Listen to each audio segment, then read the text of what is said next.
You know, if I didn't know any better, I'd say you guys are addicted. Well, don't let me harsh your mellow. You want more rev limit? Well, here it comes. Magna Force coming at you fast. Don't blink. This episode of Magna Force is sponsored by Lion Wing Publishing, publishers of Convictor Drive Armored by Grief, the very system we use to put on Magna Force for you. If you're like me, you crave unique and engaging tabletop role-playing games that get out there with their flow and rule sets. Well, Lion Wing has got the games you crave. They are the place to get your hands on some of the most unique tabletop role-playing games on the market. If you ever wanted to feel what it's like to step into the shoes of a dynamic Toku hero like you see in Power Rangers, Kamen Rider, and Super Sentai, Convictor Drive is the game for you. With all kinds of different suit archetypes to choose from, you will never run out of ways to customize your loadout to keep combat fresh and engaging. Go to lionwingpublishing.com today and use code MAGNAFORCE at checkout for 20% off all Convictor Drive products. Or click our affiliate link in the description below. Already got your hands on it? Fair enough, hero. Lion Wing has you covered there too. Fancy an all-out battle of spirits with some major funk to match?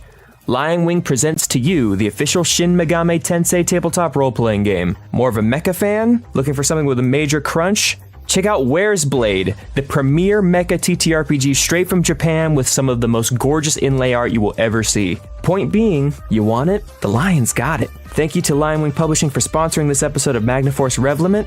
And now, on to the show.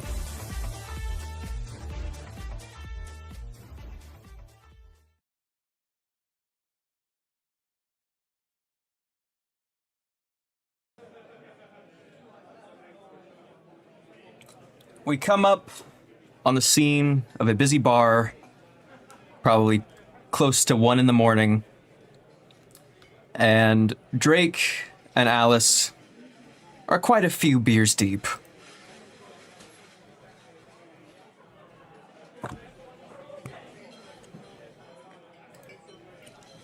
And are in the middle of a friendly conversation.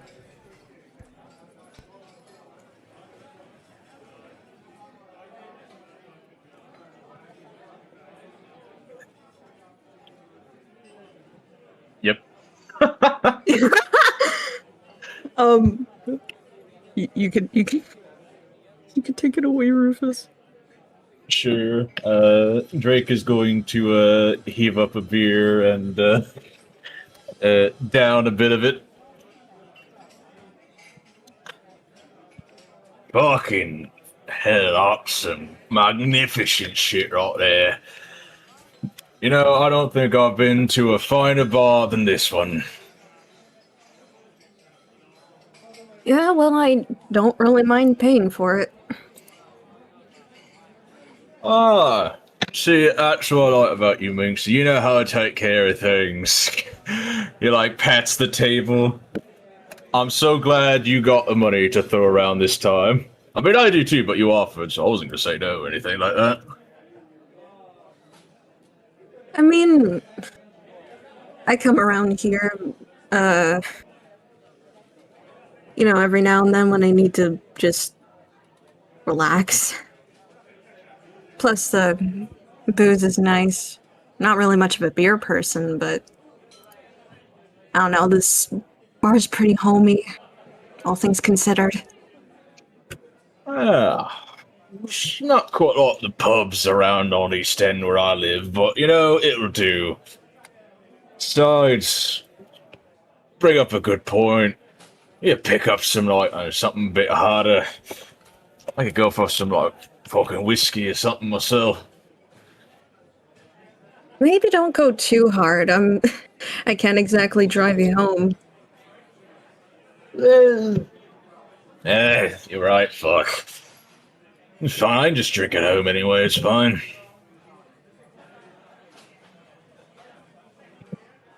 Hey, can I ask you something?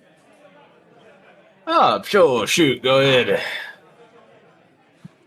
A couple of months ago, I want to say, damn near half a fucking year ago. Me, Cody, and Brian pulled up at this very fucking seedy bar.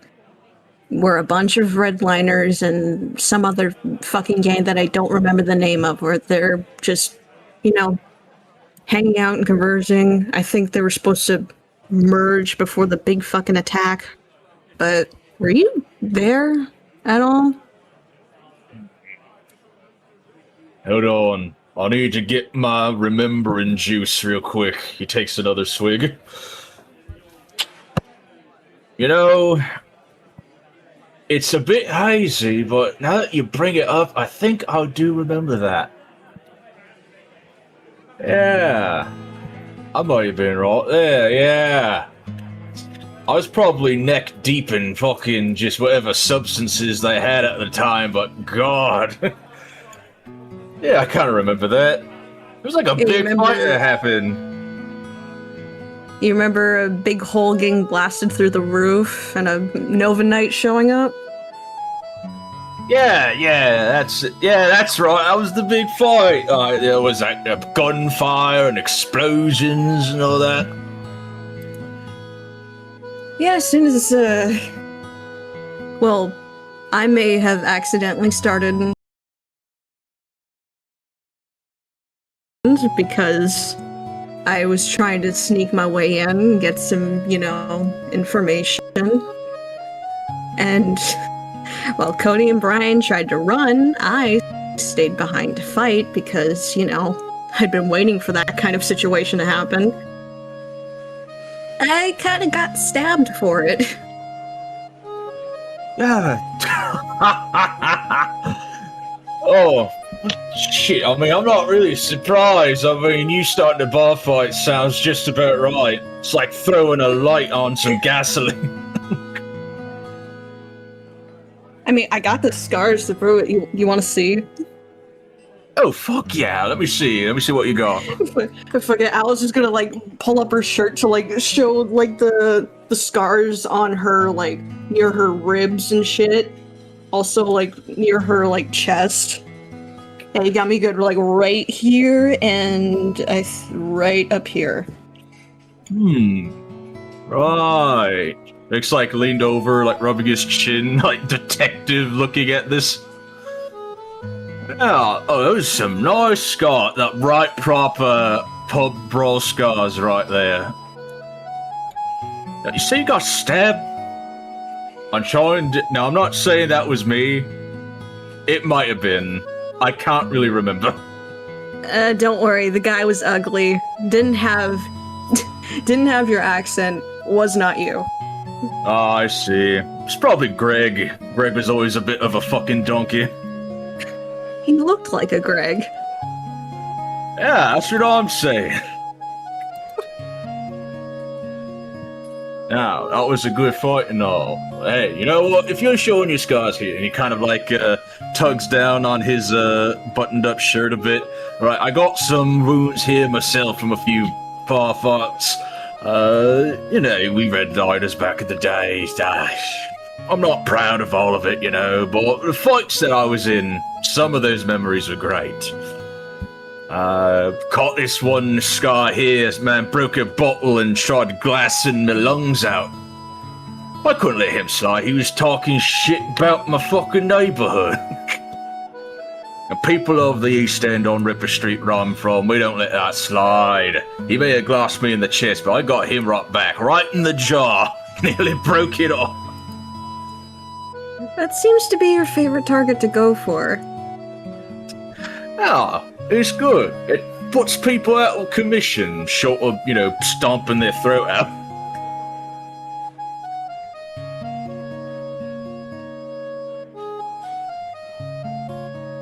Alice kind of, she takes a little sip of her drink. She's just enjoying the night, enjoying the atmosphere, enjoying being in Drake's company.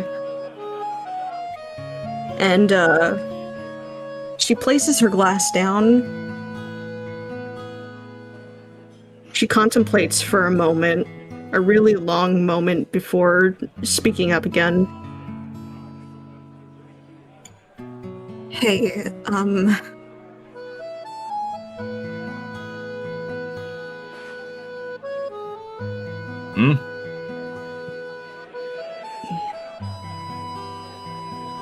just glad that we got to hang out tonight, that's all.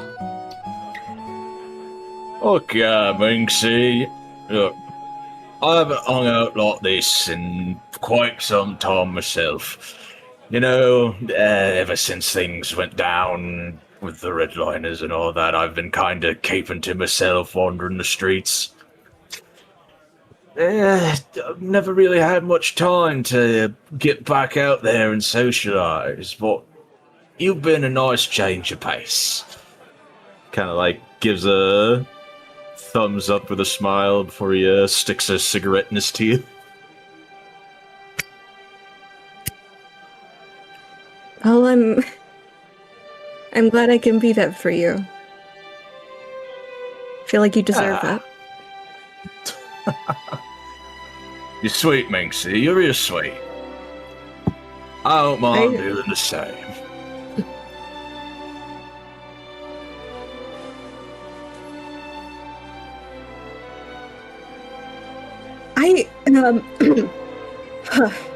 I should really be heading back to my dorm. I just realized how late it's gotten. Plus, I don't want to keep you up too late either. I'm used to this sort of thing. Hey, what? I'll give you a ride home. Don't worry about it. I mean, you should really focus on getting yourself home. Yeah, kind of like rubs his eyes a bit, flicking some ashes onto the floor. I've been worse off. I can get home fine.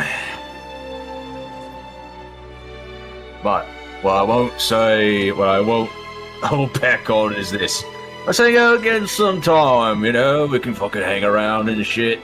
I know some spots we can like kick back and fucking, I don't know, break light bulbs or something. That sounds awesome. I'd love to do that. Fuck yeah, Minxie, let's fucking do it sometime. He like grabs her by the hand and like fucking dabs her up. She will also dab him up. Anyway, I'll just I'll let you get to it. Have a couple of more on me. Shit, I won't say no to that.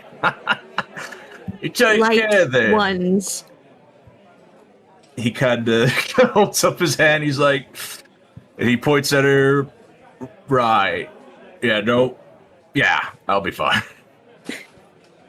And giving him a little wave, Alice will turn and walk outside of the bar. Walking out onto the street corner. It is a quiet, still evening.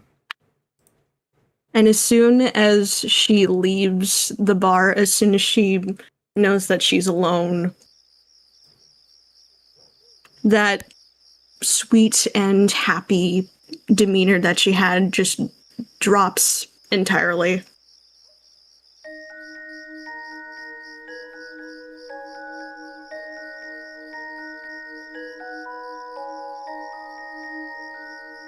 She pulls out her phone and she puts in a number that she didn't think she would ever call. And she lets it ring.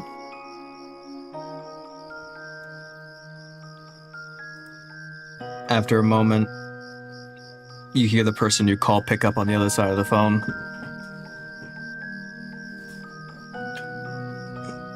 Hey, what's up?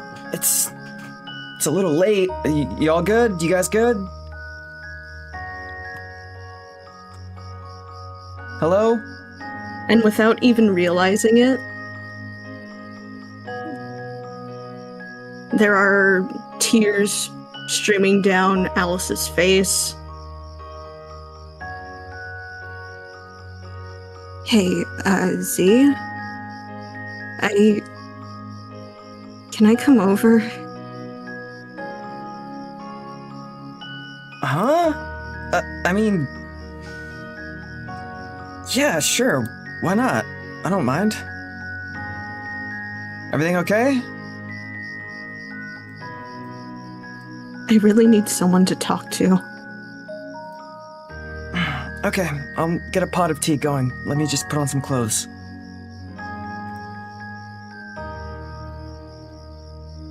Okay.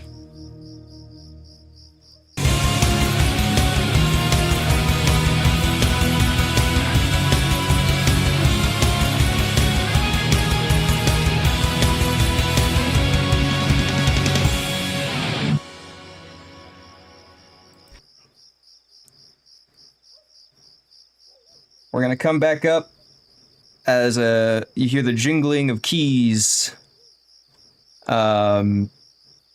bustling with a locked door, and the door will eventually open, and it is Cody leading the way into your guys' new dorm room, your shared dorm space.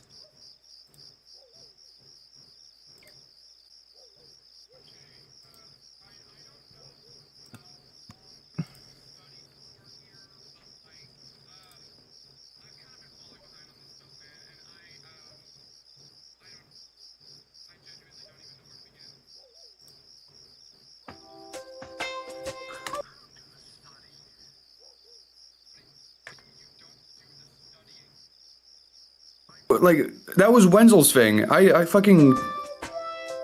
sit there, I look cool, I smoke some weed, and he gets the homework done, and I've, What? What? Cody, he puts his hand on Cody's shoulder. It'll be fine. We got this. Chat's saying I'm quiet. I fixed it. Okay. It was the Elgato Steam Deck froze. I see. But yeah, Cody just kind of like stares at Brian for a moment, a little bit bewildered. How have you gotten by at all? Got him by what? Like, at this school, how have you managed? Brian out of nowhere raises a book and hands it over to Cody. There's no time for questions, Cody. It's studying time. Okay. Are you actually going to, or are you going to? And he like raises his hands and does like little air quotes, just look cool. I can never not look cool, Cody. It's in my genes. Yeah, okay, man. Cody's gonna go over, sit at, he's gonna like sit at his bed. Brian's also gonna sit on his bed, throw his shoes in the air, take off his jacket. You know, this dorm room is a little bigger than the previous one I had. Oh yeah? I could get used to it, yeah. Oh well, that's good at least. And he's like kind of opening up the book and he's trying to flip over to like where he needs to be like studying. You can see he's kind of like staring at the pages for a little bit. He tries to like pull out one of his like notebooks to start copying stuff down, but there's like a bit of a pause.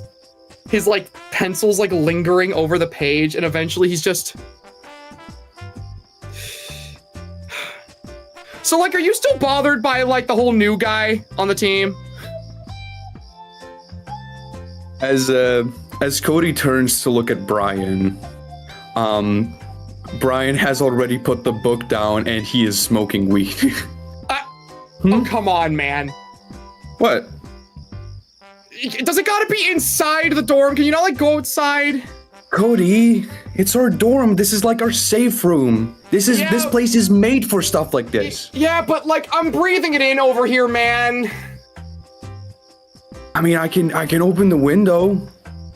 Yeah, open the window at least. gonna open his window and go back to smoking, and I imagine it still goes into Cody's face. Bro, I'm being so serious. You gotta, like, at least go outside if you're gonna do that, man. I don't know how Wenzel felt about that type of thing, but, like, oh my god, dude. Oh, Wenzel wasn't a fan of it, and then he warmed up to it. I'm not gonna warm up to it, Brian. You never know. Everyone's got addictions. What? What, you don't believe me? Everyone's What got are you- addictions. They just come in different shapes and forms. Even you got an addiction. And what would that be? Bowling. Brian, I feel like wanting to go bowling and smoking weed are two very different things. I wouldn't call bowling an addiction. That's So one's you a don't hobby. you don't go to bowling whenever you're stressed out, right? Like a few weeks ago, you didn't just like randomly rush out of the room after you got really upset after the movie, and I casually found you at the bowling alley It's by yourself. a fun. Okay, look, it's a fun pastime. It's a fun yeah. pastime. It's a hobby. I would not. That is not the same. I saw you sweating like a dog today. You haven't been bowling in a week, and I could tell you were breaking. That's just okay. Look, that's just because I've generally been stressed. Okay. Look, there's nothing wrong with having an addiction. It's not an addiction, though. It's not the same. There's nothing. I don't get There's nothing wrong. withdrawals for wanting to go There's bowling, nothing wrong with Brian. it. Listen. All I'm saying is there are ups and downs in life, okay? And then there's that sweet middle spot, and that's your addiction. And if you put it to zero, this curve between your ups and downs, it goes down, and your life sucks, and you got nothing going on. But if you crank it up, I mean, yeah, it still goes down, but that's the point of your addiction. It just makes life more bearable. You just gotta, regulate it. At this point, Cody is just staring at Brian with this like gobsmacked expression. He closes his book, places it next to him. Okay, I'm not gonna be able at all to focus on studying anymore or whatever shit I was gonna talk about because we really need to unpack whatever the hell it is you just said to me. Okay. What was any of that? It's life, man. It's Brian- ups and downs. Brian, look, like, do what you want to do, man. Like, don't let me tell you what to do, but, like, dude, come on. You can't... I'm just saying, it sounds to me like you're describing, like, anytime you get stressed or anything, the immediate resort is just smoking weed right in front of me, in front of everyone else, and, like... Don't let me tell you what to do, man, but I'm just saying, like, ever since we met, I've always felt that was kind of like a... He kind of, like, stops. He doesn't really know how to put it without sounding blunt or mean. I just think that it's something you should try to work on, man, okay? Well, I'm an anxious person, Cody. I get stressed up easily, and it's all because of my dad. Fucking dickhead spent my entire life just putting expectations on me. Of course I'm gonna have some issues with anxiety and stress. Oh. It just helps me calm down a little bit. That's all. I mean, shit, have you seen me when I'm not smoking weed? I'm like running around the room, I'm freaking out. Would you want to be in that kind of situation, in that kind of mindset? Where you feel like you have no control and everything is just gonna come crumbling down? And you just feel like you're not good enough for people? No, of course you don't. Nobody does. I mean, shit, I don't think I would have joined this team if I if I didn't smoke so much. Or even picked up that hoverboard. You think I would have jumped off a building? No, dude, I have a fear of heights. But I did it. Brian says all that. And at this point, like, Cody went from being, like, a little bit mildly concerned to, like, kind of wincing a bit.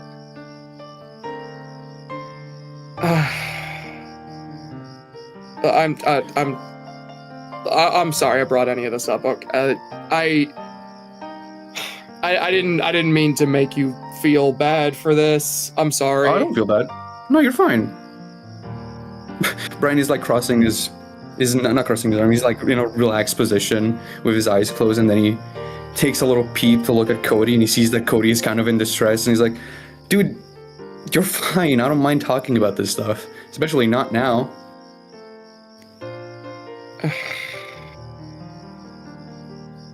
You've seen my dad. He's not the not the greatest person. But you know, that's just how life is sometimes. Sometimes your family is great. Sometimes your dad is a piece of shit who had you when he was 18. Probably shouldn't have had kids, you know? And then suddenly all of his dreams are being pushed onto you. There's, you know, it happens. It's gonna find ways to deal with it. Oh.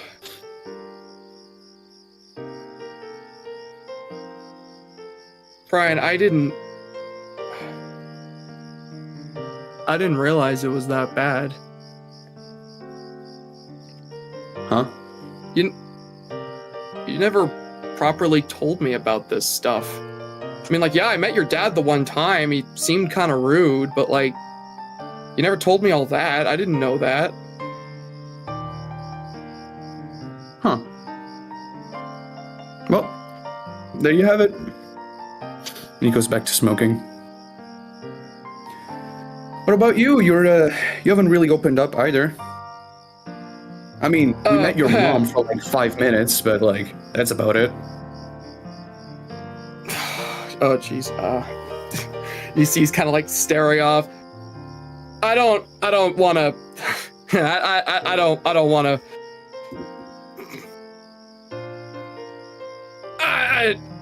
I don't want to make you feel bad talking about my stuff. I mean, you've clearly got a lot on your plate already. I don't feel bad. Let it out on me. I mean, we're roomies, bro. We're bros. We gotta tell each other stuff, you know? I used to do it with Wenzel. And now you can do it with me. Jeez.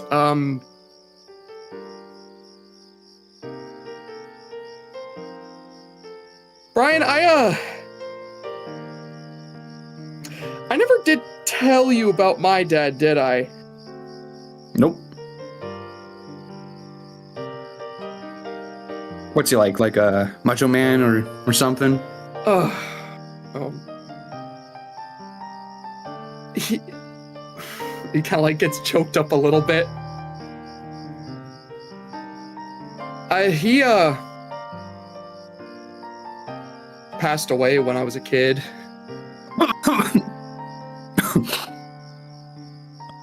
Oh. Shit. No, you're fine. You're fine. Don't you didn't know. You're fine. He's gonna put his blunt out. Shit, dude. Cool. Was it? I actually, you don't got to talk about it if you don't want to, but no, I mean it's cool. Well, not like that, but like I'm cool to talk about it. Yeah, sure. I'm just gonna cross his legs and like turn to Cody. You got my full attention. Well, I don't know. You were.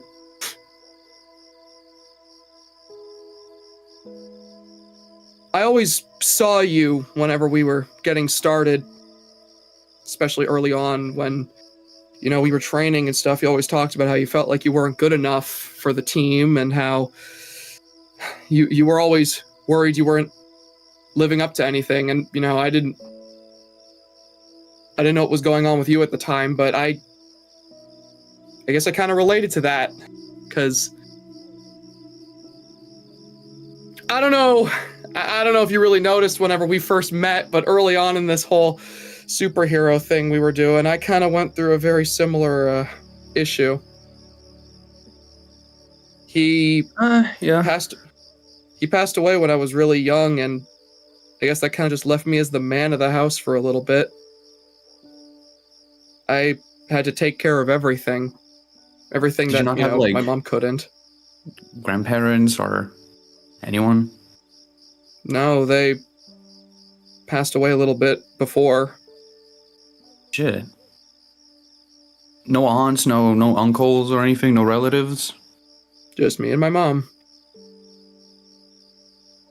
And I guess when I joined the team, I felt like I had my own stuff to live up to. Tried being him for a little bit, and that didn't really work. Nearly got me killed. Right. Mason. You say his name and Cody shudders a little bit. You know, I still think about that day. Yeah? In a good way or a bad way?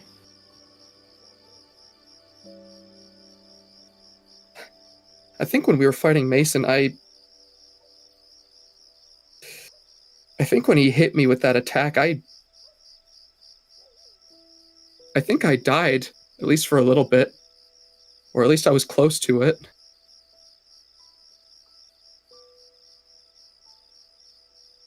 And Shit. this is gonna sound crazy, but I saw him when it happened.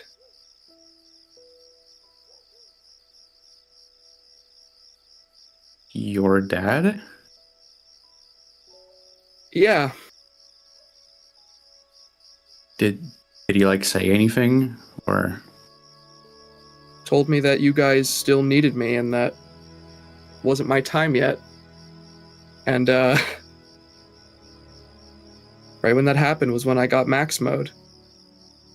I don't know what would have happened to me if that didn't happen. And I guess I never really told any of you guys about it, but I never stopped thinking about that.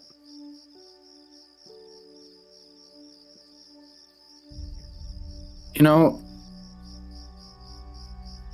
I zone out a lot of the time, but I feel like I would have remembered that. I'm sorry, I didn't know you went through that. No, It kind of just got blurred out in the moment, you know, like, we're fighting and there's so much like, intense action, and then you appeared again. No, you're okay. It's just I never really talked to any of you guys about it because I didn't want you to worry.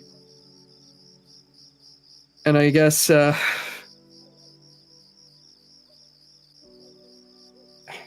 guess ever since then I've always just worried about falling back into that place again.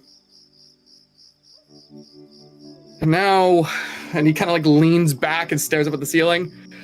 Now we have an ex-redliner on our team. Yeah. Look, I don't know where you currently stand on him.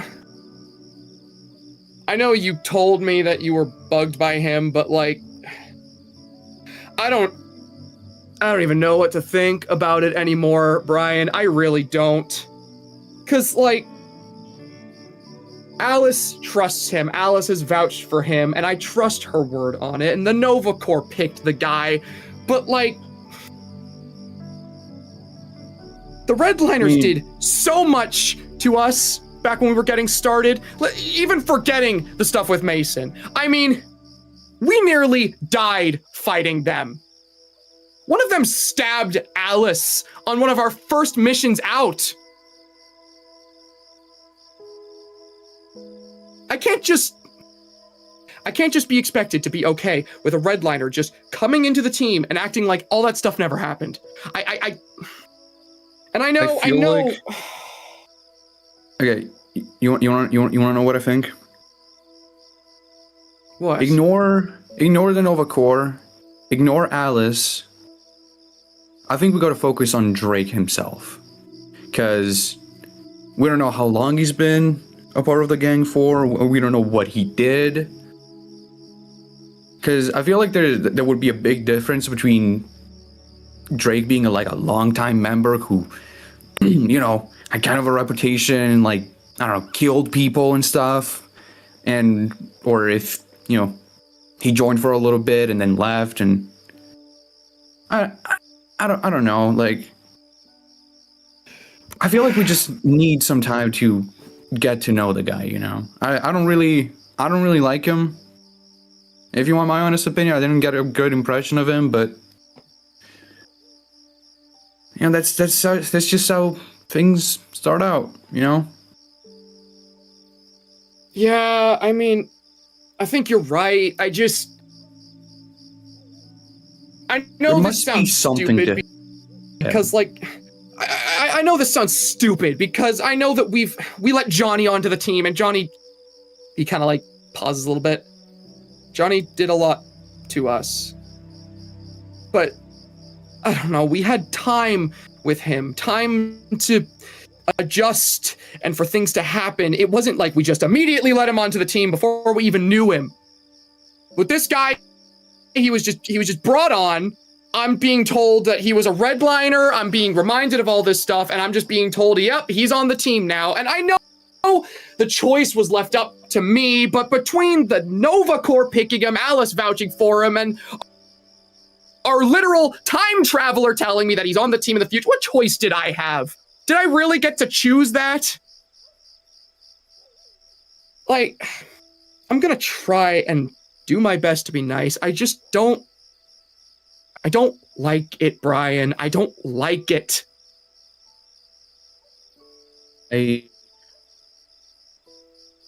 Shit, yeah, that's a lot of pressure. I feel like you need to talk to him. I feel like you need to get to know him. And if you don't see him cut out for the job, then, I don't know, talk to Nova about it. It's not like that Morpher is permanently attached to him, I suppose that's true. I'll tell you what, listen. I feel like you more than anyone else have a lot of trauma with the Redliners, okay? I feel like you might want to talk to him about it.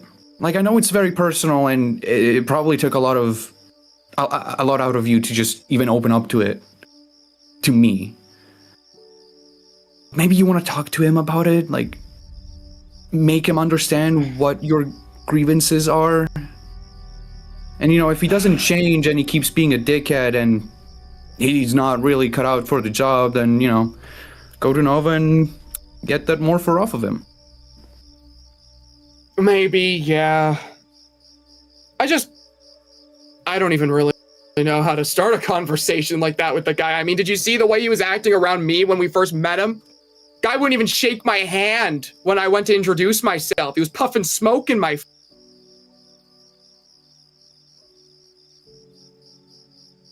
face. Well, you just gotta get yourself out there and show that you're the leader.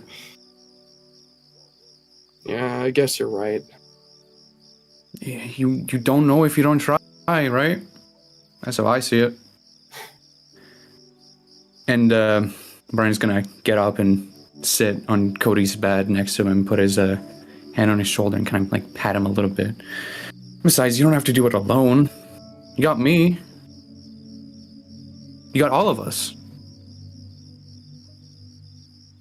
Yeah. Yeah, you're right. First and foremost, we're a team, okay? Hell, more than that, we're a family. Yeah. Yeah, I guess you're right. I imagine Cody looks at Brian for a moment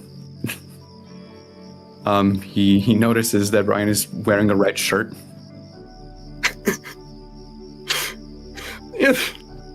There's a pause as he kind of takes it in, appreciating what Brian had to say, and eventually he just kind of squints his eyes. Hey, Hey, Brian.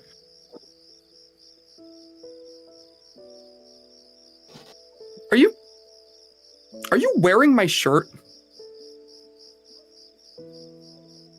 Brian looks down. Kind of grabs his shirt to look at it. Is it? It was on my bed. What? Did you? Are you sure this is yours? Because, like... Brian, my whole wardrobe is red. But... I mean, your pants are blue.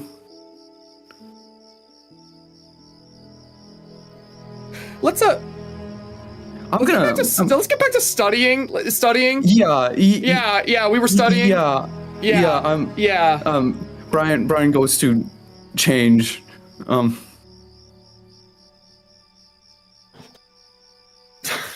Cody's gonna like shake his head and pull out the book and try to open it again to actually get some work done.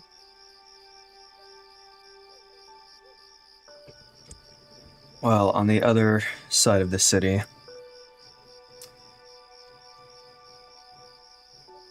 Alice, you arrive at a small, kind of like studio condo situation.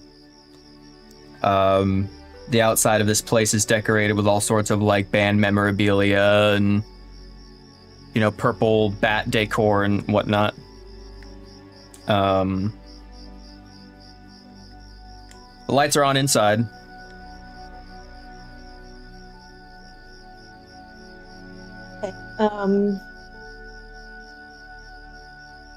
Alice is gonna carefully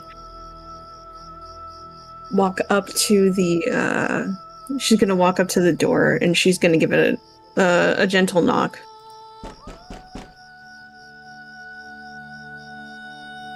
A couple seconds goes by.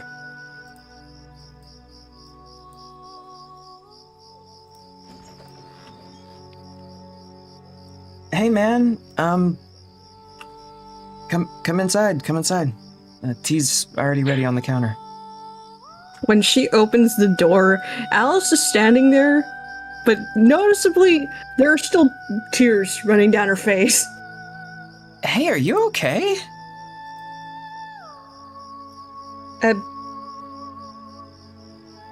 Emotionally, mentally, maybe? Why? Well, first of all, you don't really talk to me. Second of all, I'm up at 2 o'clock in the morning with you at my doorstep. And third of all, you're crying on my doorstep. That doesn't sound... Yes, you're having allergies? Alice, like, raises a hand to, like, touch her face. She realizes it's wet and she goes, Jesus Christ. So I'm gonna go with no? No, not allergies. It's something else. Okay, well, like I said, come inside. You don't gotta stand outside all night. And Alice will she'll walk in. Very, you know that demeanor that you have when you enter someone's house for the first time and you feel like you can't touch anything. Yeah. Yeah, that's it. It's nice in like the person that's living here really gives a shit kind of way, you know. The couch is like a 2-seat purple upholstery, fuzzy couch. She's got a big CRT. It's got one of those like the old TV stands where it like wraps around the TV all the way around. Tons of movies, records, and then she's got a record spinning right now.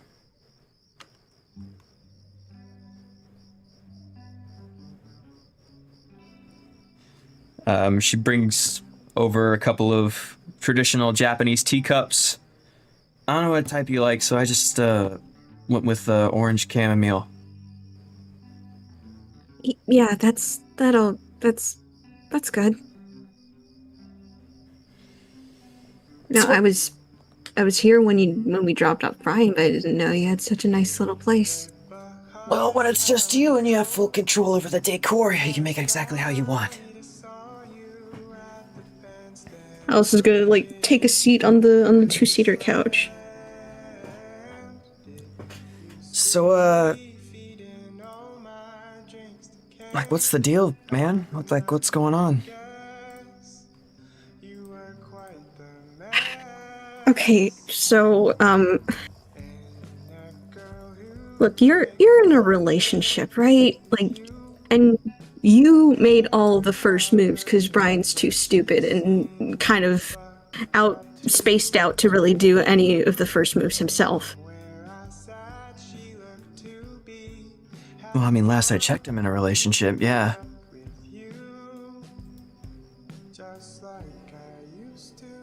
How did you know that you wanted to, try that with Brian? And how did you know that it was, he was the right guy to try that with? Well,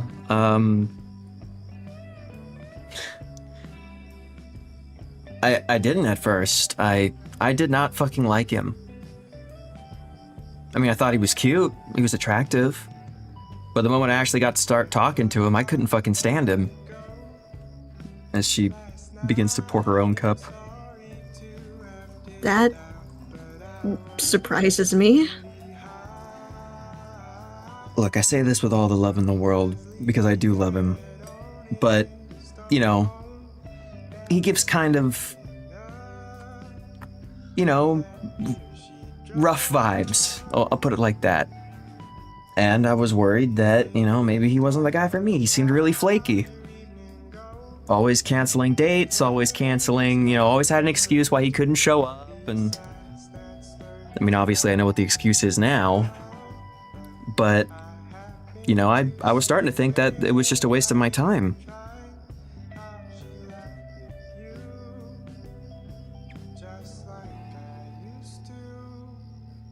Well, skipping past you not knowing about him being a Nova Knight and all, but afterward, how did you know that you wanted to stay with him? Or that he was right? Well, I don't know if I can ever really say for sure that someone is right for someone. I can't say for sure that Brian is right for me. I can't say I'm right for Brian in the long term. But I think that he's right for me right now. And I think that I'm right for him right now. Could that change in the future? Maybe. I hope not.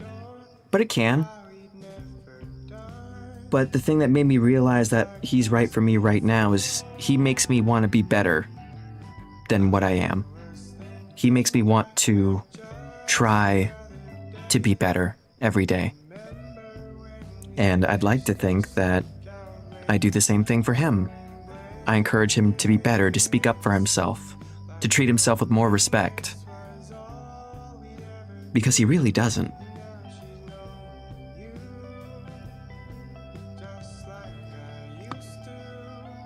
That's why I got on your case,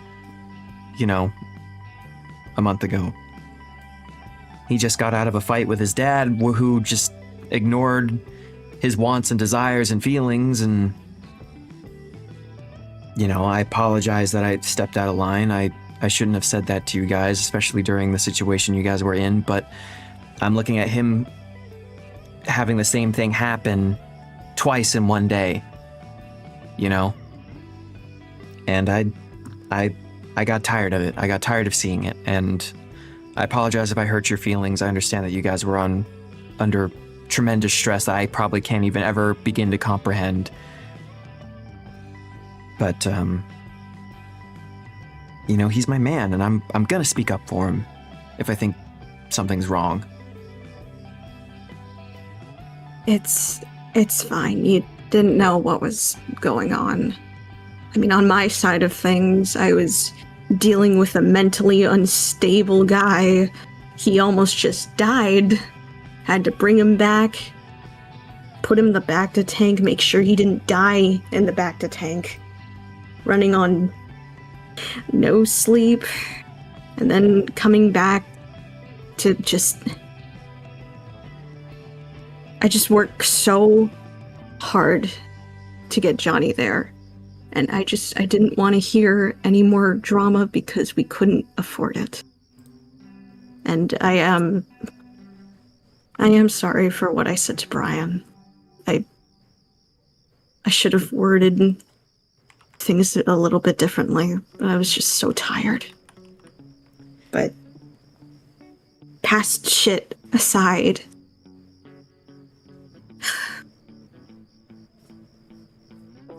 long story short, there's this new guy. I'm pretty sure Brian told you about him, but I really, really, really, really fucking like him.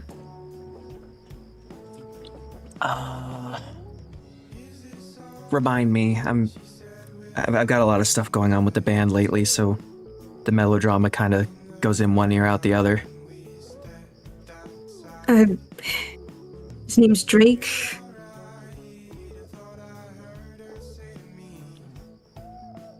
Oh, yeah, big guy, right?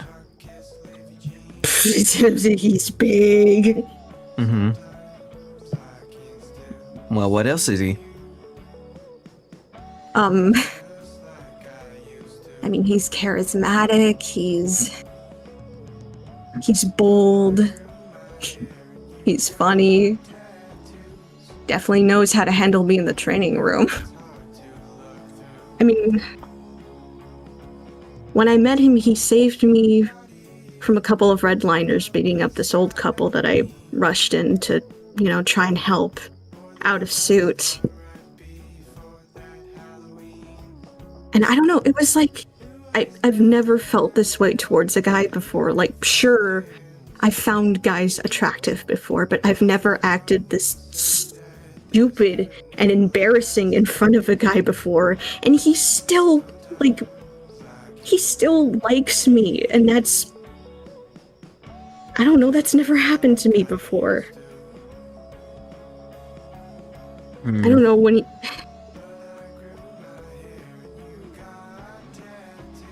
and he already has a nickname for me too, and I don't know, it makes me feel happy. Well, what do you guys have in common? Well, what I found out is that, well, we both drive motorcycles, we're both punk-esque. He's definitely way more punk than I am, but he matches my energy so well. More so than any of the other guys on the team. Like, I bet you if I asked Cody to roughhouse with me the same way that Drake does, he would be completely against it. Same with... Well, maybe Brian would do it and then he'd regret it, but... I mean, have you ever asked them? I've wanted to. But with how Cody acts, he'd probably shy away from it. And I don't want to accidentally break Brian's arm or whatever. He's not really built for roughhousing. Respectfully, Alice, I'm gonna have to disagree with that part. Oh, okay. Oh, okay. I didn't... Good to know. That's good to know. But, I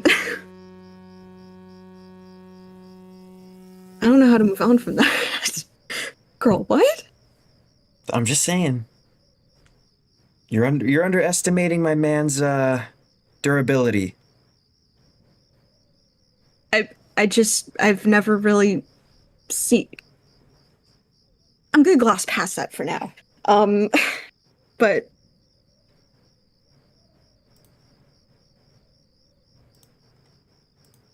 long and short of it is I've never really meshed this well with a guy before.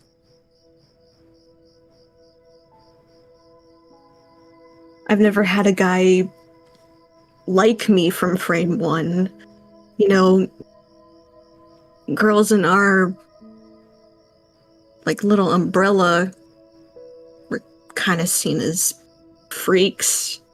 I mean, Cody thought I was cool, but you know, that's Cody. And with Why the does other that guys, discount it though? well, for Cody, he was very socially inept when I met him. Like, no hate towards Cody. He's the sweetest guy you'll ever meet, but he was not very adjusted when we first met. I mean, neither was I, but I don't know. I didn't really take his comments at face value. Nowadays, a little bit more so. It means something, but Alice, it always meant something. Just because, you know, people don't get stuff socially doesn't mean that the things that they like or the things that they see in someone have any less value. That's what you're not understanding. You know, look, I get it. You know, I've had my share of big guys coming into the concerts and like, yeah, I'm free after the show, sure. Like, I've been there, I've lived that life. And those are the guys that when you ask, like, oh, what do you guys have in common? Oh, well, he wears similar clothes that like I do. Oh, he listens to my music. Oh, what does Drake do? What are his hobbies? well, I'm still getting to know him, that's the thing. I mean, we were hanging out earlier for a couple of hours. We were at this bar just talking, just fucking about anything. And I just felt so comfortable. Happy. Did you learn anything about him? Well, a couple of things. I'm not really well versed in, like, small talk. I just know that,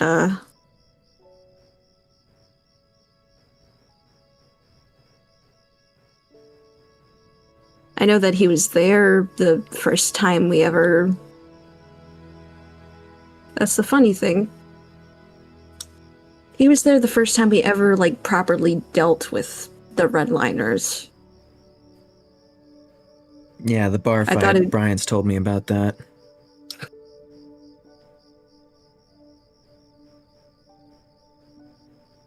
I mean, he showed me his battle scars, so I showed mine.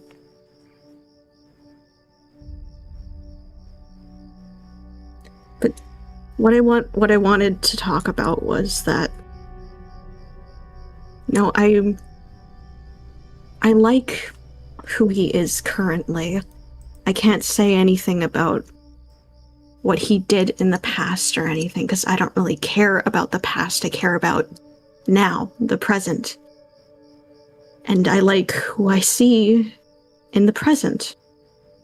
And I wanted to, you know, to give that a shot, but I don't know, the moment that I had the chance and the words were right there, they were about to come out, but they just, you know, they didn't. Okay, well, I'm gonna give you two options. I can give you what you want to hear, or I can tell you what I really think. Don't patronize me, just let it loose. You have no idea who this guy is, Alice. He's hot. Yeah, but That's it. He's a big man, gruff, bad boy edge. And he wants to fuck. Let's be honest. That's what he wants. He wants to fuck. And if you've never had that attention before, it's kind of a lot to deal with at first.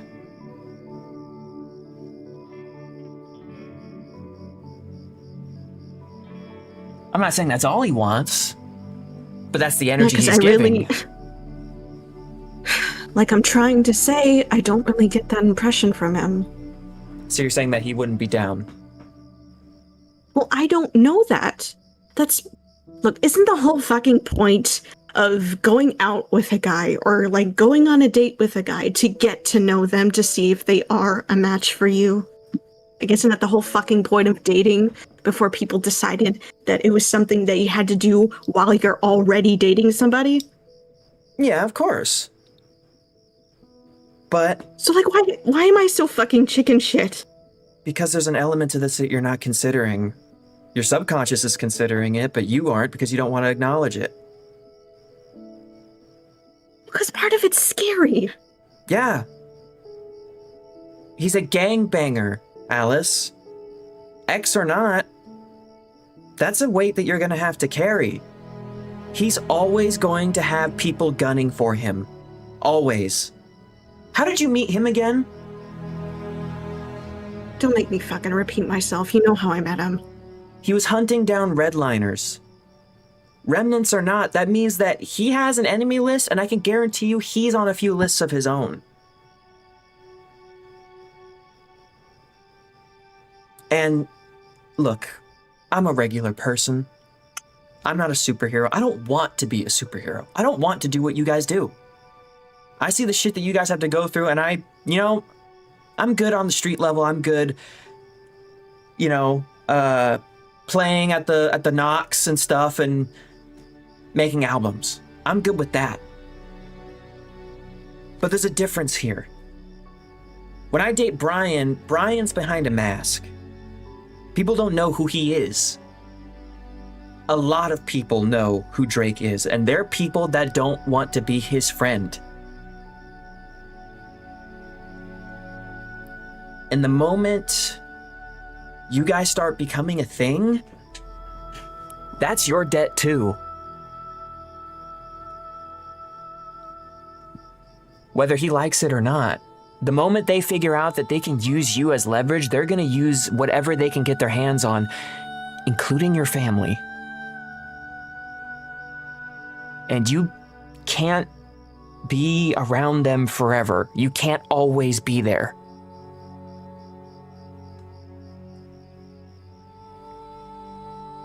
And that goes the same for everyday fucking life. You can't always be there for people. It doesn't, though.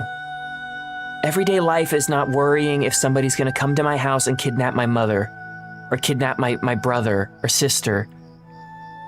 That's not normal. That's not everyday life. Now again, I am dating Brian, and if your guys' identities got revealed, that's a conversation I'd have to have.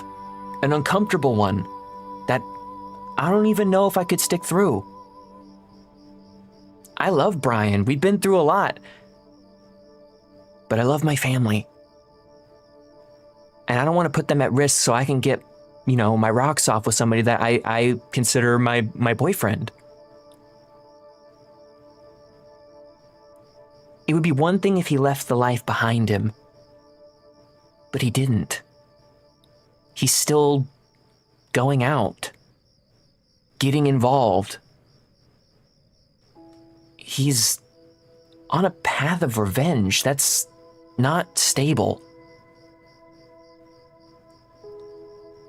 Now, if you just wanted to hit it and quit it, then, whatever, more power to you. But that's not what it sounds like you want. It sounds like you want a stable relationship, to see who he is, what he's like, to form something solid. And it'd be like building a house on a sand foundation. It's gonna erode in time and everything's gonna collapse around you. And that's why I don't date these types anymore. 'Cause shit just goes sour.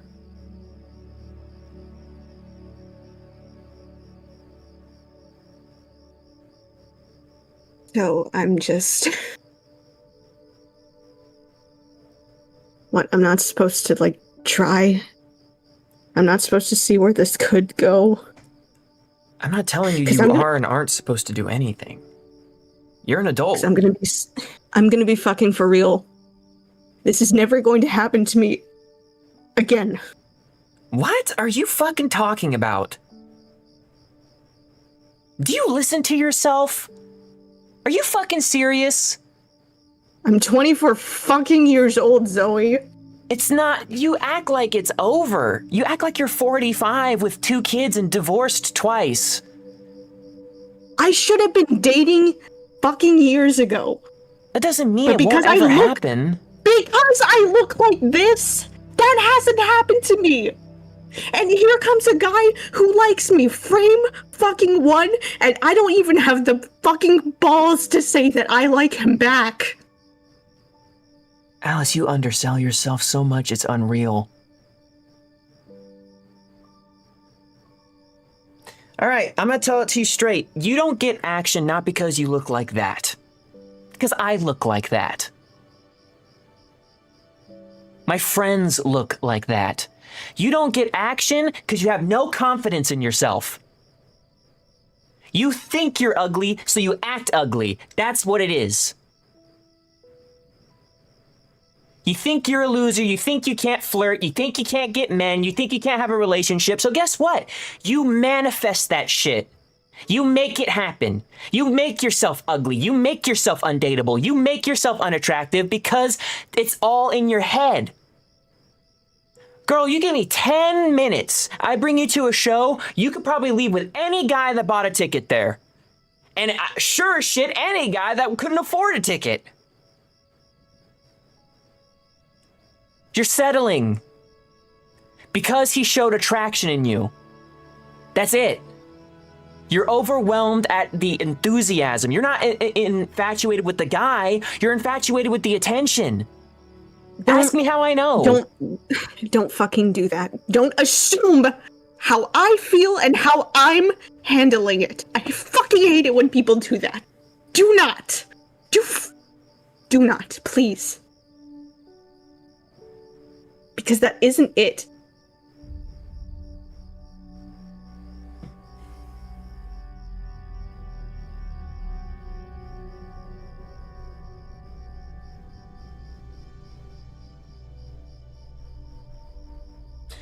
Let's list it off then. He rides a motorcycle. He beats up criminals. We know he's very attracted to you physically.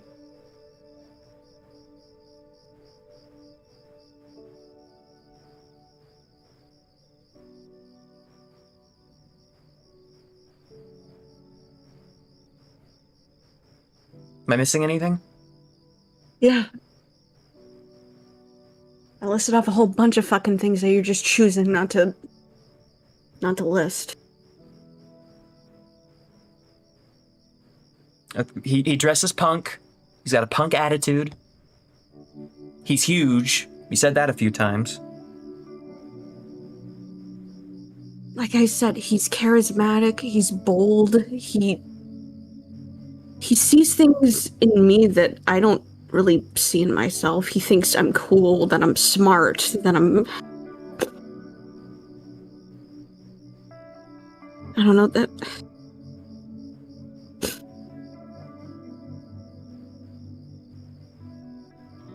You realize that he's not the only one that thinks that about you, right? Yeah, well, it's different when people think that about you and when they tell it straight to your face. I've seen Cody and Brian tell that to you straight to your face. I'll tell it to you now. I have told it to you. You're way more attractive than you give yourself credit for.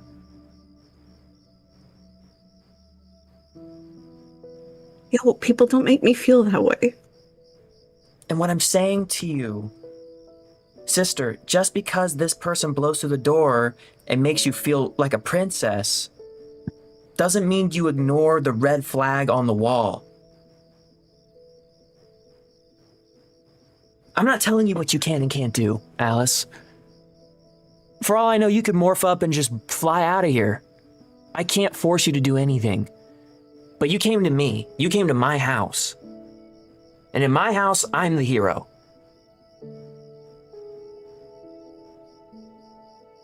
And I'm telling you, there's no future there.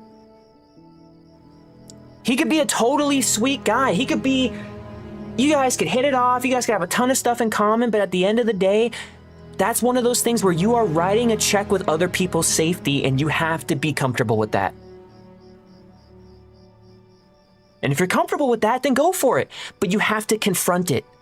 You have to say, I understand that by doing this, I am putting my family at risk.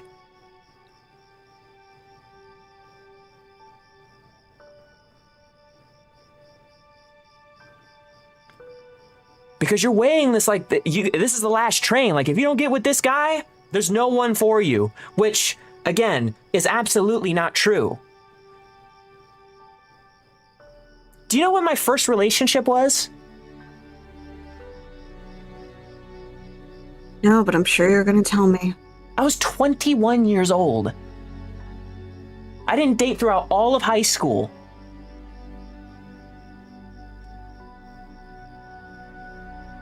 I'm 25. Like, this is my...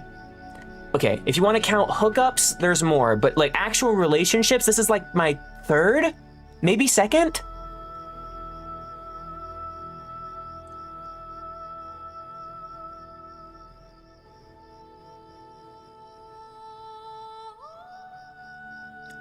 It sucks, don't get me wrong. I felt the same way.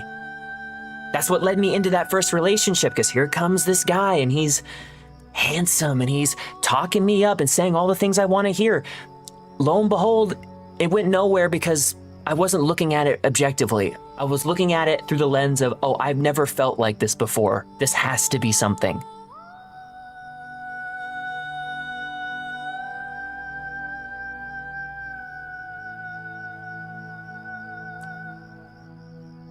But what do I know? I'm just a citizen. I'm no superhero. I don't know what it's like to date like that. I don't know what it's like on the other side of the coin. I know what it's like to date a superhero. But I'll never know what Brian feels like. As shameful as that is to say.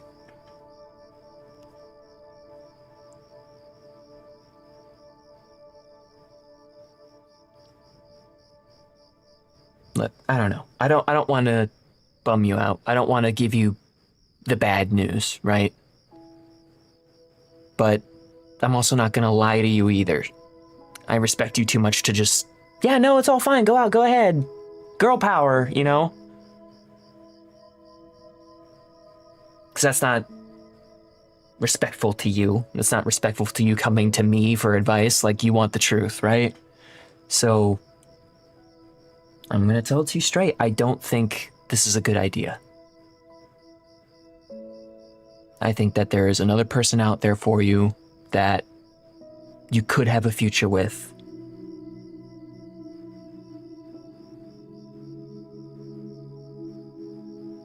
What scares me is that I don't know how long that's gonna be. It doesn't matter. To me, it matters.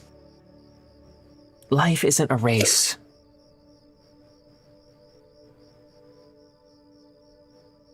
Look, I don't know about you, but I don't want to get fucking married at like 30 or 40. I want to like be alive. When I have a family, I want to see them like grow up and shit. I don't want to be an old woman when like my kids get married. Like, I think about this shit all the time.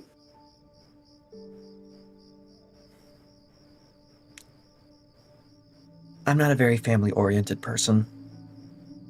I don't know if I'll ever have kids. I don't know if I'll ever get married. I don't really know if that's something I want. But at the same time, if you put a timer on everything, that gets you to make bad decisions. Because you feel rushed. Because you feel like, if I don't do this now, I'll never get to do it in the future when you can. Don't put a timer on your life and force yourself to settle for something. Good things come to those who wait. I'm not trying to put a timer on anything. It's just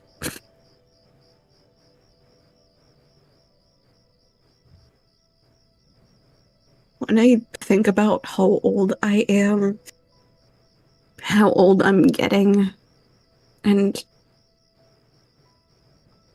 that I might just be alone for the rest of my life, and it just scares me so bad. These are all the what ifs, girl. What if? What if I'm alone? What if I get old? I see no evidence to that. That's all up in your fucking brain, man. You're letting yourself talk to you.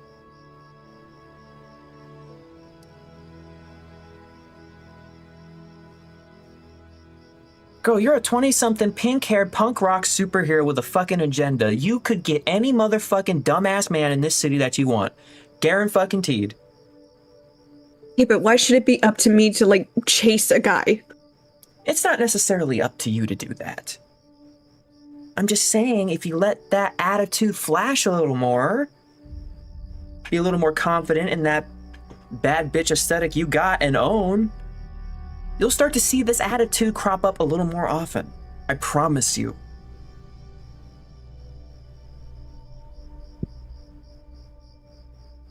That's the thing, though. I don't typically, like, mask myself for anybody. Like, what you see is what you get. Yeah, but that's not And I coming don't- from an area that you want to make friends. That's coming from an area of, like, I already know you don't like me, so go fuck yourself.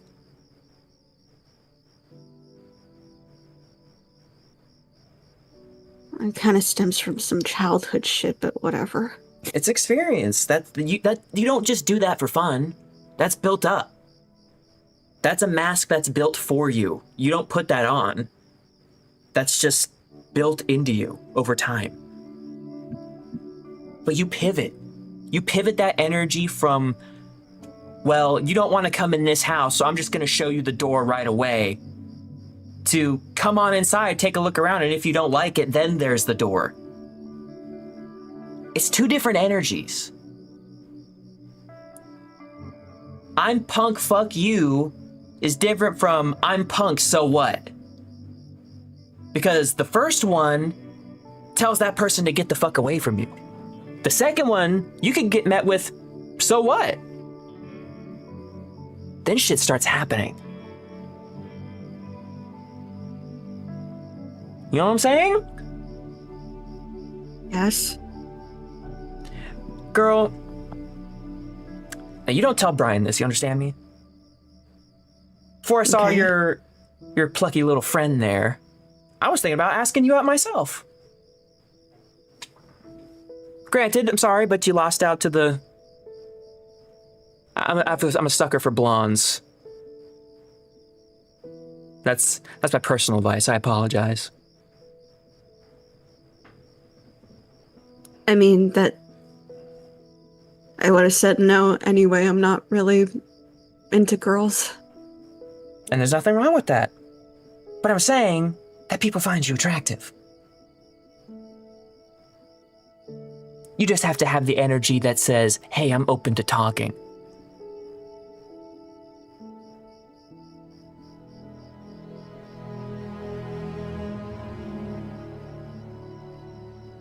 I'm just kind of used to guys wanting nothing to do with me.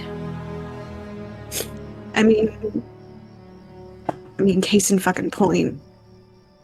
Redliner Bar, we're trying to, get intel and whatever. I do my fucking best trying to flirt with this guy. Like, being confident and whatnot. And then I get hit with, from both guys that were sitting there, you're not my type.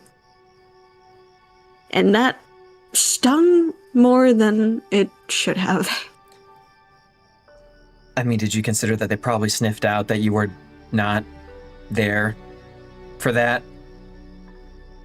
It happened a little bit later, actually. You don't think they weren't onto you just a little bit?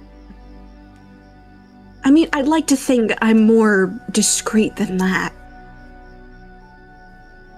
And plus, taking a look at me, I look like trouble. Did you really upset that 2 murderers weren't fucking with you? Look, what I'm saying, it's still a sting to, like, the confidence. Like, I know you're saying that I should have some, but when people just, like, take a swing at it like that, it's still gonna hurt. Yeah, that's fair. I don't know. At the end of the day, the way I look at it is I'm the only one I've got. At the end of the day, I know that at the very least, I'll have my own back. So I don't give a fuck what people say. If you don't like me, that's fine. And if you like me, that's great. Here's a ticket to my show. You can't carry all the comments with you. Because just from the way we've talked, I noticed that there's a lot of positive comments that you choose not to carry with you, but you choose to carry the negative. And the people that gave you those negative comments, you will never see again in your life. But the positive comments you're not mentioning, they're people you see every day. So what matters more?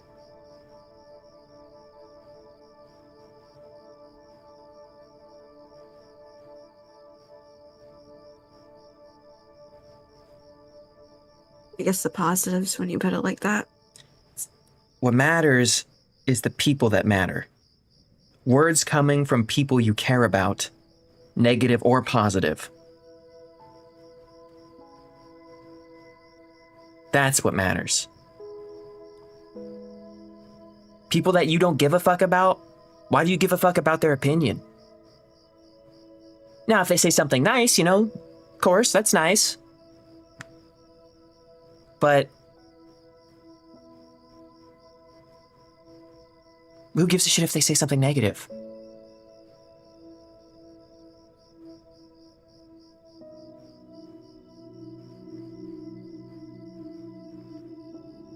It's a lot more easier said than done. Hell yeah, it is. It's tough as fuck. That's something you gotta learn the hard way. I'm not gonna lie to you. It's not easy. But every day gets easier.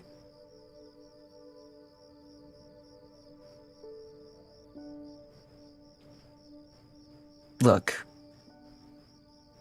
there's a whole side to this that I can't give opinions on. You're talking about like marriage and kids and stuff, and there's the whole superhero part to this. I can't really say one way or another. It might be best to talk to somebody who has a little more experience with that sort of thing. But I want to say I'm a friend. And as a friend, you can do better.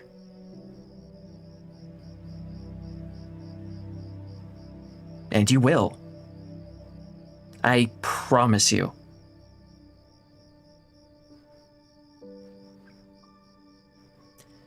That being said, if you'd like, it's late, probably shouldn't be out right now.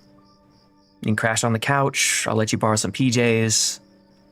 You can pick any one of my movies you want if you want to watch something on the TV. Sound good? I mean, if it's fine with you, then yeah. Yeah, go ahead. Mikasa Sukasa. Just do me a favor, if you do want to put on a record, just be very gentle with them. They tend to scratch easy, so just be careful if you choose to spin anything, okay? Yeah, no, I've got one of my own back at home, so I know how to handle them.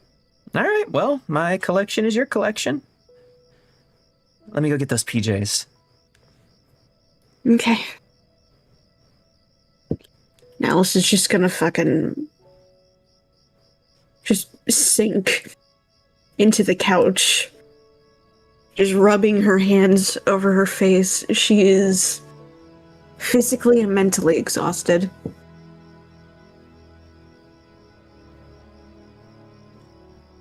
Well, the night goes on. Drake, where are you right now? I'd say Drake has probably started making his way home. So Probably, you're on your bike then.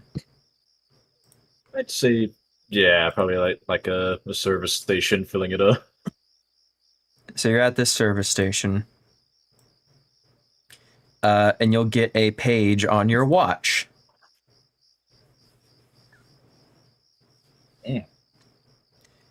Oh, fuck. Good morning, Mr. Bullion. Am I interrupting? Oh. Cheers, you. And this watch is all kinds of handy, ain't it? Yes, well, I would like you to report to the holodeck as soon as physically available, if you would. Yeah, right now, I was on my way home. Well, duty calls, unfortunately.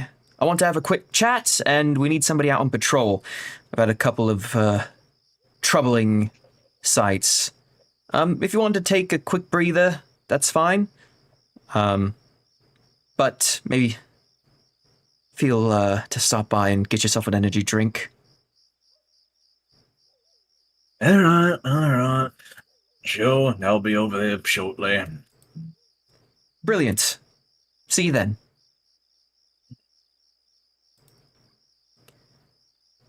A couple of hours will go by, and you will make your way to the MAGNA HQ.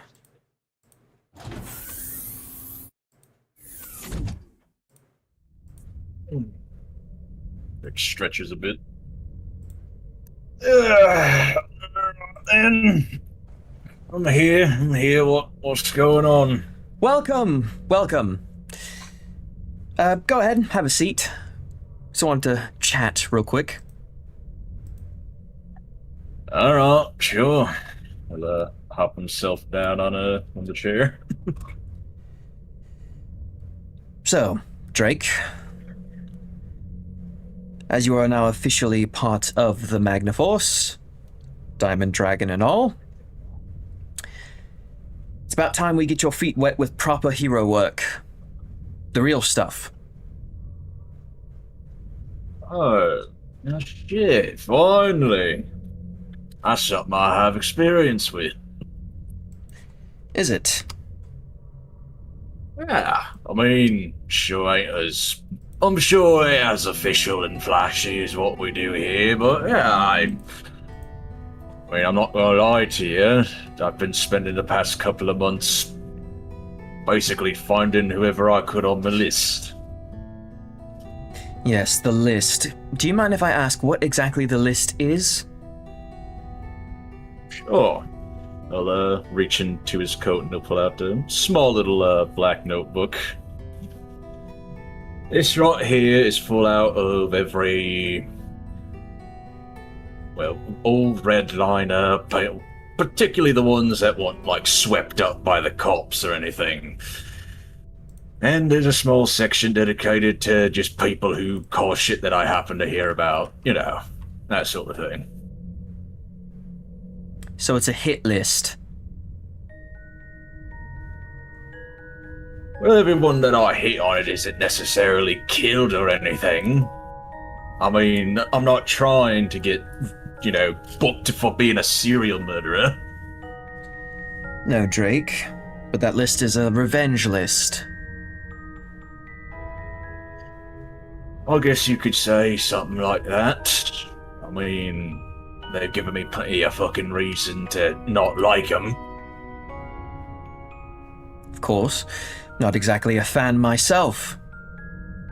Which brings me to my next couple of questions.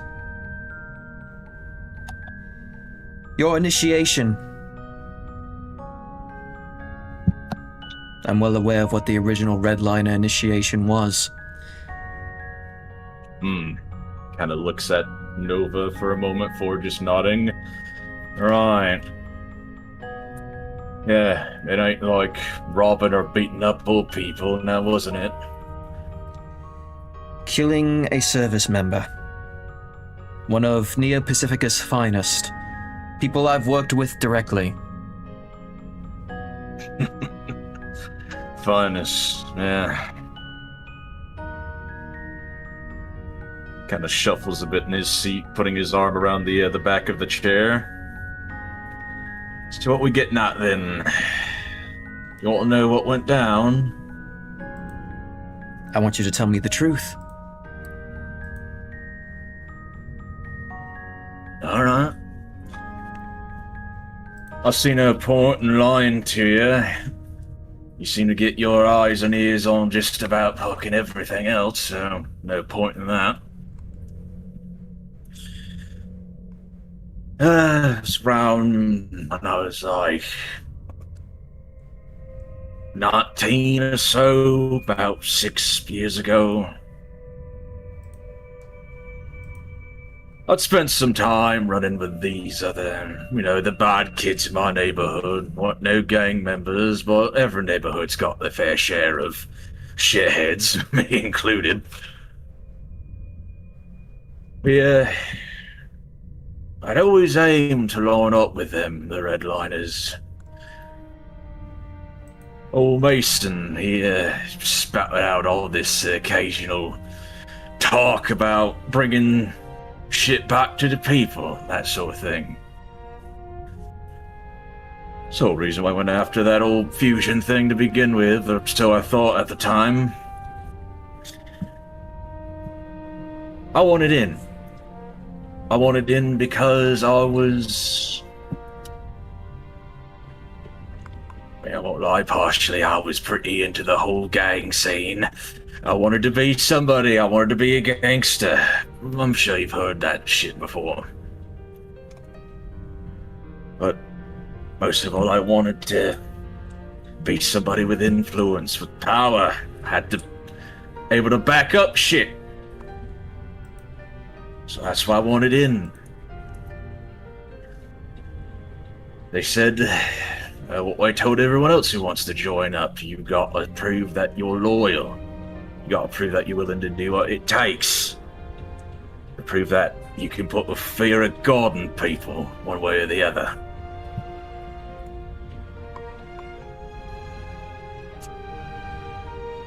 I picked up this undercover, plainclothes member of the force that was looking into the redliners at the time. Snuck here and there and all that shit, trying to dig up dirt. Officer Mavis, I think her name was. Spent 2 days watching her habits. Seeing how she handled herself, wandering through my neck of the woods. Till eventually finally got at the best time I could find her. Ran her down into this alleyway and...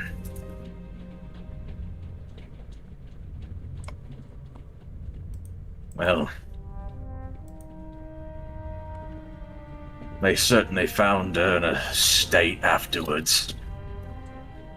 Blunt force trauma. Broken, battered. Quite sure that she wasn't breathing before I left.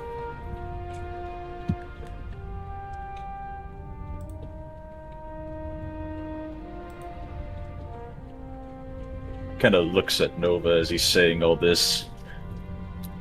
There's a sort of... There's no particular emotion on his face as he's kind of telling this story.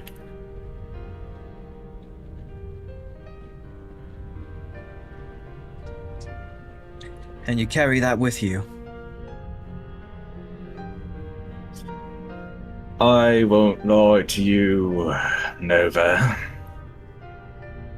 I'm not a fan of the police.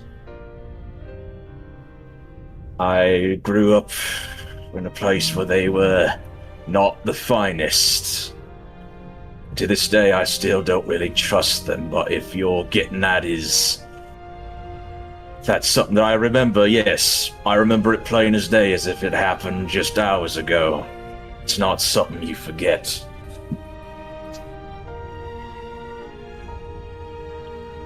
You regret what you've done.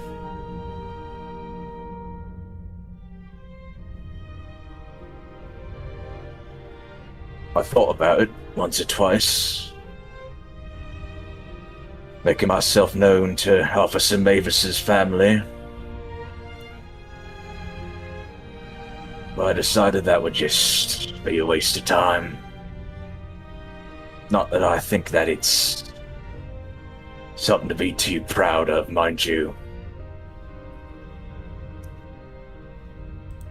I've regretted it in that I let myself think that it was the only way to take care of things.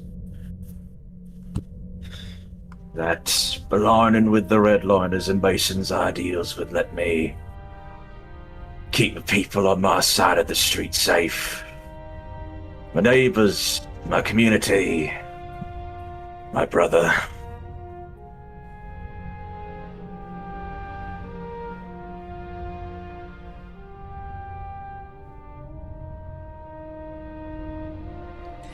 What does it mean to be a hero, Drake? I look at the people of my streets, of my side of the tracks. I see everything that they go through. They suffer every day due to events out of their hand. I look at my little brother who's been through shit. I see everything they go through, and I think to myself, somebody's gonna have to bend and break the rules, not because it's fun, but you gotta be the bad guy to save good people. Nova will stand up from where he's sitting and walk over to where Drake is. And that is where you are wrong, Mr. Bullion. And he presses a button which elevates this center center thing in the console that they're sitting at. And a visage of Flare Beetle shows up, and he begins to speak. If you are seeing this, then the Magna Force has fallen, and Neo Pacifica is in disarray. Whoever you are, I want you to know, as tragic as our fates may have been, the moment has been prepared for. Protocol 37C states, if the Magna Force meets its end, then our system AI, Nova, is to keep watch over Magna HQ and bide his time until the next generation of heroes makes themselves known. If you are being shown this message, that means Nova has selected you. I cannot lie to you all, the calling of the Magna Force is a huge undertaking. Every life in this beautiful city will rely on you for protection. It is no game, and should you choose to accept this calling, I expect you to treat these suits with respect and dignity. The time is now. If you accept, place your wrists into the cufflinks below, and Nova will guide you from there. Good luck to you all, and Godspeed. And Nova will pause the playback. That man is my father. The greatest hero to have ever lived. And not once did that man ever stoop to evil, ever lowered himself below his own standards. You can save everyone, Drake, without stooping to villainy.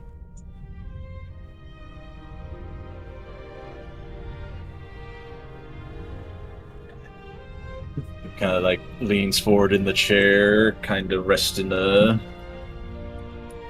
his chin on his hands, looking at Nova. I wasn't really expecting all this. To be honest, I was expecting a lot more scrutiny against my checkered past. Bloodstained, I know. You really think it's not too late for me? I can't speak on your past. But every action we take in our lives contributes to the person we are going to be tomorrow. Our actions we are taking now contribute to who we are tomorrow. I did not choose you, Drake. But I can choose to understand and to lead you. That watch is not a toy. It's an opportunity. An opportunity to take the life you have lived so far and to do better tomorrow. But you have to want that. You have to want to change from the man you were and change into somebody that you can be proud of. I can't do that for you.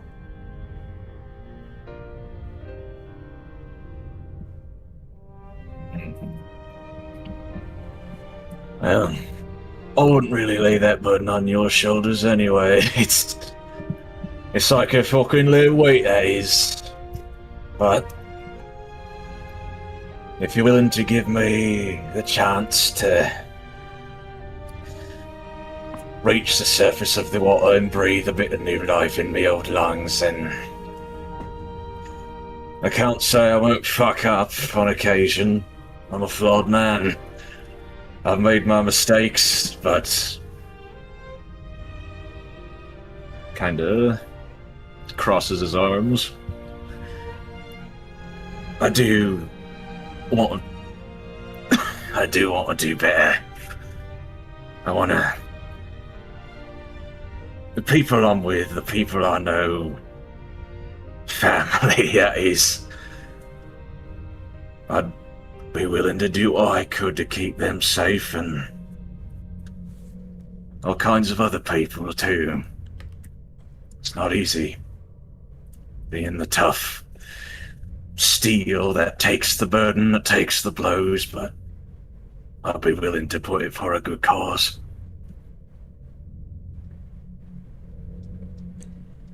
And he'll extend his hand for a handshake.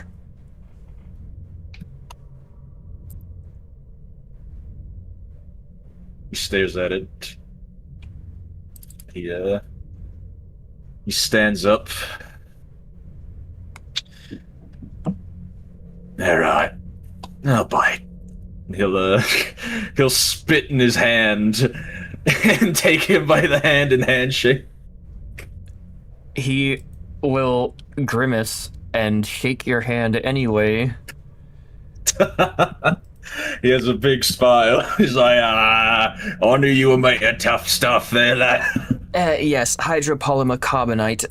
And he wipes his hand on his jacket sleeve. Well, if hero work is something you're interested in, then there's only one man I can think of to get you on the right track. And the door from behind you opens. Ah, Cody. Right on time. Nova, I got your message. What's up? What's the situation? We are in drastic need of some personal training and a patrol. Personal training and a patrol, you say? Where's the rest of the team? This is a two-man job. I'm gonna have other things for Juno, Brian, and Alice to do here shortly. However, you are in charge of this man's first day on the job. And he pulls Drake in and presents him to you. Drake kind of puts his hand on his hip, looking at Cody during this. I'm getting the stellar front seats with you at that. Oh! Alright. Kind of winces a little bit.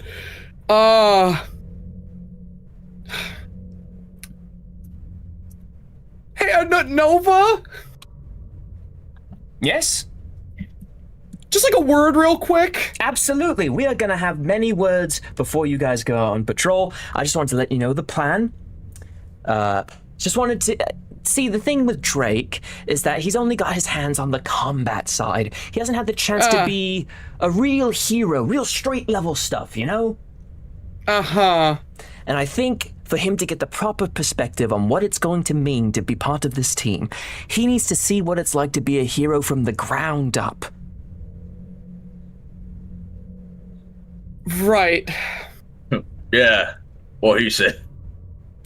So, Drake, get yourself ready, slam that energy drink, go ahead, wait outside, I'm gonna have a word with my main man here, and then we're gonna get you guys out on patrol, understood? Right, sure. You two have fun with your little chat. Don't keep me waiting there, Wonder Boy. I'm excited to see what we get up to. Yeah, likewise. And he'll shoot Cody a little two-finger salute with a wide grin before drinking his little energy drink on the way out. Cody will give a thumbs up as he walks out. Don't kill me. Okay, Nova. You smartest guy I ever met. Yes. And I trust your judgment. Yes. What the hell, man? Look, I talked with him. We had a sit-down conversation, and I asked all the tough questions. I asked about the initiation ritual. I asked about his history, what he's done. And he's done a lot of bad, Cody. Lot of bad. But there is something inside of him. There's something there. And you're the only one I can think of to dig it out of him. And Look, I'm not gonna say no to this.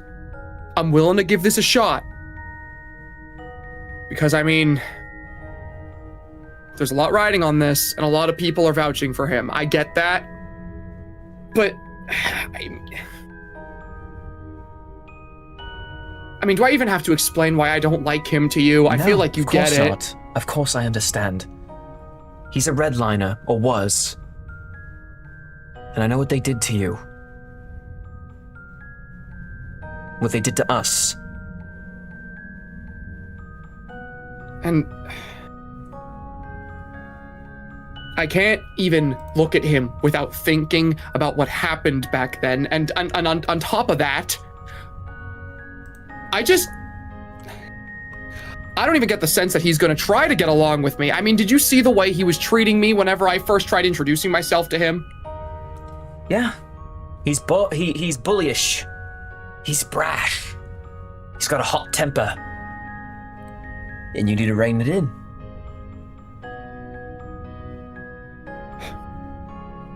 Look, I'm going to do my best. I'm going to try my absolute hardest to set this guy on the right track.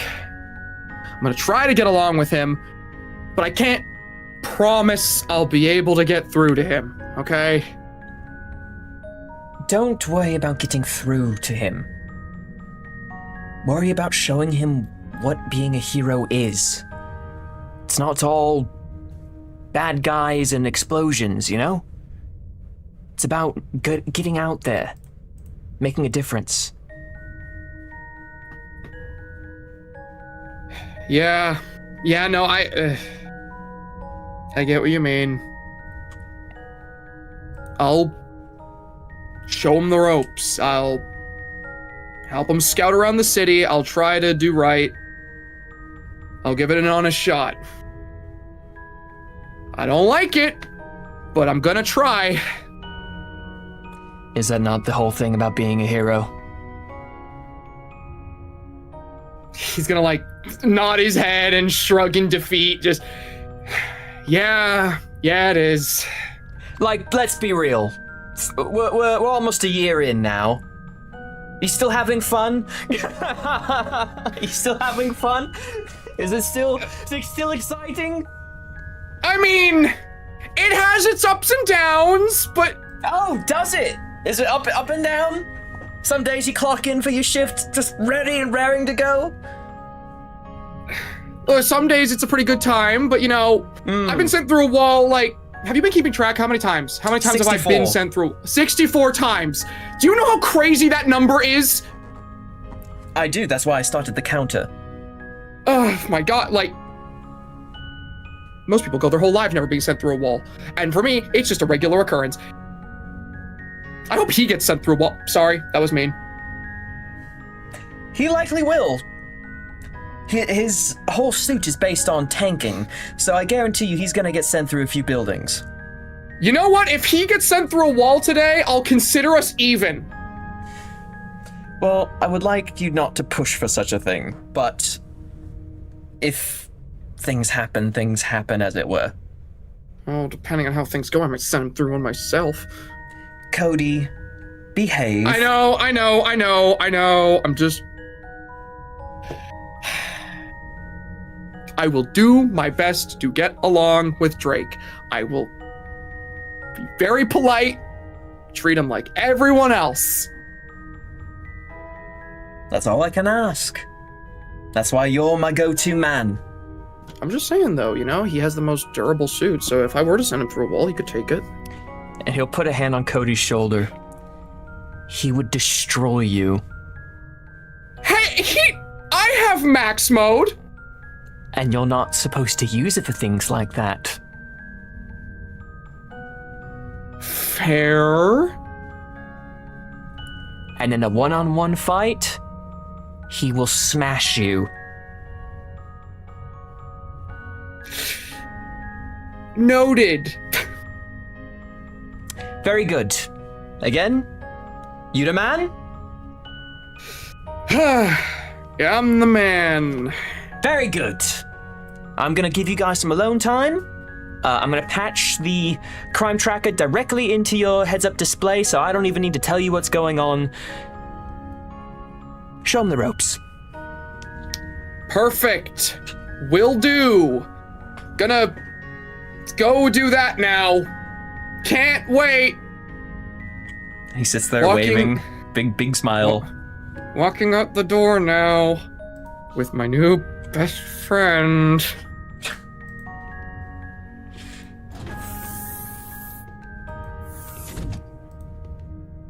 So back in the outside, the sun has now come up, meaning that Drake, you have officially been up all night. Yep. I wouldn't give for a breakfast burrito right now. Has Cody come out? Yes, Cody is now outside. I'm going to step out, turn like a fucking like sliding concrete in his direction. Wait, I got you. Where is it?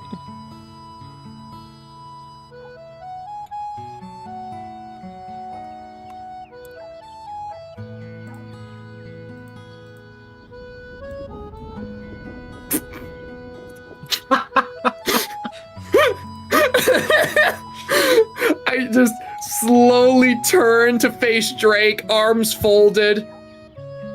Hey.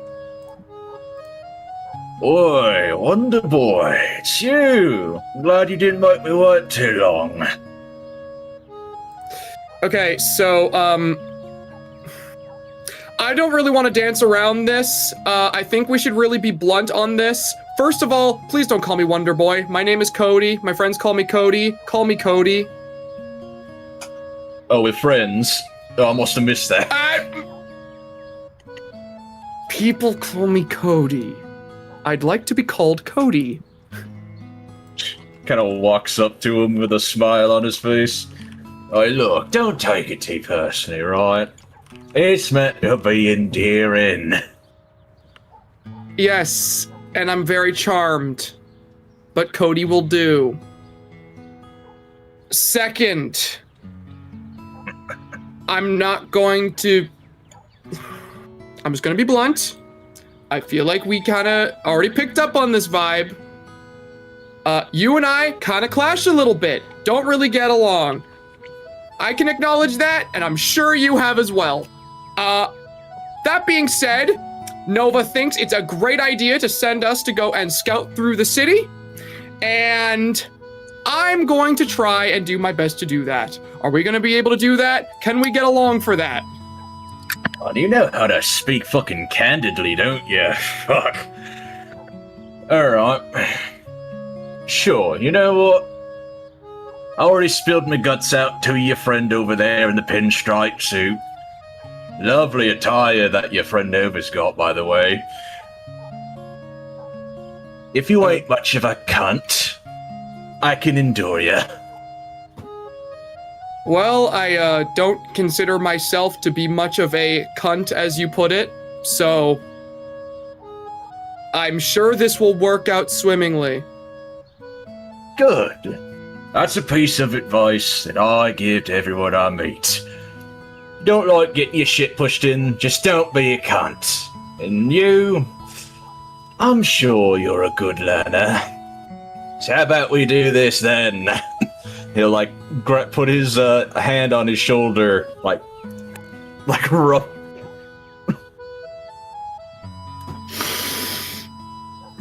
He's gonna do that, and Cody's gonna like kind of like step back and like push his arm off of him. Okay, yeah, we don't, I not really cool with that. Yeah. But yeah, we can, let's do this.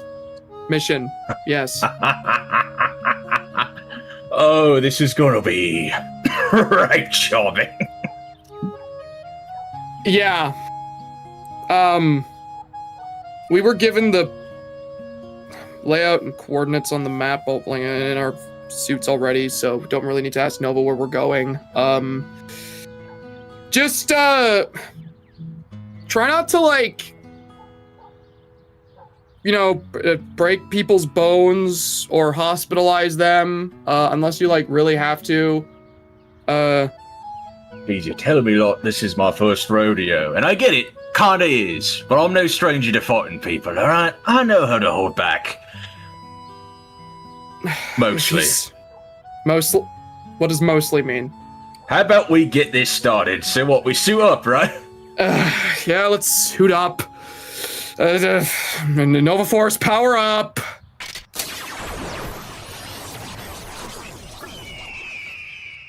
Ruby Macaw. Okay, your turn. Do it.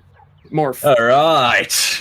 He like punches his fist into his open palm. Shine on!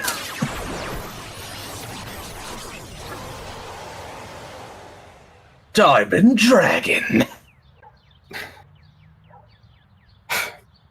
All right, let's go do this. Let's roll. All right, so we're gonna take off into the city. Go ahead and roll a D100 for me. Let's see what's on the crime table. Oh boy, there's a crime table. Which one of us is rolling that? Either or, doesn't matter. All right. I can roll on the crime table. If you'd like to roll, be my guest. Sure. What's the, what am I rolling again? D100. Crime table? D100. Let's go. 49. Okay, you guys are flying around the city.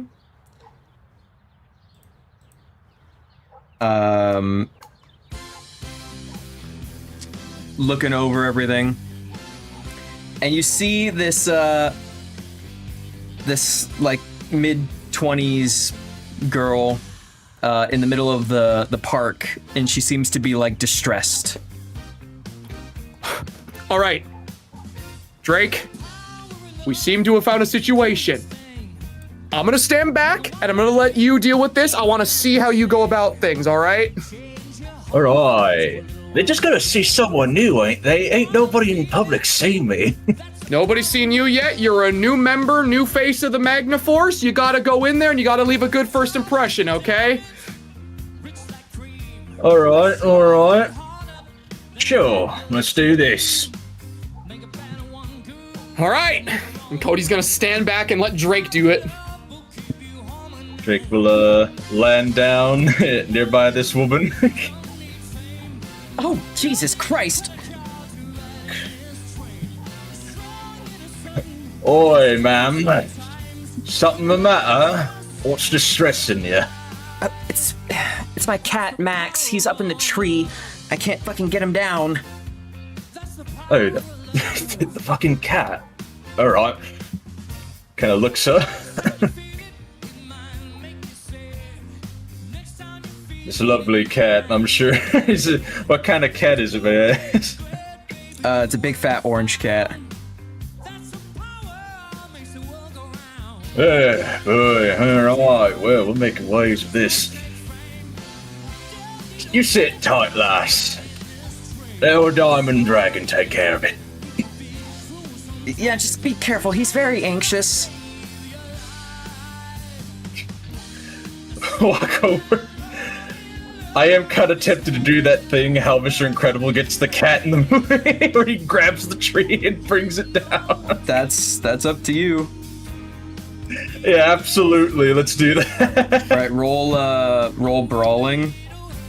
All right. You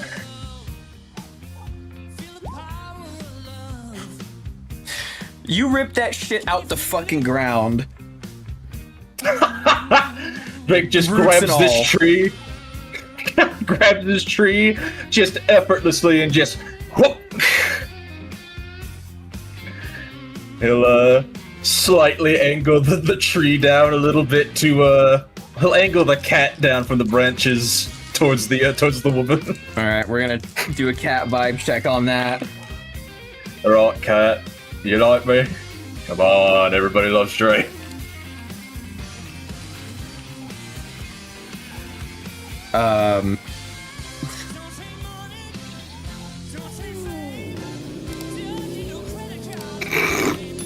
Oh, don't make this difficult for me, cat.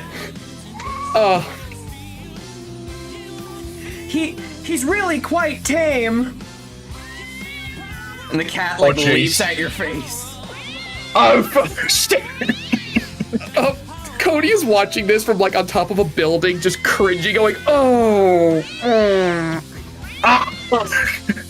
oh no, dude, It's alright. It's good. I'm good. I'm fucking. I'm diamond hard. Thing can't rip through me. I'm fine. oh, Kind of no." gently takes the cat as gently as he can to pull it off of his face. You managed to get the cat off, and it's sitting there just growling at you.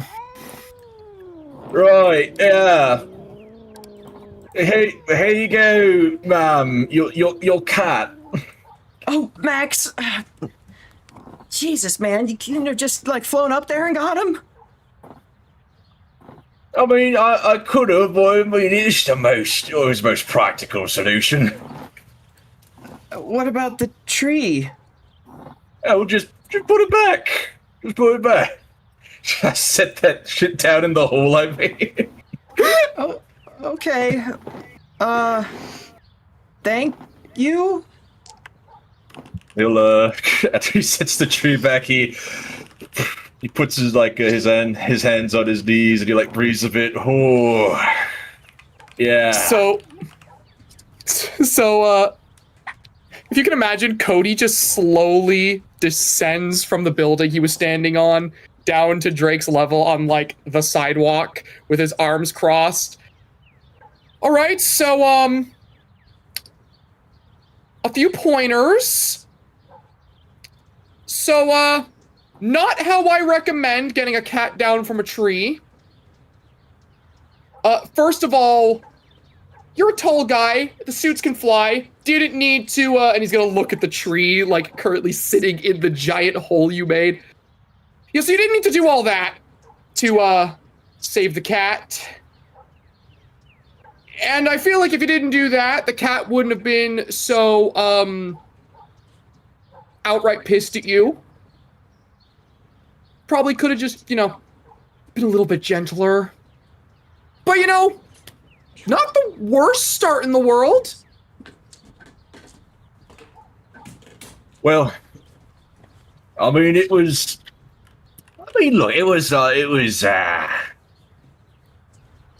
Like I said, it was the most straightforward solution. I mean, I've been told that this suit's got like the best strike, so I played into my advantage. Right, but like, so I just wanna run this by you again. You thought that the most straightforward solution, being a tall guy in a suit that can fly and there's a cat in a tree, you thought the most straightforward solution was not to fly up to the cat and take it out of the tree, but rather to uproot the entire tree and just swing the cat up and down until it let go itself.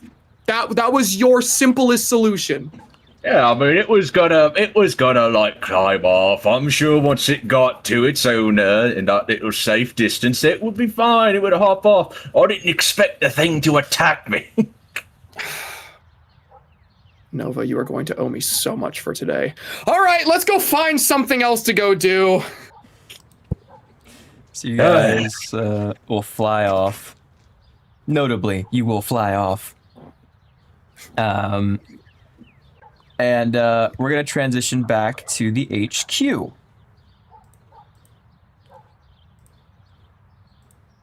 Where the group is now arriving for their daily check-in with Nova. As everyone begins to file in.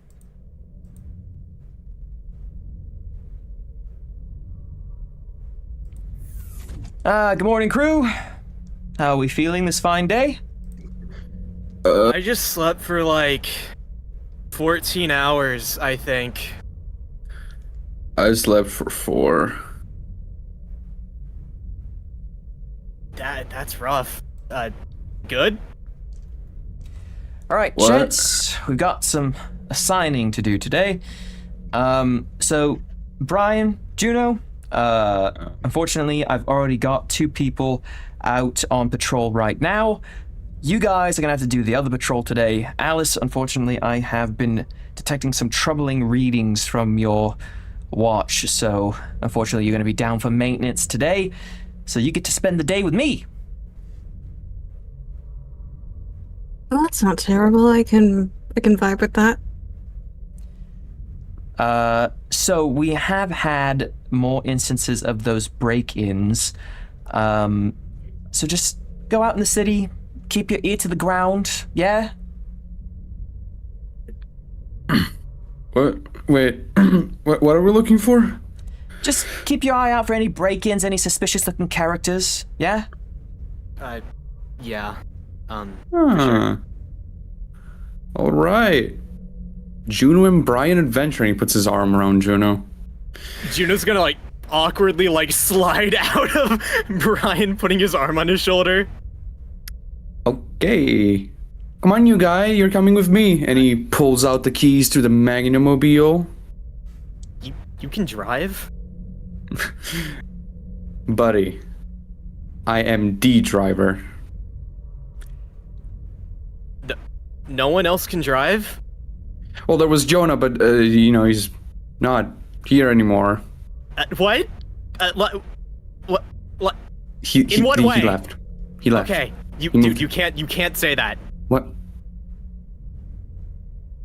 You can't say that someone's not here anymore. Like that, man. I mean... This what did is you think lovely. You guys should hit the streets. On it, boss. Yep. He starts leaving. Gets to the car. Amazing interaction. Beautiful. Have fun. Juno's just gonna walk out after Brian.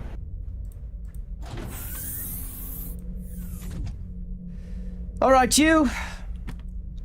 Wrist up on the little terminal here. I've got to run some diagnostics and change some things around, if you would. All right. And Alice is gonna walk over to the little terminal thing and place her wrist up on there.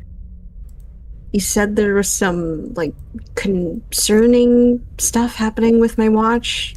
Yes, some abnormal readings. Shouldn't take me too long. Move some code around. Everything should be right as rain. All right, whatever you have to do. And he begins typing away on his little keyboard.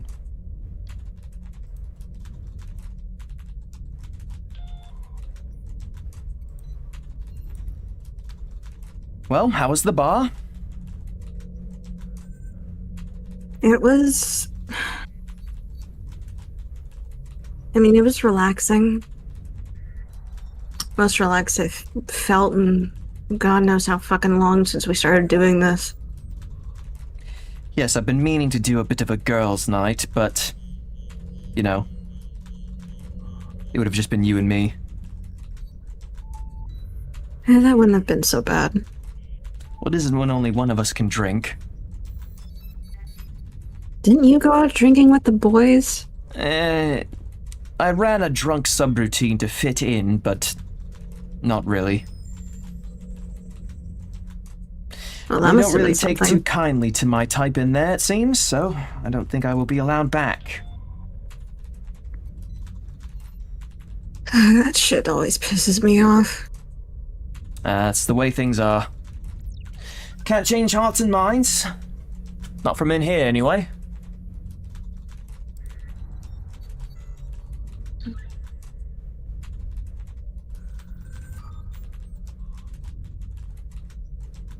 Yeah, well, when I get enough dough, I'll open up my own bar and...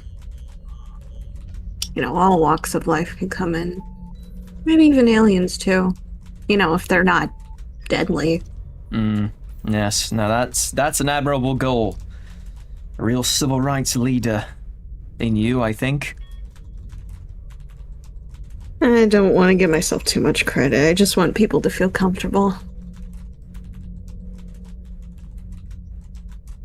And he really zones in on his typing.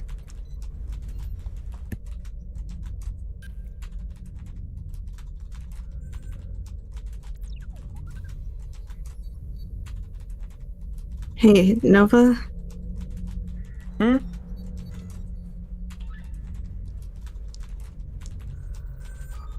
Do you...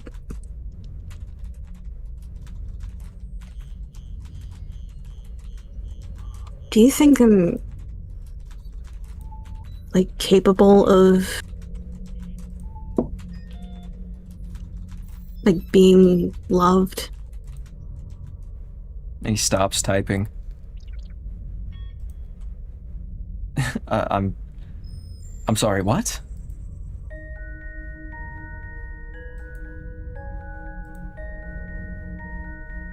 Do you think I'm capable of being loved?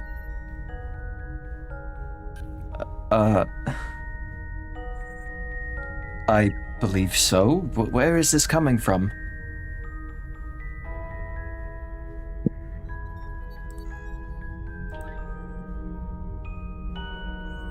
I figured you already would have known, given that you tend to hear everything. No, I turned off that subroutine, unless you guys are on a mission. I don't pry into your personal lives.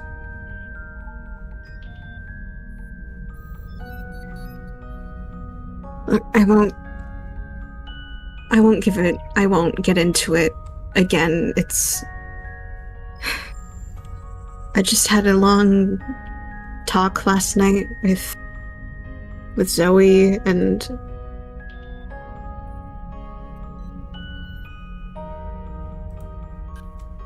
long story short, I tried to ask someone out, and I just stood there. I sat there and I choked.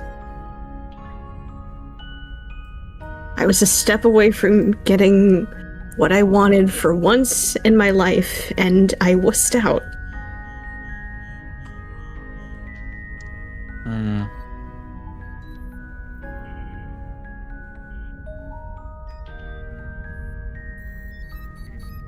And you think this means you are not worthy of being loved? Well, it's everything before that, not specifically this instance.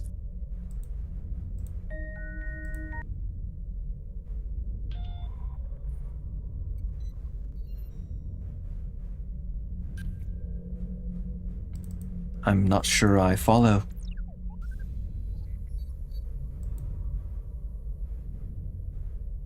It's just that everything leading up to this moment just... Look, I know you're not supposed to go looking for this type of thing, but I'm 24. I've never dated before. I had the chance right in front of me and I didn't take it.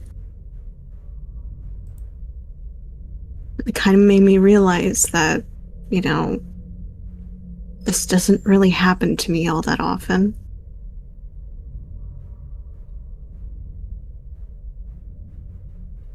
When you mesh with someone, when you feel comfortable, you feel happy, and they support you, they're sweet to you, they treat you like a person. I'm not saying that not everybody treats me like a person, but, here I'm treated like, one of the boys, one of the guys. And, I can take that. I can take that because, that's what I'm comfortable with.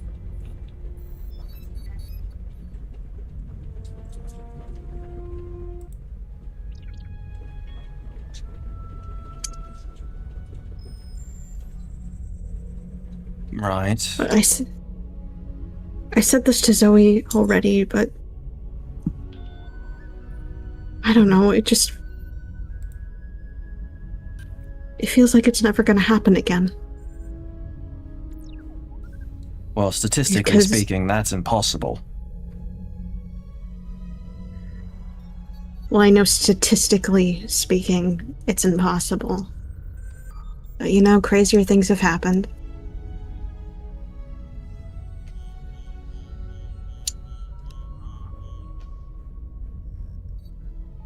Point being, I'm just scared.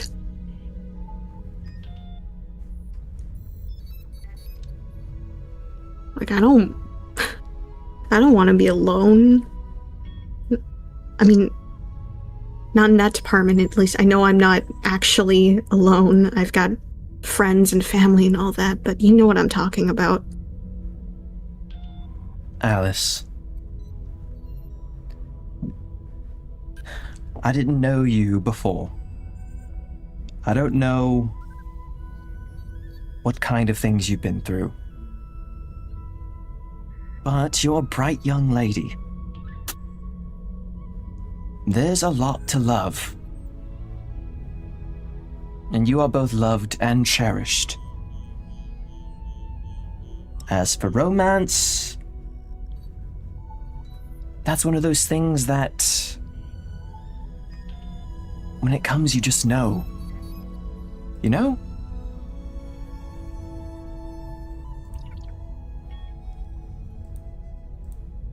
I think you're doing plenty fine.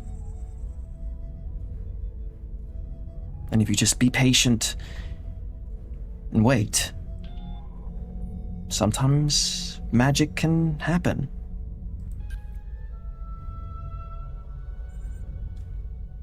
The thing though, how long am I gonna be waiting for? And that's what scares me. I don't think you're going to be waiting as long as you might think. You just have to look in the right places, you know? And let that heart of yours shine a little more, young lady. I try my best, but whenever I do try, I feel scrutinized. And that's the way the world works. I mean, look at the papers. Not every paper is a fan of the MAGNA Force. There are your critics. All you can do is your best. And for some people, that's not enough. But for the right person, your best is the world.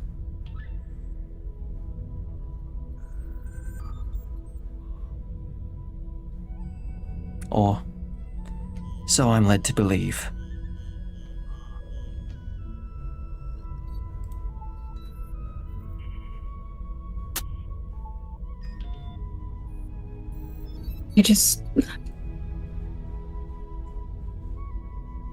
I don't really understand what makes me so unappealing to guys. You're not unappealing. You're not. Well, if I'm not, then it's really hard to believe that when nobody says a damn thing. Like, people can think I'm attractive, but just because they think that doesn't mean I know that. I'm not told this on a regular basis. So when somebody does say that to me, I have a hard time believing it.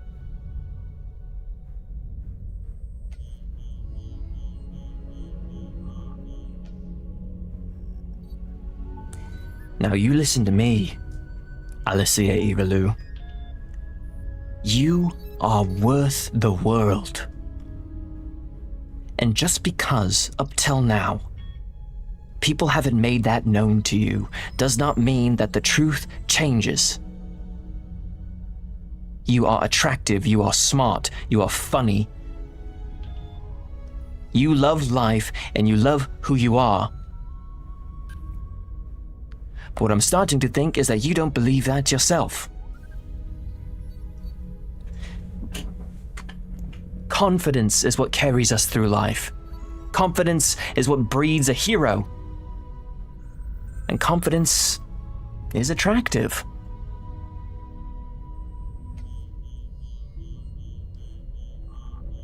You'll get your shot with the right person at the right time. And when that time comes, when you get to experience all that you really wanted, well, I hope I'm there.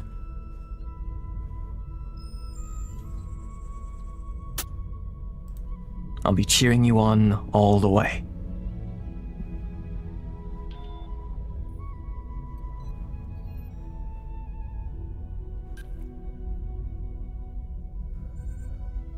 Do you really think I can be loved? You already are. Alice, I love you. We all do. It's not the boys' fault that they're missing out. I don't exactly blame them. I do.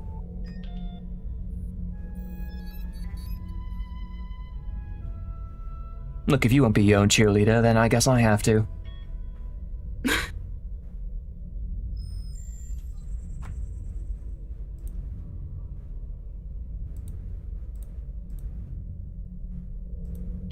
Thank you, Nova.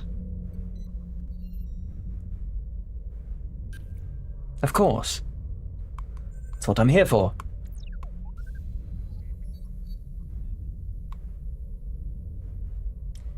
And that should do it. All good. What did you even fix on my watch? A mistake I made. You no longer have to do the morphing call.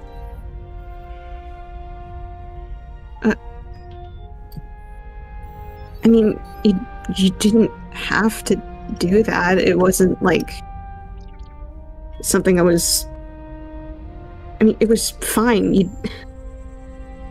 Well, now you can choose to do it if you wish.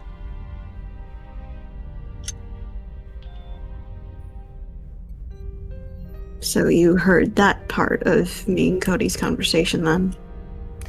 Well, when you were standing in front of the terminal that is my main body, I can't exactly, you know...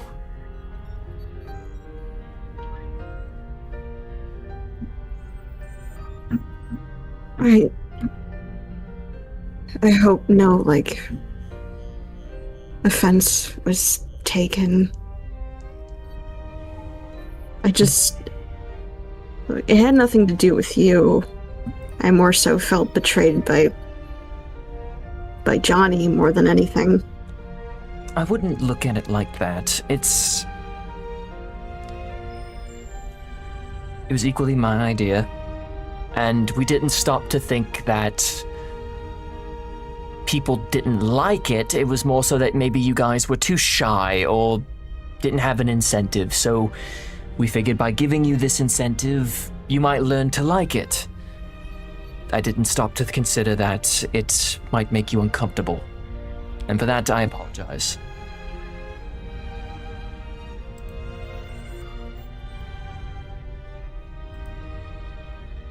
I was more offended by the fact that Johnny thought I would like it. Because, like, you were there, so to speak. You heard everything I told him. I showed him my entire world, and he didn't even consider.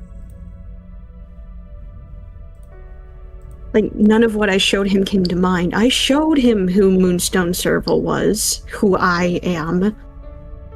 And it just felt like he spat in my face. Again, it's not coming from that place. Don't get it into your head that it's worse than it actually is. It was a mistake. And one we can correct. It's not a big deal. It's been patched now, and we're on a better terms of understanding.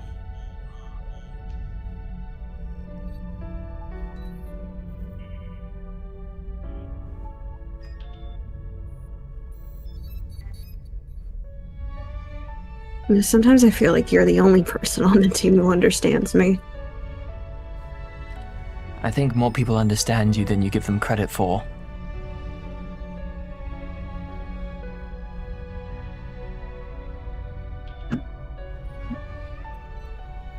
I think one of the people that understands you the least is yourself.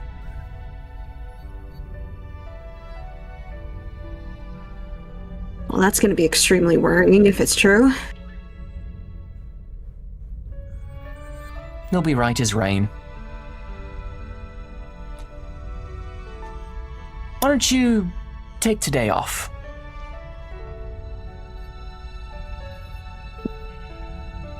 Yeah, that sounds good. If you'd like, go out, grab something to eat, go out, hang out with some friends, study, or if you'd like, there's some stuff around the shop I could use some help with. But we'll keep you grounded today. Yeah, I'd like to stay around here with you, if that's okay. More the merrier.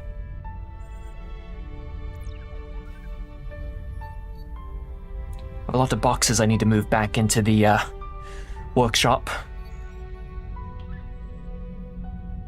Well, yeah, I'll gladly help out with anything you need. Very good. Well, let's get to work, shall we? Yeah, whatever you need. And, we will cut out into the city.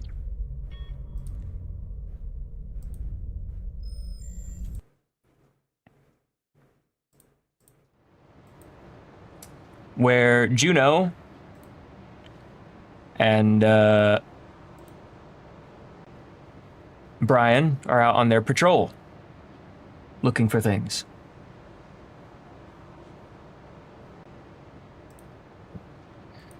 So, Brian is driving around, and he's kind of like, I don't mean to brag, Juno, but I know my ways around downtown.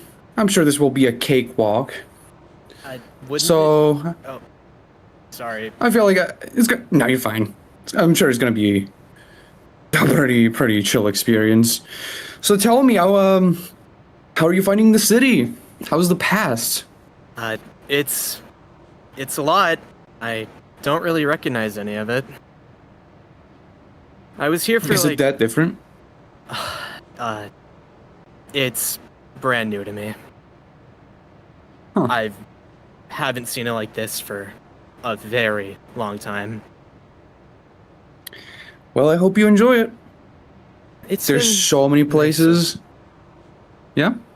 It's been pretty nice so far. how long have you guys been the Magna Force? Just,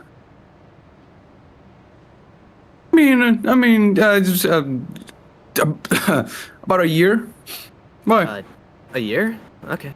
Yeah, No, more or less. I was just wondering. How long have you been the Magna Force? In the Magna Force, whatever. Like somewhere from a year and a half to 2 years. Around You got there. experience. Right. Well, when this is over, is there any place you'd like to see? Maybe the arcade. Maybe go watch a movie. You've seen movies, right? Yeah, I've seen movies before. I Awesome. don't really know what I want to go see. Well, what kind of genres do you like? What interests you? Tell me about yourself. I don't really know. I never had much time to do stuff like that. Brian is gonna stop the car, and he's slowly gonna turn to Juno. When this is done, okay, whenever this mission thing is over, I'm taking you to the movies. And you choose whatever catches your attention. I'll pay for it. Get you popcorn, get you a soda, get whatever you want. And we're watching a movie. How does that sound? That's fine. I don't know. I feel bad using time like that. Wouldn't it just be better if we patrolled instead of going to a movie? What if? No, we're not going now. I know. I'm just saying after. What if something happens after? Then we'll deal with that. We'll make time another day. Juno's gonna start looking outside the window and just be like, all right. Okay, and Brian's gonna keep driving. He's gonna go into the downtown area. He knows his way around there.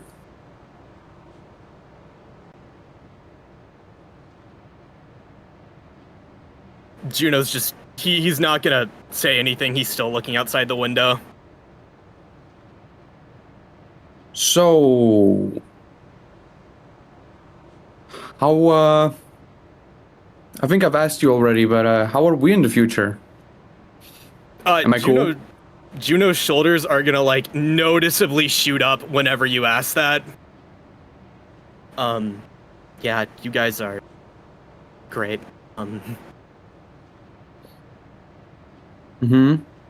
Yeah, not much Cody, else to say. Alice, they still there? Yeah. You guys are great in the future. Cool. He's gonna continue driving.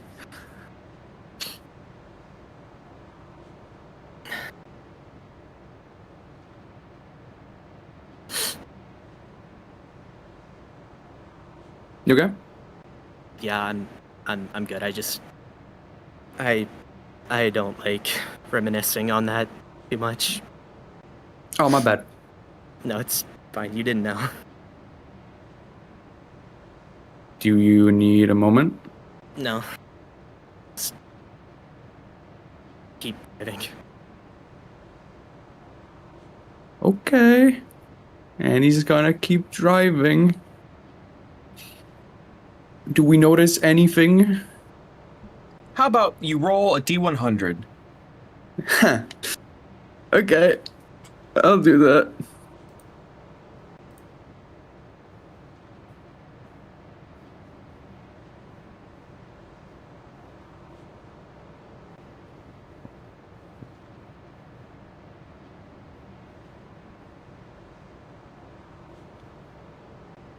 Okay. You guys are going up the street. And as you guys are around a corner, you notice that there is a robbery going on right in front of you. Are the robbers like still inside, or Yeah, the, are they, the like, alarms are leaving? going off and they're packing shit up, ready to leave. Okay. Right. Well, here's a mission for us. Yes. Yeah, I guess it's time to go. Magnaforce and all yeah. that. Juno's gonna step out of the car and immediately go henshin and transform. Right. Right to it. Brian's gonna stop the car. He's gonna get out. Nova Force, speed up.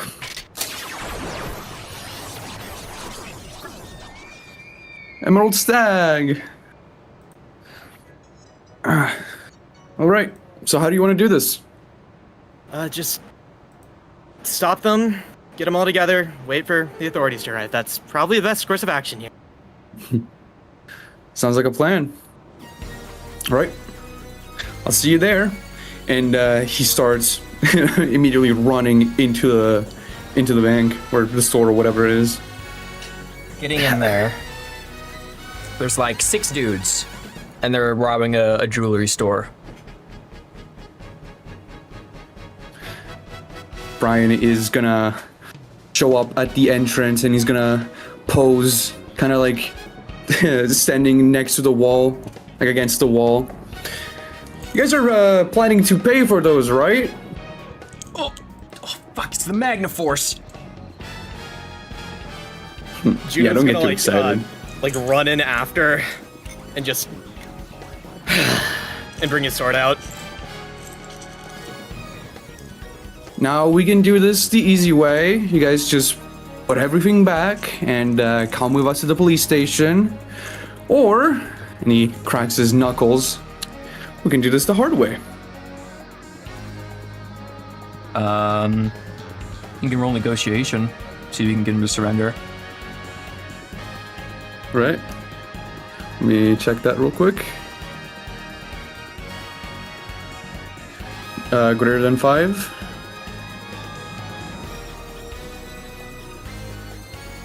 Matt?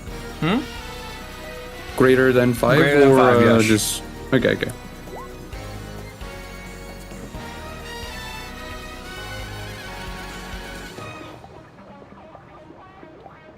So, let's see. So 3 of them will surrender. The other 3 make a break out the back entrance. Okay, well, okay, you chase him down, I'll go the other way. Okay. And he's immediately gonna run out the store and use his super speed to catch up to them to the back. Let's cut him off. Juno's gonna start using his monowire to grapple forward, and he's gonna try to like wrap it around a few of them to like restrain them so they can stop running. Roll agility. Roll agility. Okay. Okay.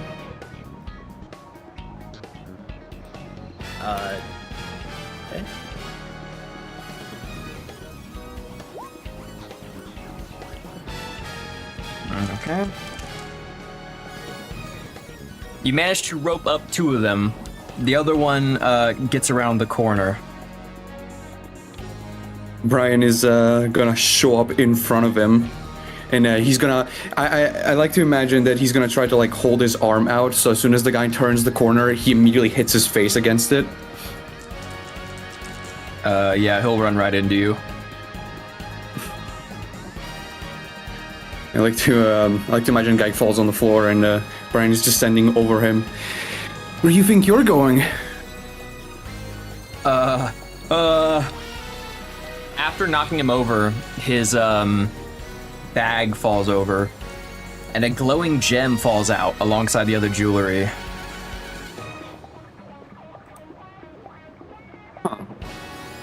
Brian is gonna he's gonna see the gem and he's gonna look at it a little weird, tilt his head a little bit. Huh. All right. And he's gonna kick the guy in the face to knock him out. He'll go down, no problem. All right, you got the other ones covered, Juno? Garnet, Kitsuna, whatever. Yep. Awesome. Juno's gonna thumbs up and just start walking these two back into the bank to restrain them with the other three with his monowire. Brian is gonna grab the weird-looking gem as he's dragging the last guy in.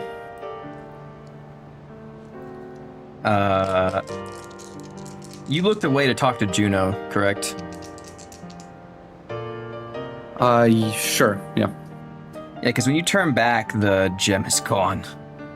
Oh. Huh. Okay, well, Brian's gonna turn around. The gem is gone. And he's gonna be like, okay. Probably just imagined it. He's gonna carry the guy and the bag with the jewels back to the store. Okay, you carry him back to the store. So, what's the plan now? Just wait until authorities arrive? I mean, we can just tie him up. Somebody probably already called the police. I think we can leave. Already on it. Juno's gonna look around. Is there anyone else in the bank? No. Surprisingly, there's not a single person in there. It was just not even the robbers. The staff? No, Oh. not anybody in there. Looks like we're gonna have to be the one to call the authorities, I guess. Right. Weird. Do you want to do it, or I can? You, All right, dude. I mean, I can. Yeah. Pulls out his phone. Okay. He's gonna awkwardly turn around and walk back to the back of the store and start calling the police himself. As you are calling the police, you see a flash of a shadow dart across the rooftops. What the? He's gonna look up. Is anyone there? They seem to be running away. Oh shit. Juno, you're gonna have to call the police. Okay, toss me your phone. Okay. He tosses the phone to Juno and immediately starts climbing up to the rooftops to chase this person. So you start chasing after this person.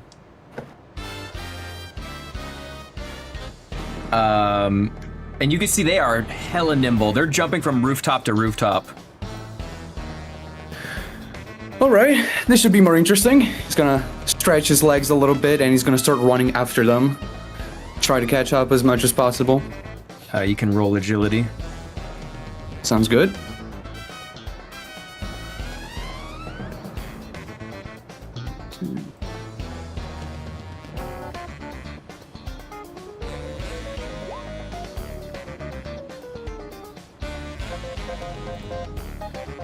Okay, let's see what they can roll.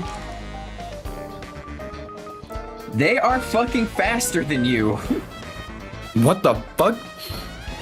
You're steadily closing in, but it's not like an instantaneous thing. They are keeping pace. Okay, you're pretty fast.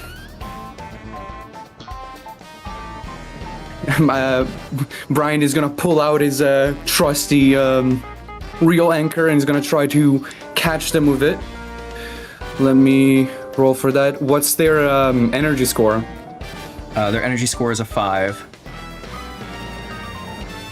Okay. So that's gonna be. Let's see. 5. That's enough. So yeah. Go ahead. So Brian is gonna be like, okay, you're pretty fast. He's gonna pull out his reel anchor. Are you faster than this? And he's gonna like throw it to catch them, and I imagine it like rolls around them and stops them in place. Yeah, the person goes tumbling, and they crash into a bunch of shit on top of a rooftop, like the base of a water tank. That's a little more extreme than I wanted, but yeah. I killed them. I just They fucking exploded. Nova, what do I do? Oh fuck. He's gonna run up to them. Hey, that stop was a little harder than I intended it to be. This figure steadily begins to climb out.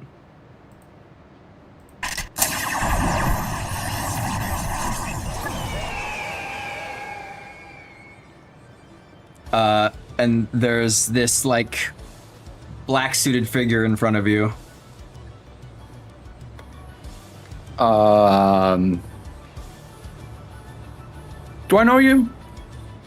No, you don't. So how about you just forget you ever saw me, and we'll just go separate ways? How about that? You know you just ran away from the scene of a crime, right? And did I commit a crime? Brian is gonna start looking around them. Does he notice anything? Maybe a gem? Not in her hands, but she certainly has one on her belt. Is it the same gem? No, it is different. Did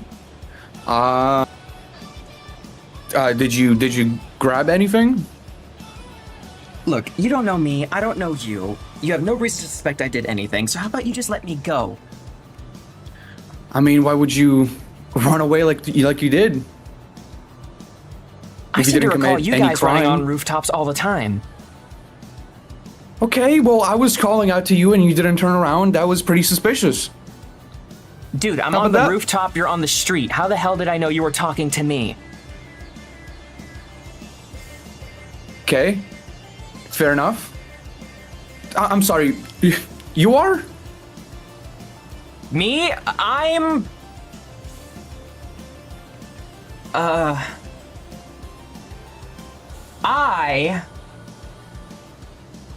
am Lady Comet. Okay, Lady Comet. Emerald Stag, now we know each other. So, did you happen to grab anything? I'll ask again. No. You sure? 1000% Where- actually.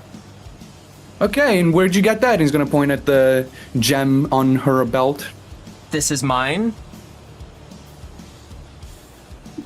And where'd you get that? Family heirloom.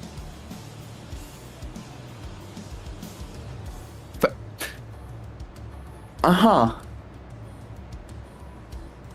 Right.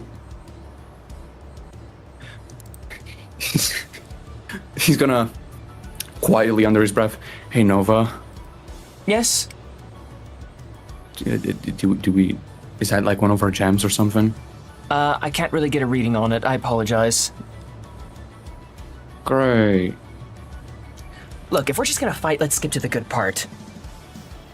Oh, we're gonna fight? Alright. It's gonna get into position, not even questioning it. But I'm I gonna warn you. gotta warn you. Oh? Yeah? You have a okay. warning for me. Yeah? What's your warning, hotshot? I'm, okay, I didn't think I'd get this far. Like, I'm just letting you know. I'm not gonna go easy on you. Because I'm a girl. No. It was gonna be something better, but I'm not gonna tell you now. Look, you're obviously not good at the talking thing, so either swing or I'm going first. Okay, take your best shot then. It's gonna stand there.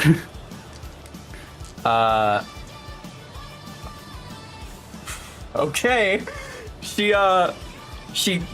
gets in this like position.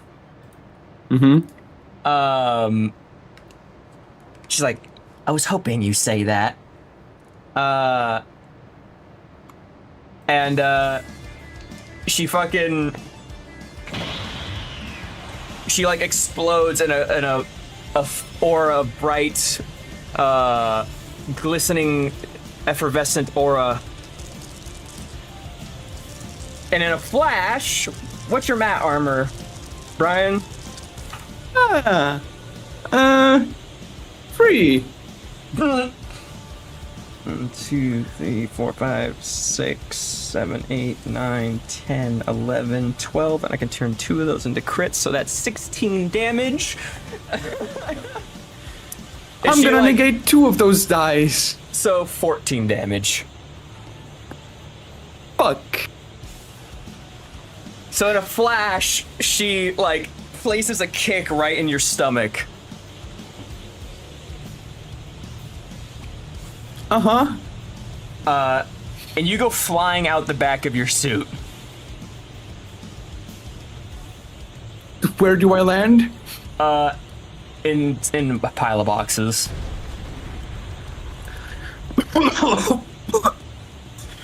Okay. Noted.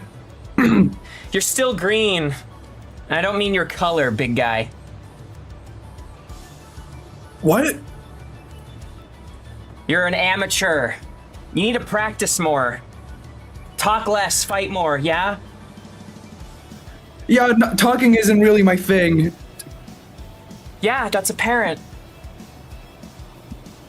What is that supposed to mean? And he's gonna get back up. He's gonna try to climb back to the top of the rooftop. Don't make any stupid decisions. Oh, I know what I'm doing. Do you? I'm not just gonna let you walk away with that. Yeah. Do you? Is this knowing what we're doing? Well, you're not killing me, so I'm gonna assume that you're not necessarily an enemy. I would really prefer if I didn't have to. You're not gonna kill me, right? As long as you don't put me in a position where I have to, no. Okay, then we're on the same page. He's gonna keep climbing up. Imagine he got back up to the to the rooftop now. Whew. Okay. So what's your deal again? Aside from kicking really hard. I'm the newest hero in town. Uh-huh. And why? Same reason why you guys are heroes, to protect people. What kind of a fucking question is that? I mean, I'm just wondering. You know, it's a big city full of dangerous individuals, and he's gonna start cleaning off his shirt. You know, you guys Trying aren't not the to pay only attention people to the that can fact- choose to have their powers be used for good, right? Okay. Fair point. Sorry, I'm not really used to seeing other people in costume. Aren't there like 6 of you? Yeah, but we're a team. Okay, I don't well, know who you consider are. me number 7. Last person. Okay. Hold on. Last person that randomly showed up in a costume like ours wasn't the friendliest individual. So And that one's apologies. on your team now, right? Okay, you do your research.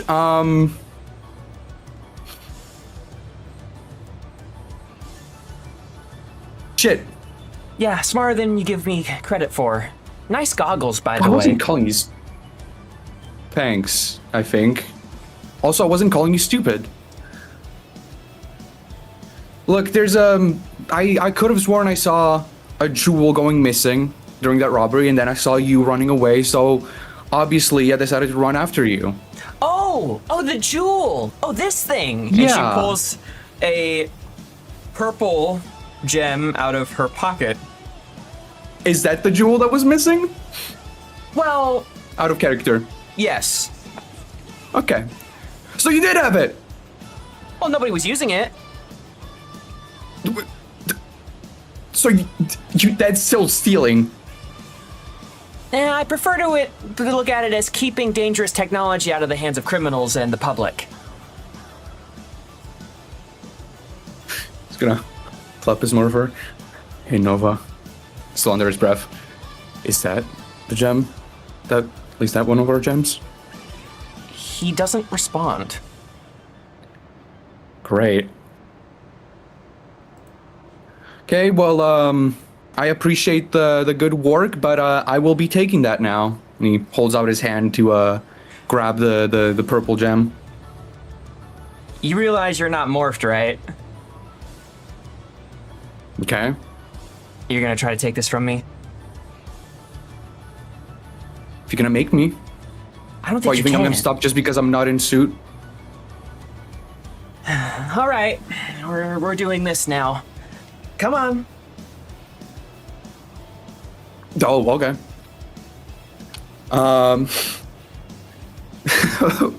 Fuck. So, Brian is, you know what? Sure. Brian is gonna try to go in for, a kick. My, what do I roll? It's gonna be brawling. Okay.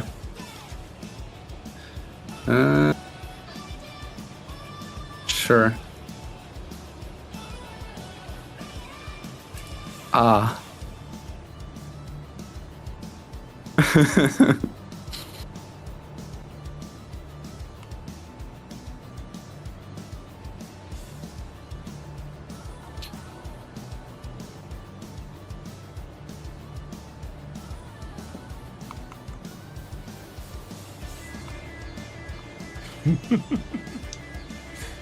So describe your attempt. So Brian is gonna get into a fighting position, and then he's gonna start rushing at her, and he's gonna try to. I guess the best way I can explain is that, like, is she holding out the gem in her hand? Yeah. He's gonna try to he's gonna try to, like, kick her arm to make her drop the gem. So you go to kick the gem out of her hand, and right before your foot touches it, she throws it across to her other hand and uses her free hand to grab your ankle and wrestle you to the ground, and she puts you in a fucking ankle lock. Okay, point taken. I shouldn't fight out of suit. Fuck. I'm not sure if you should fight at all. Excuse me? And she'll wrench your ankle a little bit. Oh, okay. Uncle. Okay, you can let me go. I'm fucking done here. No, yeah, you gotta tap out. You know how this works. Come on, tap. He's gonna tap out. And she lets him go, taking a few steps back. Look, just because I let you go first doesn't mean that I can't fight. Oh, you let me go. What, I let you fight? I let you attack first. You're such a gentleman. You let me go first? You got your ass handed to you, kid. You don't let the villain go first. I mean, I didn't really know if you were a villain or not. You thought I was a robber, and you're gonna let me take the first shot? You don't know what I'm capable of.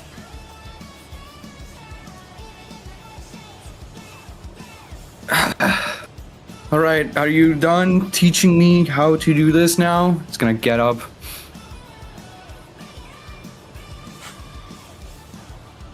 You got a lot to learn. Sure. So what are you planning to do with that? Keep it out of villains' hands. What else? And why are you not gonna let me take it? Because I just don't think you guys are capable of handling this stuff yet. I feel like we are the most capable people in the entire city. Maybe not myself personally, but the rest of the team for sure.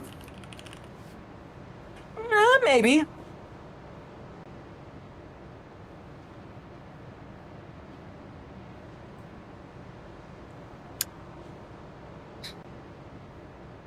Okay, he's gonna turn around very quickly, and he's gonna mess with his morpher, with his watch, to try and call for reinforcements from Juno.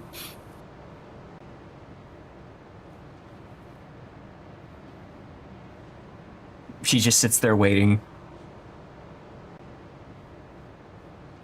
Out of character, do I have to wait until I can morph again, or is it like how does it work exactly? For this combat encounter, you cannot morph again, no. Okay. Oh, right. He's gonna pull out his gem. Nova Force, speed up.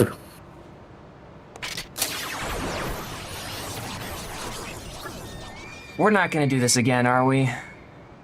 No, just would rather not be out of costume on our rooftop with you. Oh, it's a shame you're so easy on the eyes.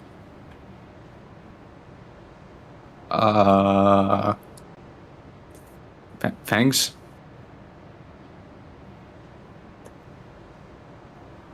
All right, where's your friend? He'll be here any minute. He's gonna start looking around. Where the fuck is Juno? Did Juno actually get pinged by Brian whenever Brian did that? Yes. Okay, Juno's gonna start making his way over. Climb up the fire escape.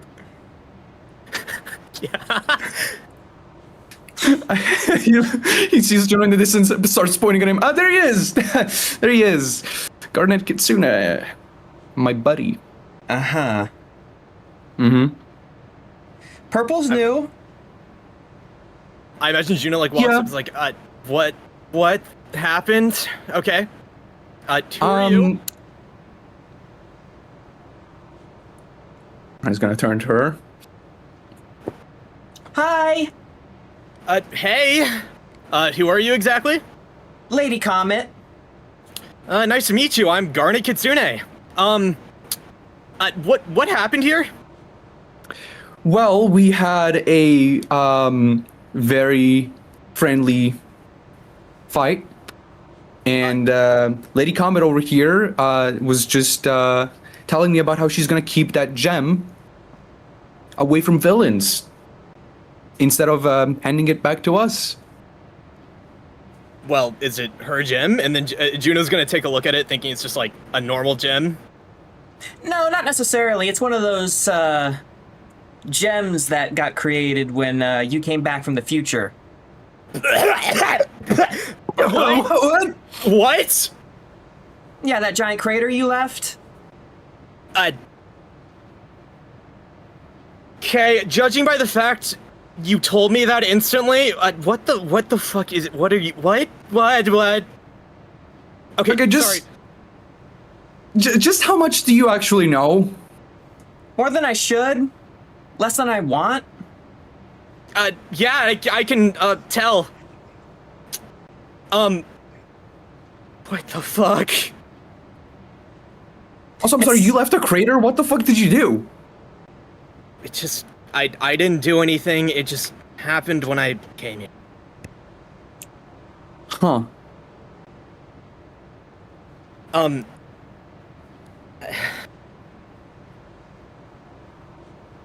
What the hell? Okay. So, judging by the fact you're telling me that willingly, I'm assuming you're not a villain. No. Oh my god, what the fuck?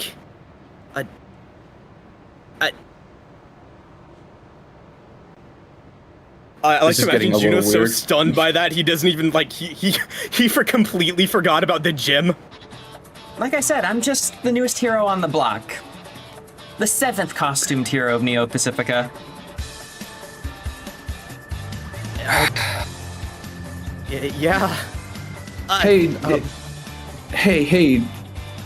Kitsune, can you do you mind? He's gonna like turn around with him to kind of like whisper to him. I don't think we should let her go with the gem. Yeah, probably not. But like, dude, Yeah. what do you want me to do? She's 10 times faster than me. Judging by the fact you ran off after her, you look like you're about to pass out. What I'm am I not. supposed to? Juno's gonna like step back and look Brian up and down.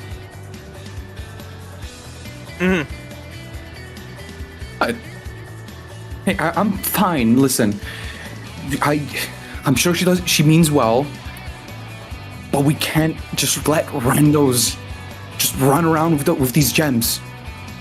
I mean, to be fair, isn't that exactly what we're doing? Yeah, but we're not randos. You Where's know, the it goes a lot Magnaforce? better when you guys actually whisper and not like yell in a whisper tone. You know that, right? Yup. Look, And you're Ju- welcome to try to take it from me again if you want, but it's gonna go about the same. I don't know. It's the two of us against you. Think I'm gonna make the same mistake again? I'm gonna give you one chance. Are you sure? Brian, or Emerald Stag, she doesn't seem to be malicious. And she kind of kicked your ass, dude, from what I can tell. And he's gonna point to like the fucking holes in the wall. Look, she didn't kick my ass. I just let her go first. Yeah, and she kicked your ass. Brian is gonna ignore him. He's gonna get into like a running position. Before you can do that,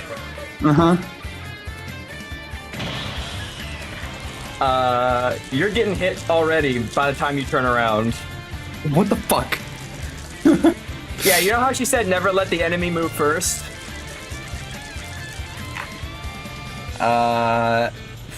You can negate 2 of these if you want, but it's 18 damage.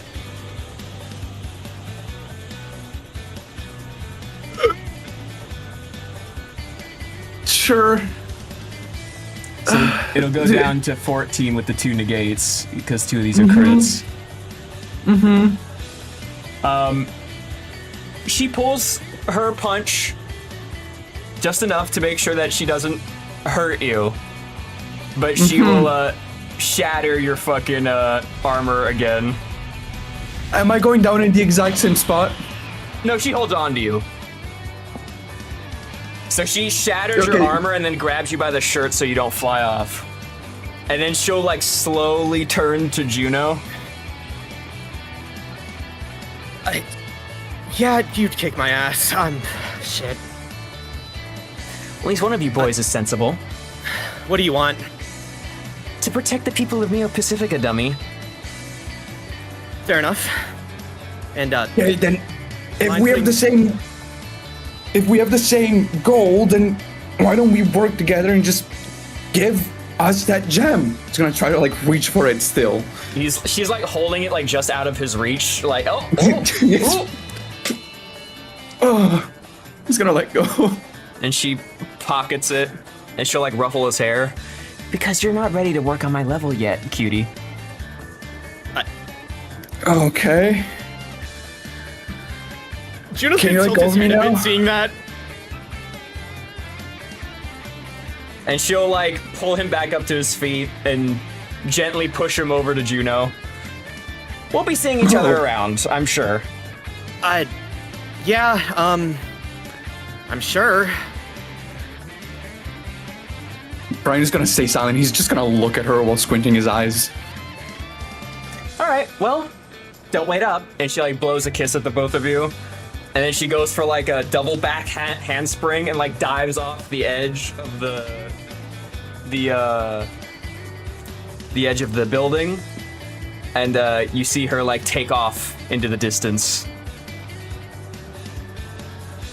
So Juno. Brian, what was that about her not kicking your ass?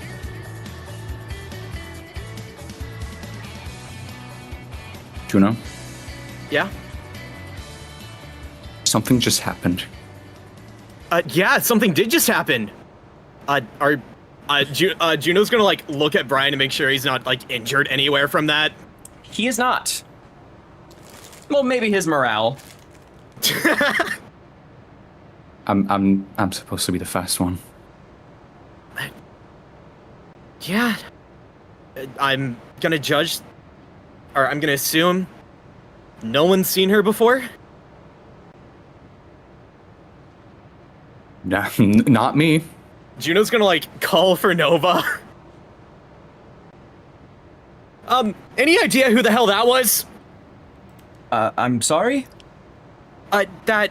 Did you see that woman just now? Like she just kicked Brian's ass and then let him go. There appears to have been some interference. I wasn't able to catch it. I apologize. Oh, there wasn't interference, right?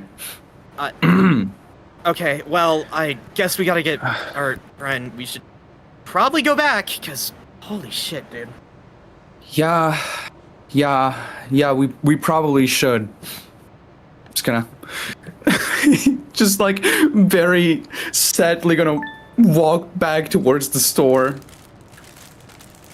1 second, my food got here. Juno's gonna follow after Brian. I like to imagine they're like walking back. So they're just having a casual walk back to the store.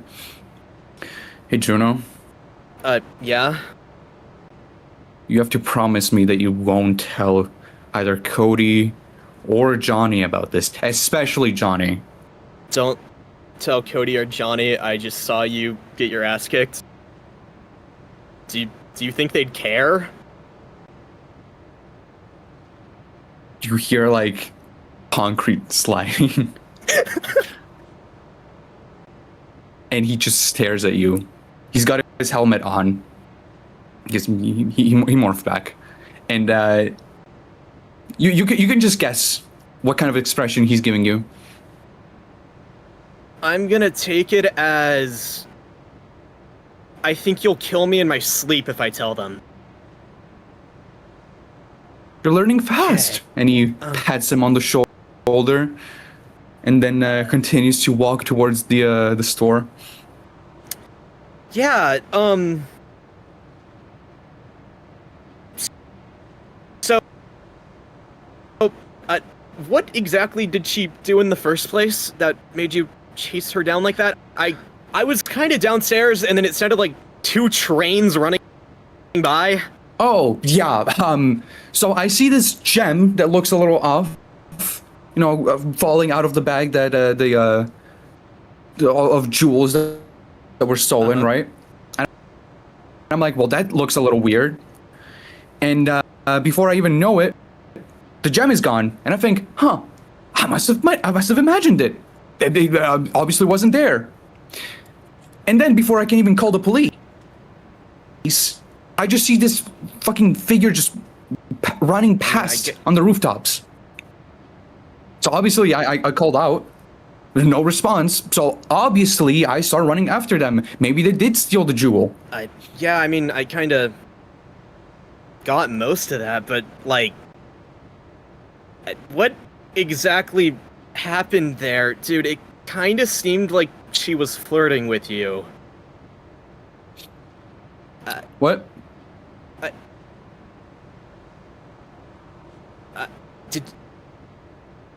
Never mind. Okay, what? Oh, okay. Huh. He's gonna go back to walking. Yeah, no, Seriously, do not tell Johnny. I'm not gonna tell Cody or Johnny about that. Don't Okay. worry. Thank you. That was pretty rough though. Yeah, we don't have to talk about it. Yeah. Okay, well, speaking of Cody, let's check in on them on the other side of the city. As, they are currently, I don't know, what are you guys doing? You tell me. So, I like to think that they are on like a sidewalk or like in like an alley after roughing up some muggers, and Cody is just sitting there like, okay, so, I think you had the right idea, coming down and trying to rough them up a bit, but I think you might have hit one of the guys a little too hard. How are they gonna learn? I feel like, in handcuffs going to prison, I feel like that's a lesson enough. You don't really need to knock the sense out of them. Yeah, handcuffs only do so much. Look, they're not doing much of those people in those fucking little cells and shit. You gotta teach them a lesson. Nothing says don't do crime again like making them swallow their teeth. Yeah, but you see, the lesson can't really be taught if you hit them so hard in the head that they get brain damage. Well, in a way, it prevents them from doing crime again. In a way? Is that your way of putting it? Yeah. All right, look, oh, God help me. So, look, all I'm saying is just show a little bit more restraint. Maybe try to talk them down. You'd be so surprised how many criminals will just drop everything the moment we arrive and try to talk them down. I mean, we're the Magna Force. Petty thugs, they're not going to try and fight us most of the time. I mean, I'm pretty good at making people, fucking cry. It's pretty easy. Yeah, I can imagine so. Yeah, like, listen, we come across somebody, I make them drop whatever they're doing just easy. You just gotta get up there. It's like, for example, grabs them by the shoulders and, like, pushes them against the wall. Like this! You gotta frighten them. Sorry, to the criminal or to Cody? Okay, to the criminal. Okay. You can put him down now. I think lesson's been learned, right? And Cody's gesturing to the criminal. I don't know what the fuck is going on. Yeah, I'd hate to come and... I'd hate to find you again. Oh my God, Drake, you're scaring the hell out of him. You don't need to do that. Right. See? This is easy. It's so fucking simple. No more robbing, no more mugging. Right as rain, that. But you see, the thing I'm trying to get you to grasp is that we don't exactly torment these people as the Magna Force. It's not tormenting, what do you mean? You are delighting in the terror in his eyes right now. I can tell you are having a blast right now. Yeah, of course I'm having fun. What, hero work ain't fun? No, that's not what I'm... That is not what I'm saying. What I am saying is that we shouldn't delight in tormenting the... Put him down, Drake! Fine. Alright, you little twat. Make yourself scarce. Get out of here.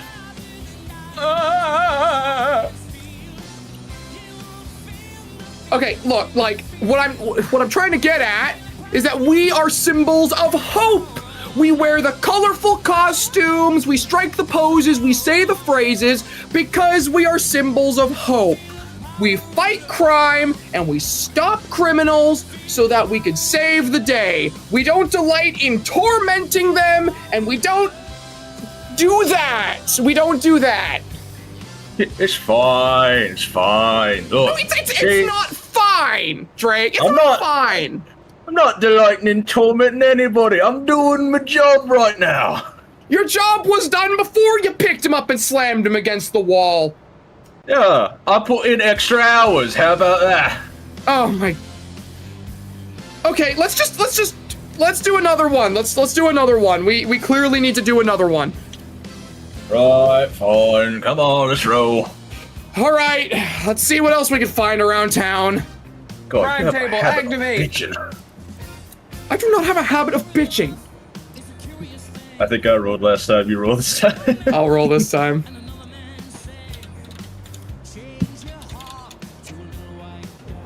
$89. So, you guys are walking around town, and you see a little ruckus forming down by the quarry.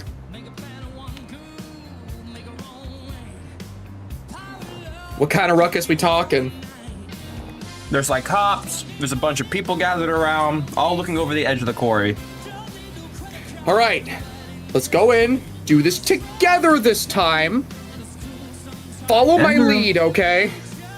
Alright, fine. Jeez, up top of my ear. Oh, God, you're such a nagger. I am not! Oh my... Let's do this. We're gonna do this. Let's do this. Fine, let's do this. And Cody's gonna fly down. I'll join him. Getting down there, there's some cops around.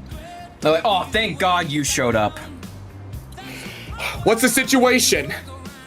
Kid fell over the edge. He's down there in the quarry. We can't reach him. Oh man, well, don't worry. We've got this whole thing sorted out.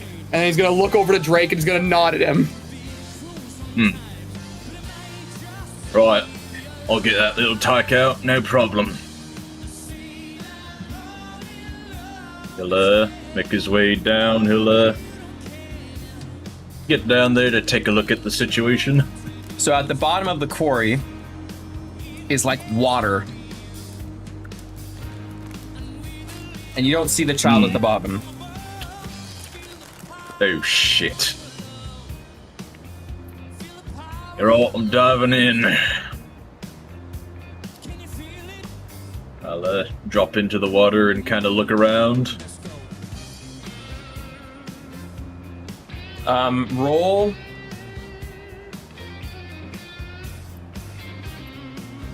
Suppression. Suppression. Alright. I haven't been suppression. Let's do it. 10.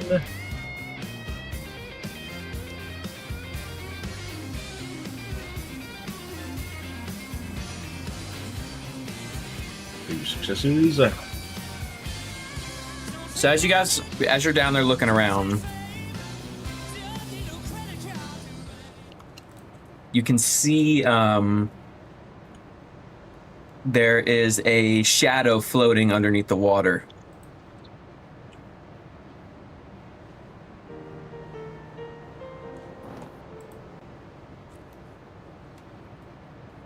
Oh, fuck. Cody's kind of like flying down and like trying to see how Drake's doing. Just, what's the situation? What's up?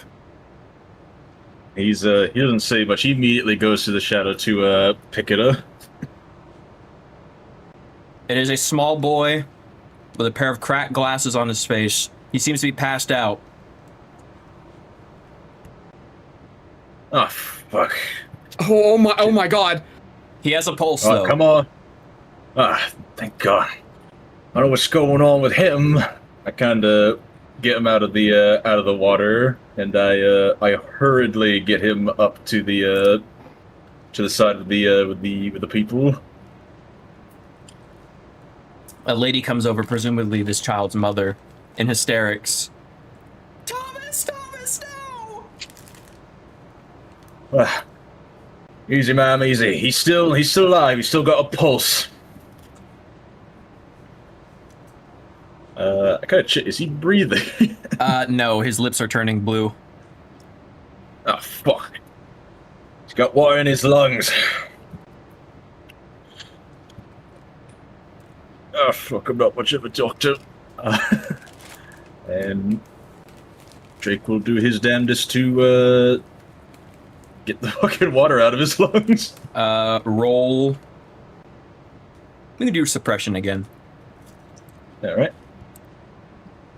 He's hurriedly getting this child just right position, all that good stuff to get this out of him. I'm sure he's not choking or anything. Come on, baby. Oh, that's a success, at the very least. He coughs up a little bit of water, but it's not all out yet. Alright, come on, don't you fucking go on me, lad. Don't you fucking go on me. With a hearty push, he'll... and he spits up all this water. There we go, easy, easy. Just got tons of little fucking water in your lungs there, lad. Easy now. I'll set him up. And he's like, and she's like, oh my God, Thomas, oh my God, thank you so much. Aye, no problem. Shit, lad. What were you doing down there to even begin with? Fucking crazy. You'll notice he has his MAGNA Force shirt on. I told you not to be playing hero near the quarry.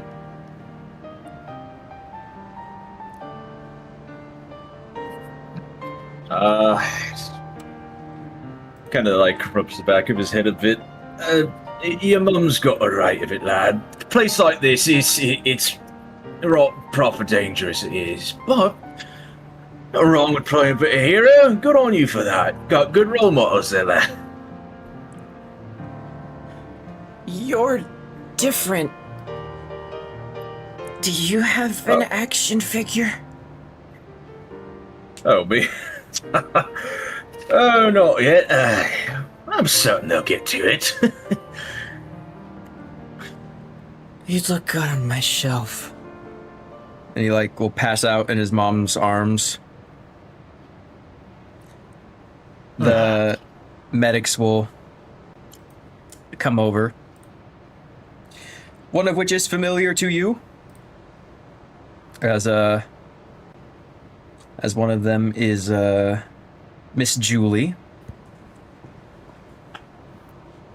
And she will show up. 1 second. Sorry, Reactive's being a bastard. 1 second.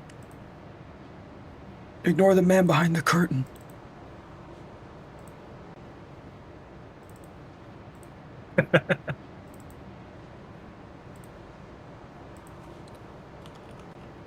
There's nothing to see here.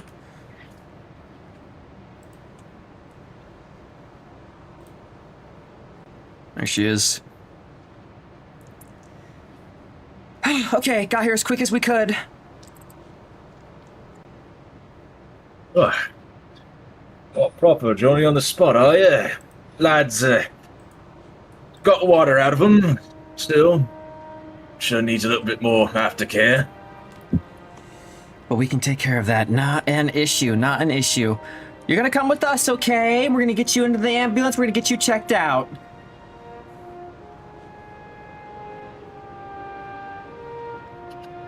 In good hands, kid. These people know what they're doing. You take care. He'll weakly wave at you as he's loaded up onto the gurney.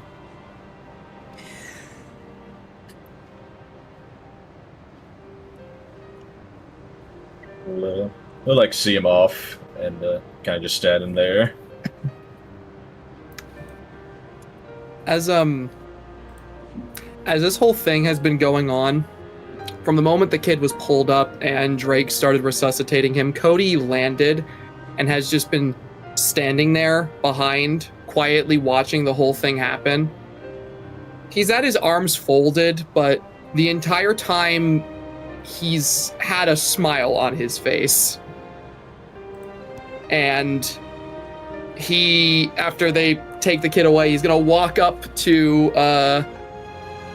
Drake, and from behind him, he's just gonna say, "Now that's the kind of stuff we do."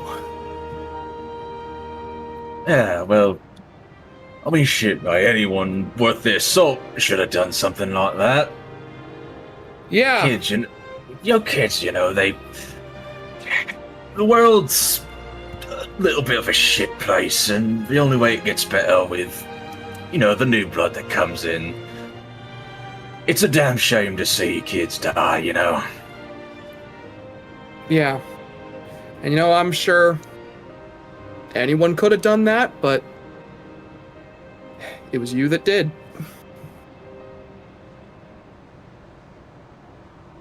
Yeah. Little Tyke's gonna have quite a time making room on his shelf for me when they make my action figures. I mean, Cody looks Drake up and down. Your action figure's gonna be bigger than the rest, I imagine. Bigger in size, bigger in popularity, Wonder Boy. Move really? aside, old timer. Old timer! Last I checked, I thought you were older than me. Alright, my apologies. Old news. Oh, is that how it is? Mm-hmm. Hey, look, man, just because you've got the strongest gem and you're the biggest guy of our group doesn't necessarily mean you're the strongest, okay? I've still got max mode over you. Max mode? What the fuck is that? Oh, you're talking big game and you don't even know what max mode is? I joined just yesterday, mate. And Cody's gonna kind of chuckle to himself a little bit. Well, I'm not really one just to use it to show off, but if we ever get into a rough fight, I'm sure you'll see it in action. Alright, Mr. Big Shot, sure. You want to show off? I'll wait till I see it, because you ain't impressing me right now. Well, I did want you to do most of the heavy lifting, so guess that was kind of the point. You see, Drake delivers. That he does. Cody's kind of like put his hands at his sides. Well, yeah, well, guess this whole thing wasn't a total bust. Have some Look. faith. Alright? Yeah. And look, you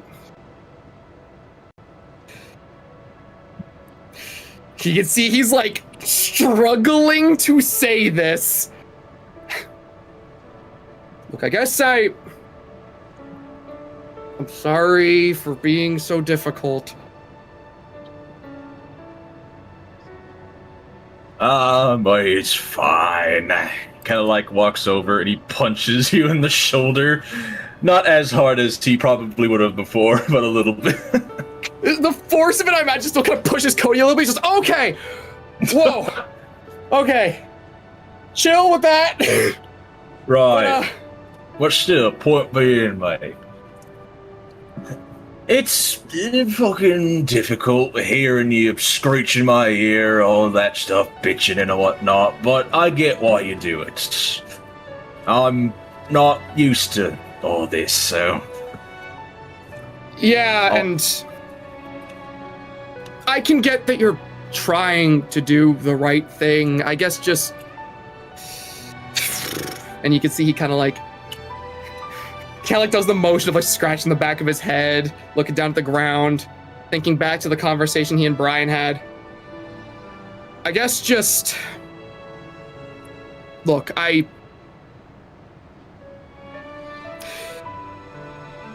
had a rough go of things, especially with the red liners when things were starting out. One of our first missions we ever had, we went to this bar and a fight broke out, and I remember Alice got stabbed. It wasn't the most serious thing in the world, but it was the first time that I guess the reality hit that during this whole superhero thing, we could be hurt. And then after that, we had another mission where we encountered some of the redliners in Mason, and they beat us. And then when the invasion of the city happened, I nearly died. We all... What I'm trying to say is that we've had to deal with a lot of bad things because of the redliners, and I guess when I saw you join the team, and I saw the way you acted, I found out you were a redliner, it just sent me back to that place, and I feel like I've been very hard on you for that. Right. Mate, listen. You kind of like walks around a little bit with his hands on his hips, kind of looking to the side. I saw that stuff that went down. It's rough. When you look at me, I don't want you to see Mason, alright? I put that behind me.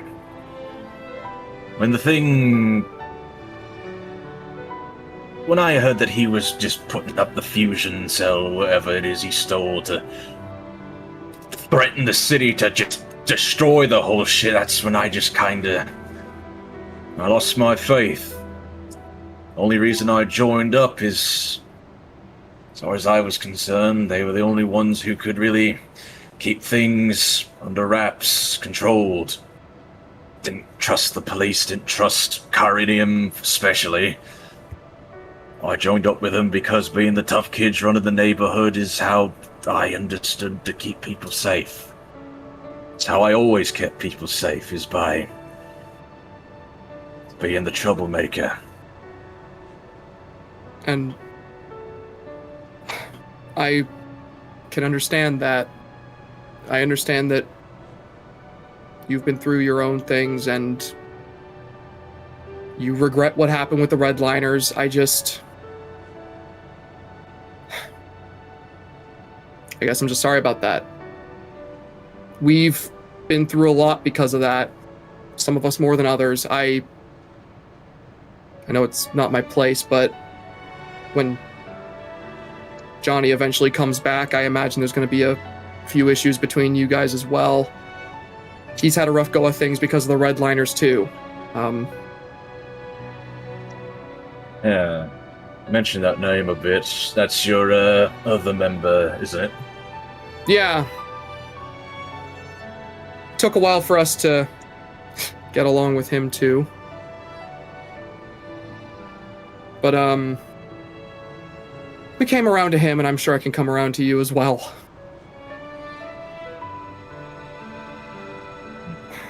And you can see he's kind of like pausing for a moment. There's very clearly something else he wants to say, but he's kind of struggling to find the way to say it.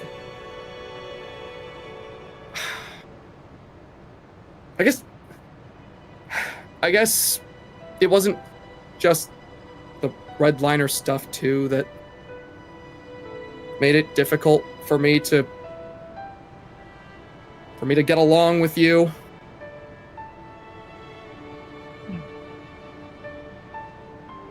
Well, I guess. And he pauses for a moment. Something you want to talk about here, or do we want to talk about this somewhere else? No, it's fine. It's just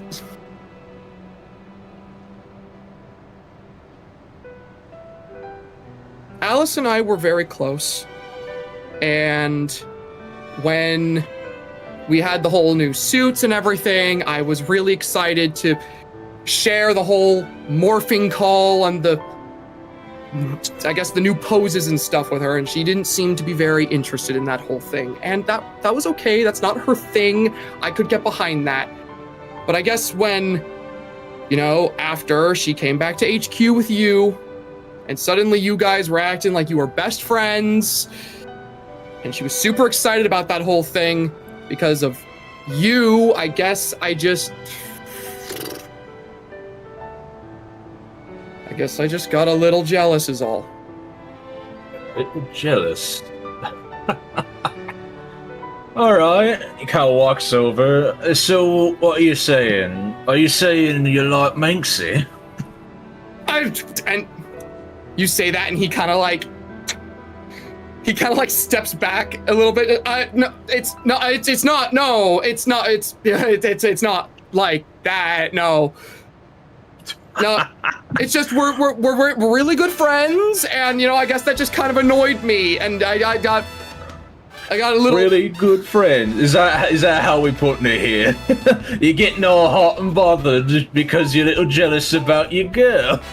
Hey, I mean, no, you don't. No, it's not like that. It's not like that. I swear, it's not like that. Oh, mate. Oh, that's amazing. That is. What? No, nothing is amazing. There's nothing to comment on that is amazing. Hanging out with Manxie a little bit, she was all, nice and stuff. She definitely liked my company. Something about the way that she looked at you, something about the way you two had your way about you. I figured there was something there. What? The way she? What? The way? What? What are you talking about? It's in the eyes, mate. You can tell.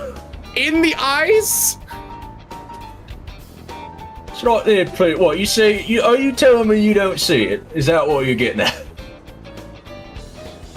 He kind of like pauses for a moment, awkwardly kind of just like looks away.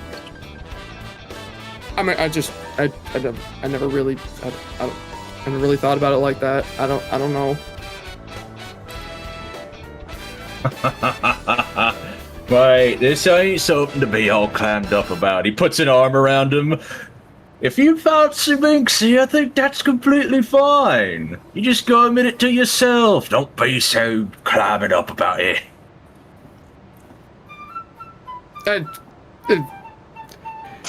He's just quiet now. Has no idea what to even say. Tell you what, mate. You know, we're still out here in suit. I'm sure there's still work to do. How about we come back to this? We talk it over again. Yeah. Let's go. Yeah, let's do that. I'll bring some drinks and we talk about it. Makes it easy. Yeah. Okay. Yeah, we could do that. That's okay. All right. Let's go, Wonder Boy. I got some pep in my step. Yeah. Okay. Cody's going to very awkwardly follow him. As you guys are sitting there, walking back into the city, you'll hear an explosion go off.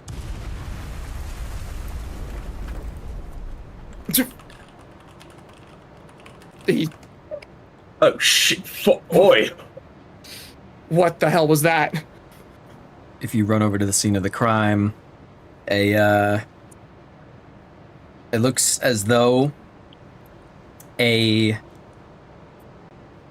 some sort of like museum has been, like the storage area for a museum has been blown out of, and you can hear this like figure stepping through the fog.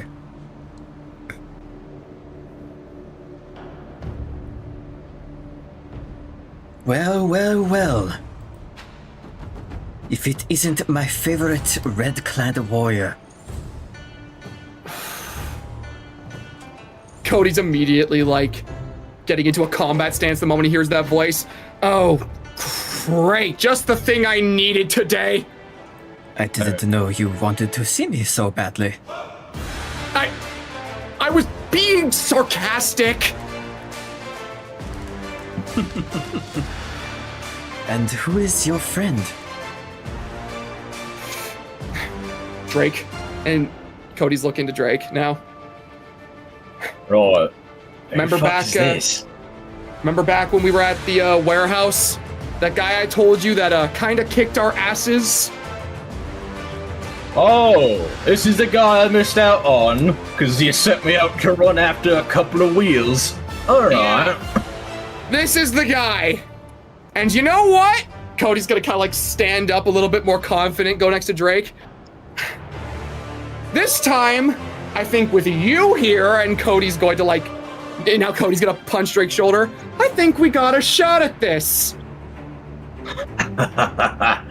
Oh, that's what I love to hear, Wonder Boy. Alright. He kinda punches his fist into his palm, cracking his knuckles. You, Wide Brim. I don't get what your whole fucking little deal is, but you're gonna regret making trouble. Because I'm gonna break you in half. Trouble? This is not trouble. The city will pay for the repairs. I am just appropriating this misplaced gem. Oh, fancy it, do ya? Well, believe me, mate, I fancied my fair share of gems myself, but can't let you walk out with it. It's got a price tag you can't pay. I assure you, I am capable of paying.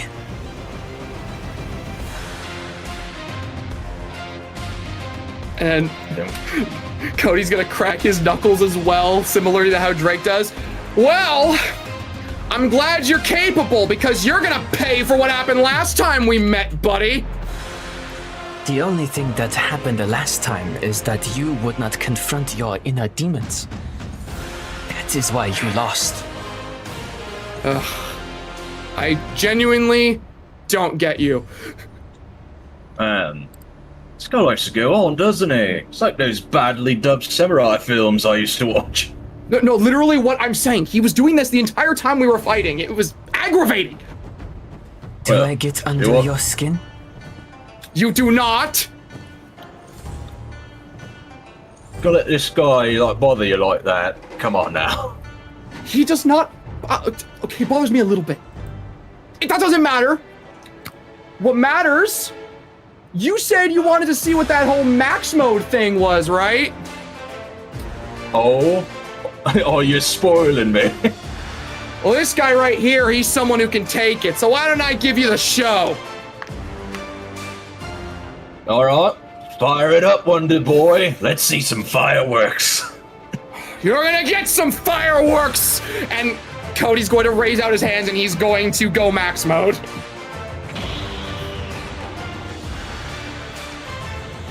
Oh. Why did you not show this power off before? Didn't think I'd need it.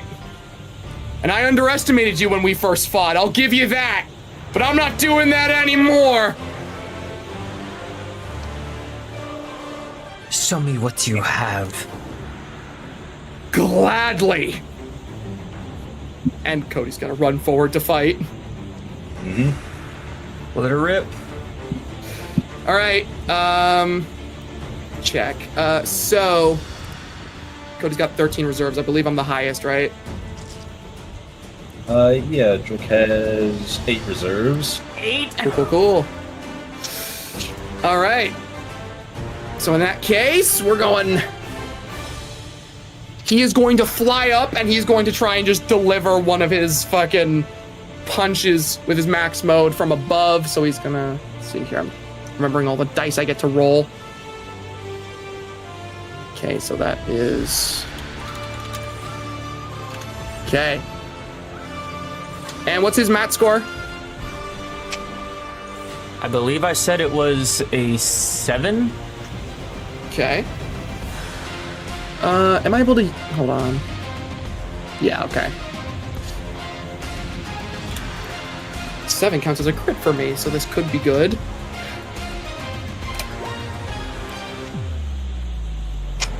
Seven and above are crits. I believe I'm able to re-roll stuff. Hold on. Okay, so I may, that 1, I'm gonna change that to be a 10.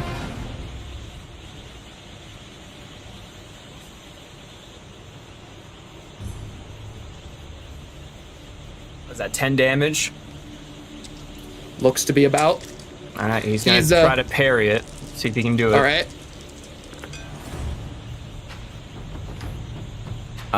No, he can't. He cannot parry it.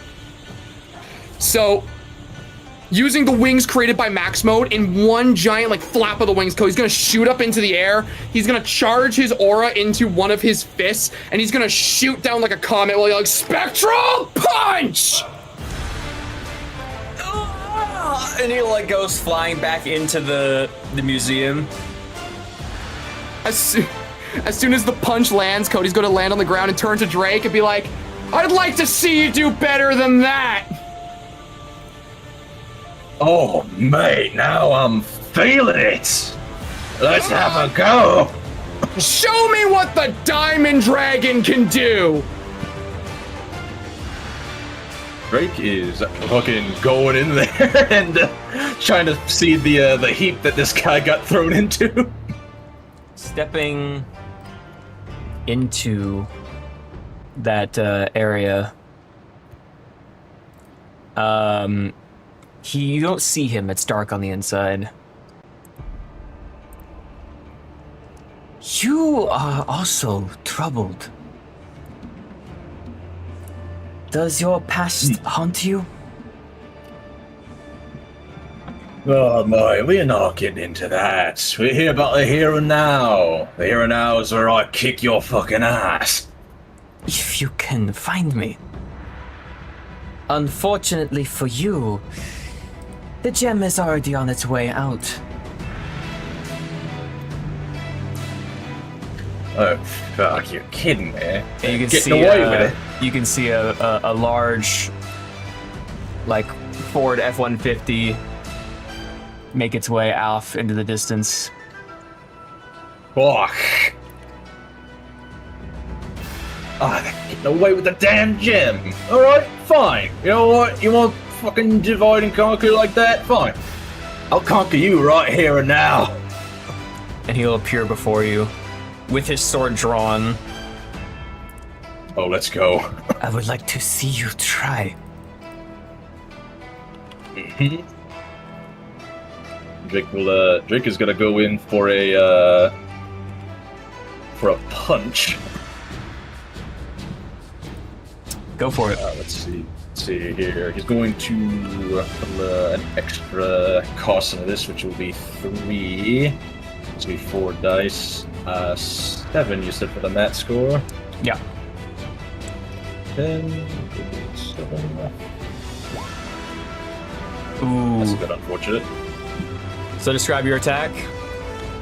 So he cracks his knuckles and he steps in and he heaves his fist back and he just lets it swing. And he does that thing that like Gogeta does in the Broly movie where he just like guides your punch with the back of his hand around him. And he's gonna go for a slash on you. What's your energy armor? Yeah. My energy armor is 9. Wow, okay. Alright, he does get 2 damage out of that. That is reduced by 1 thanks to my energy legs. He does get 1 damage out of that.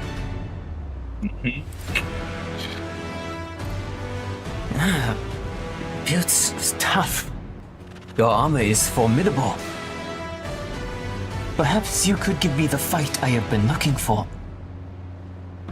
Oh, don't you know anything about diamonds, mate? Tough they are. Yes, tough indeed. Tough and stupid.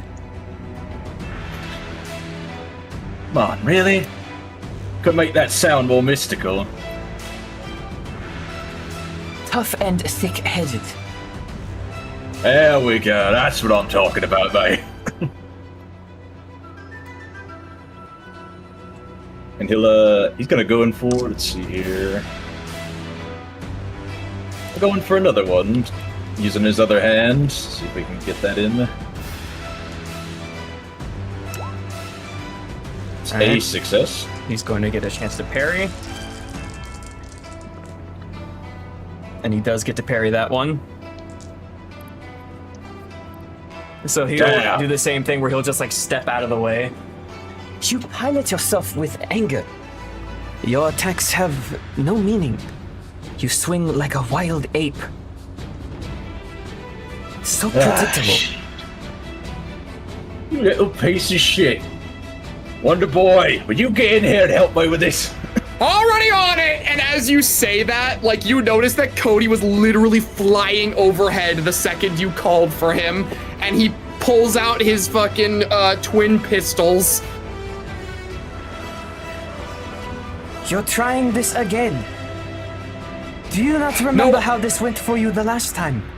Yeah, I remember. This time is different, though.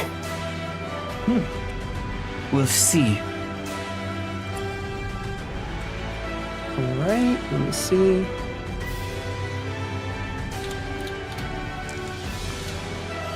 I'm gonna use my energy transformer to convert these to energy damage. What's his energy score? 5. Okay.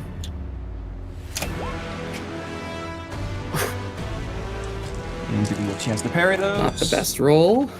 Which he does successfully parry those. So,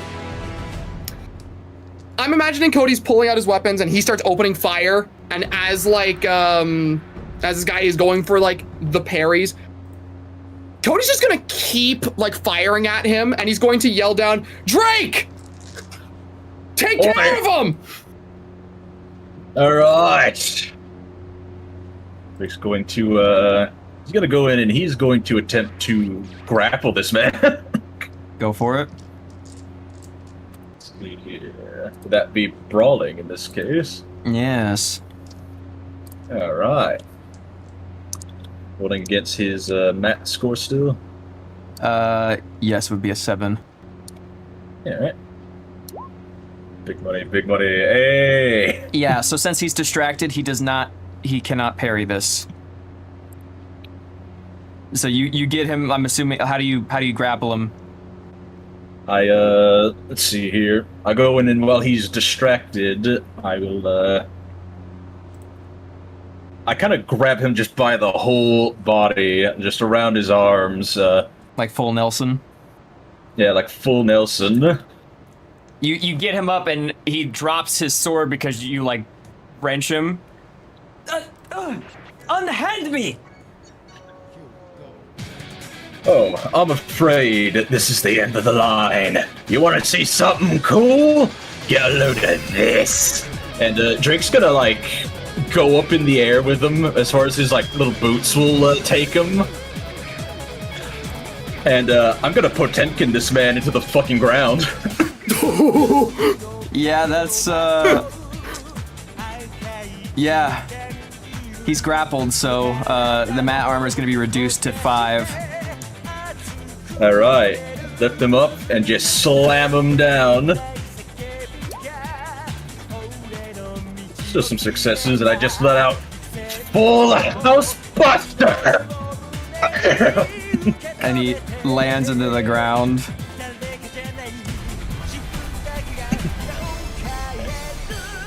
And he's like, he slowly gets back to just be like,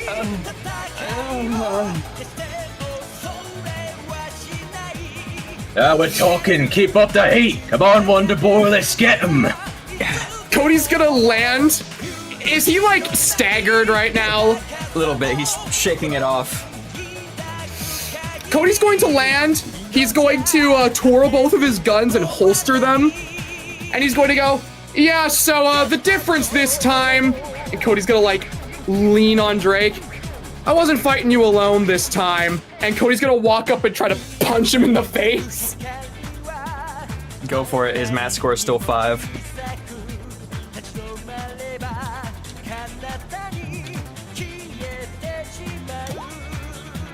Oh yeah. How do you want to do this? So yeah, Cody's gonna like lean on Drake, say that whole thing, and then he's just gonna casually walk up, pause for a second, kind of size this guy up, and then just punch him right across the cheek and let him fall. He like falls to his knees.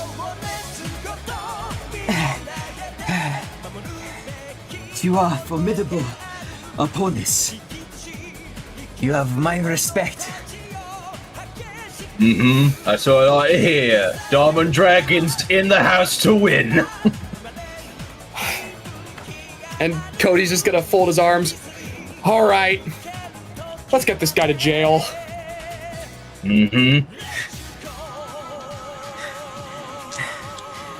Do I get some last words? Cody's gonna like tilt his head and look over at Drake, kind of like, do we let him? Drake's gonna walk over. You can save him. The obituary would love to see it.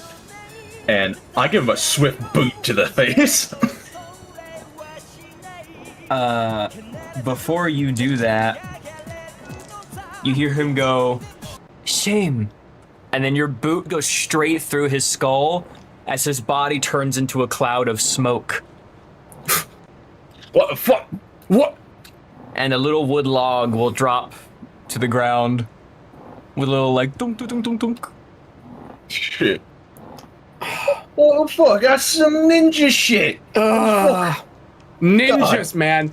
And Cody is now like looking around trying to find where he's gone. Is he just gone completely?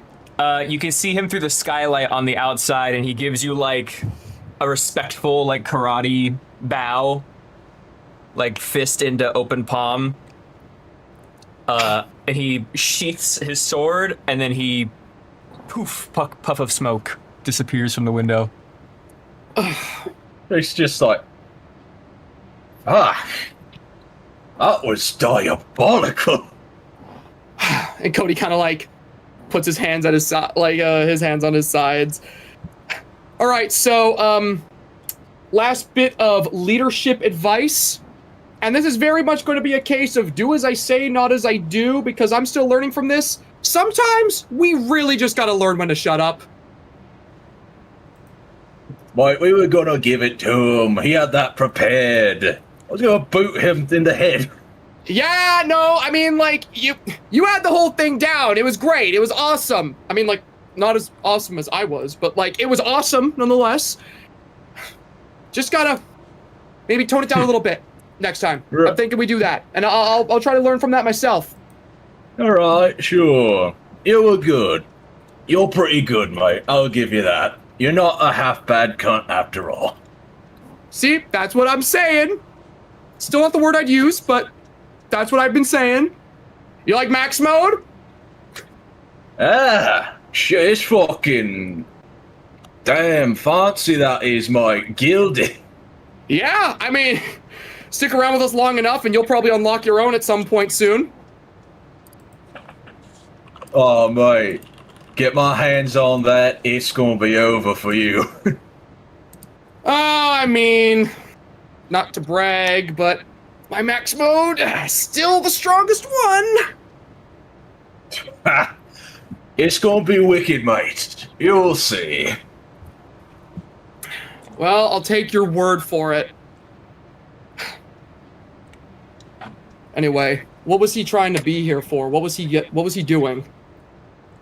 I don't know, said something about making off with some sort of, some sort of gem, jewel, I don't know. Oh, I see. Gem. That's strange. The only gems I know about are the ones that we got in these watches and the shadow gem. I mean, We might want to report that back to HQ. Yeah, I mean, what's this place, museum? Or was he stealing some kind of old jewelry? I mean, maybe. Wouldn't be the first time someone broke into one of these places. You'd be surprised.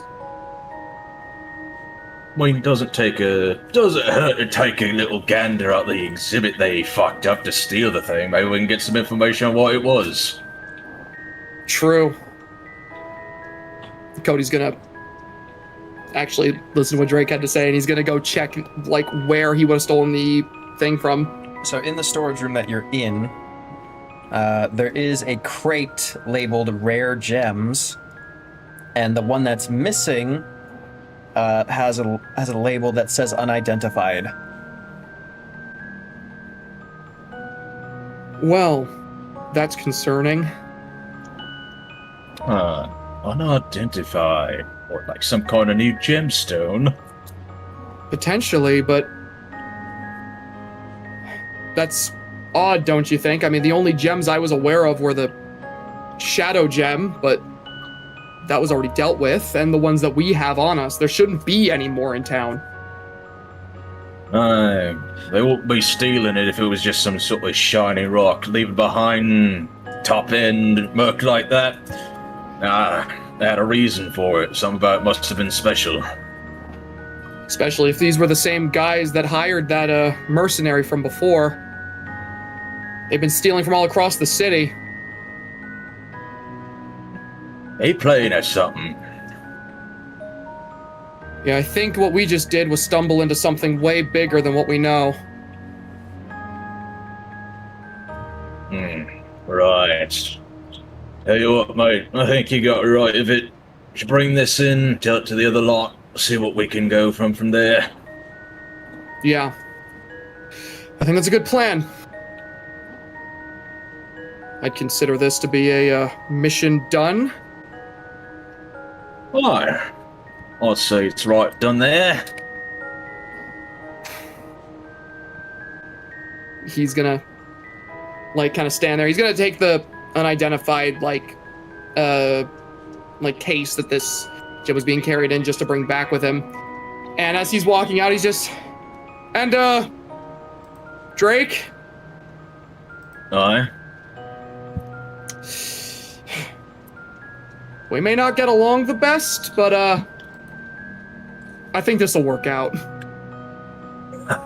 Mate, that's what I love to hear. Next time you come across that little wide-brim cunt, tell you what, we give him a special. Let's come up with something to really put the hurt on him. You know what? Sounds good to me. I'll see you in the training room. Let's roll, mate. All right. They're gonna fly back to HQ. All right, flying back to HQ. You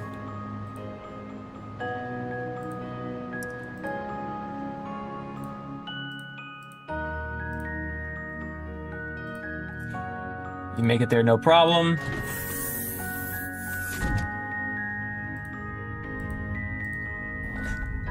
Also, dude, like, what did you say was the name of that move that you pulled on that guy? It was kind of insane. I didn't see you pull that out in the training room. The full house buster, I made it up. I can't have to. This is all on the spot. I mean, yeah, but like,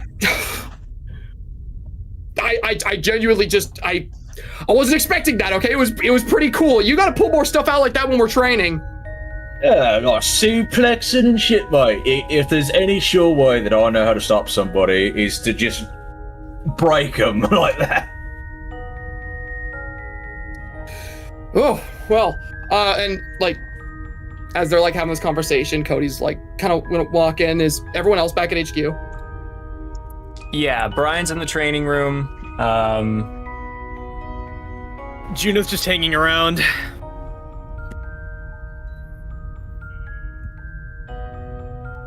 Alice is helping move stuff around with Nova. Hey, and he's gonna like call out to Nova. Well, how'd it go? Well, bit of a rocky start. Some trees were knocked down. Some criminals hit a little too hard, but he's gonna kind of like look over at Drake. We managed to figure things out, I like to think. Oh, did you? Yeah. Right, yeah, of course we did. It was a flawless plan right from the start. I executed it perfectly. Perfectly is not the word I'd use. I'd say adequately. Sure. Extraordinarily. The best. The finest. Like Evans. Adequately. Man. Hey, you know, adequately is better than what I would have said when we started.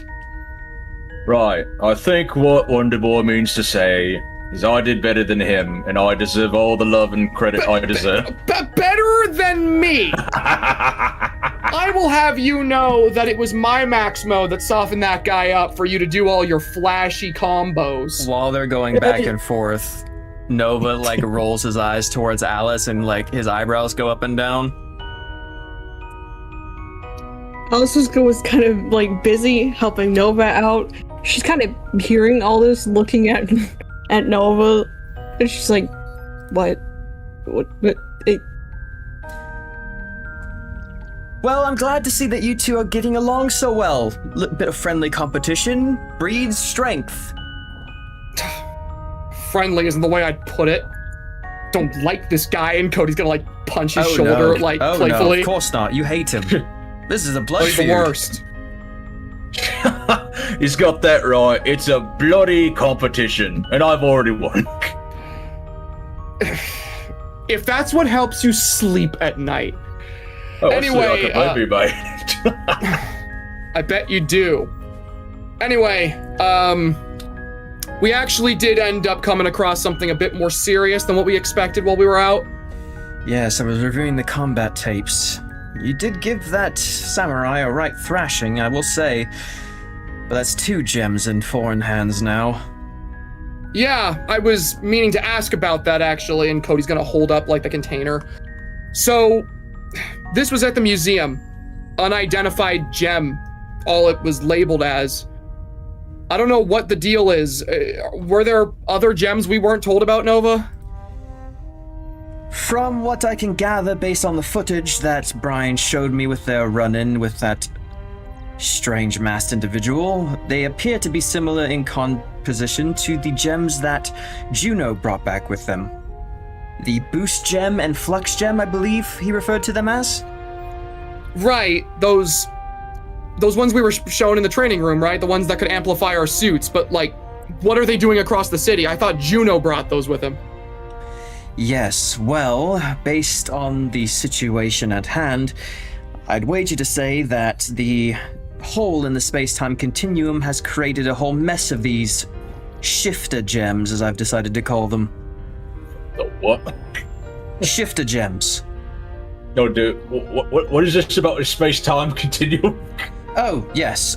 Juno is a time traveler. He came back from 20 years in the future.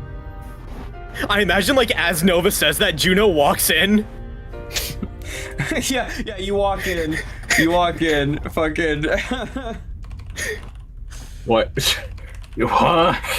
Alright, so what's the actual reasoning? I'm from the future. Oh, No, you already, they're not kidding.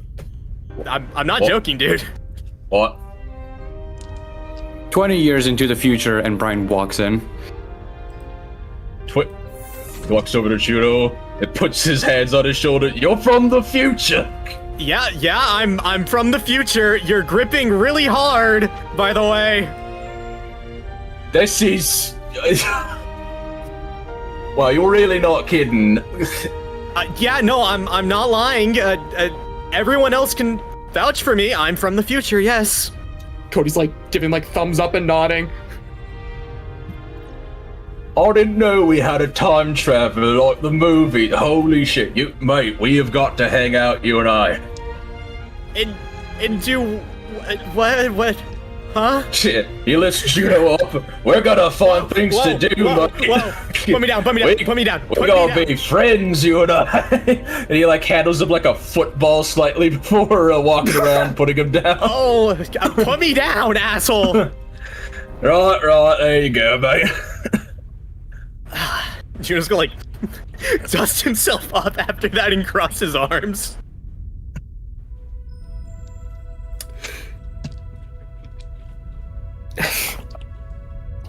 Brian is gonna walk up to Cody.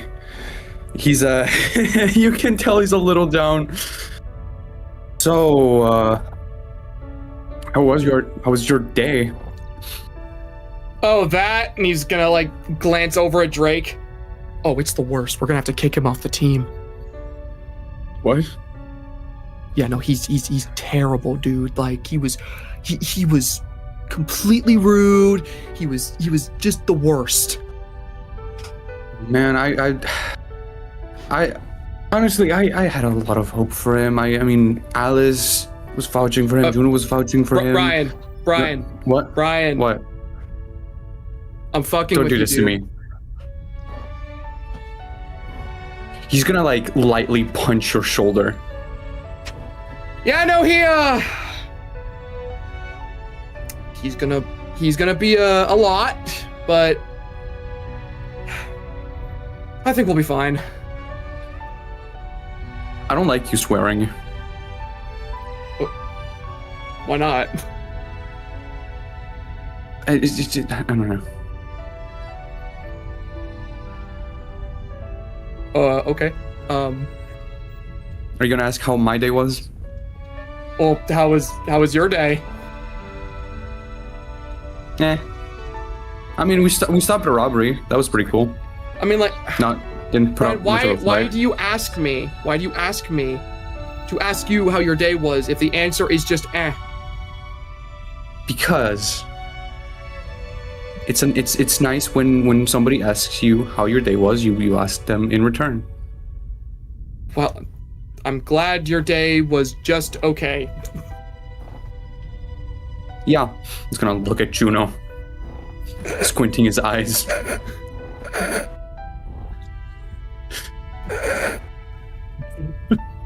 Shit, man, there's some kind of weird tension in this room. Juno's gonna turn around.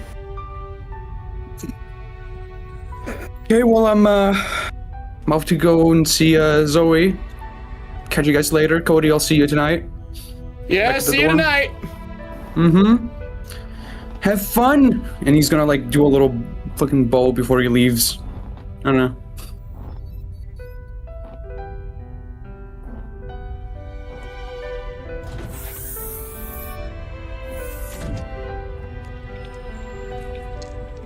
Yeah, he took quite a beating today. You could say that. Right. Quite a beating? What does quite a beating mean? I thought he just stopped a robbery. What happened to Brian? Well, he ran into someone that I am trying to piece together who they could possibly be. She called herself Lady Comet, if that's anything. Lady Comet? Did he get his ass Yeah. kicked by a girl? Have a look at the onboard cam. Juno's gonna look directly at Alice and nod. Oh. Oh, that's nice. No way. Oh, I gotta That's see awesome. He'll Brian is bring gonna up the run back footage. in. No, it didn't. No, it didn't. Okay, it was a very fair fight. Actually, it wasn't a fair fight. There was something up with her. I don't know. Yeah, thing is- whatever. Nova, let's watch the footage. Oh, No, don't Okay. do. Nova, don't lose. Nova. Let's watch the footage. it's If pretty you look through my important. POV, you get a pretty good view. It's I very don't- important to me. I don't think gotta it's important. I see. mean, the gist of it is, we fought each other, and I got kicked out of my. Oh, Juno's POV is cinematic. Right? yeah. Damn, bro. Okay. You sure you're not a professional cameraman? I don't know, I'm pretty good. Alright. You're looking good. Right cinema, that is. Oh, Brian, don't morph again, bro. Know when it's over. Why are you letting her go first? If you all could I didn't- hold back your criticism for a moment and focus on the issue at hand. Oh, yeah, right, yeah. So this weirdo showed up, got Green Day here, his ass handed to him. What's her that. deal? What's she's all about? She doesn't seem to be malicious. That's for sure. She's not, but she also wouldn't hand the gem back. She What? appears to And, have uh, absconded with her own gem. I see. So, what, these gems are giving random people the ability to morph now? I guess. Seems like it, but she did have like an additional purple gem. An additional purple gem. Yeah, and I'm telling you, that's how she kicked so hard. Right, yeah. Yeah, what was it? Oh, these gems, they're like all over the place now all of a sudden. It would appear so. Juno's she- crash landing seems to have created a fracture in space-time and just sent these crystals all over the city. Oh, and something concerning about her. She knew I was from the future. Yeah, she knew a lot actually. Yeah. So I Damn. have no idea who she could be. You got a pretty big fan there. Seems she knows how to put her nose to the ground and dig for information. Yeah, but I So, don't get how anyone would figure that out. well, at the very least, the fact that she seemed to just be interested in taking the gem away and not killing either of you, from what you're saying, at least it tells us that she's not going to be an enemy, right? We can at Yeah, least be she- glad that the gem fell into her hands and not someone else's. Yeah. She seemed pretty insistent on not being malicious. I mean, And also keeping the gem. yeah. She called herself the 7th masked hero of Neo Pacifica. The 7th masked hero, okay. What she said. This woman's got some real bollocks to her. Nah. And he squints at the freeze frame of Lady Comet. She does, doesn't she? Yeah, are we done looking at this? I'm gonna keep scanning it, see what I can learn. Mm-hmm. Okay, I'm gonna go now. I'm going to work up a training regiment. I'm going to use this brief instance of combat data. Perhaps we can learn a little more about whatever that power-up was that she used. Sure, keep me informed. And he's gonna start walking out again. Keep him informant? What? Informed. A little twisted. Shit, give the lad a break, he's already dead.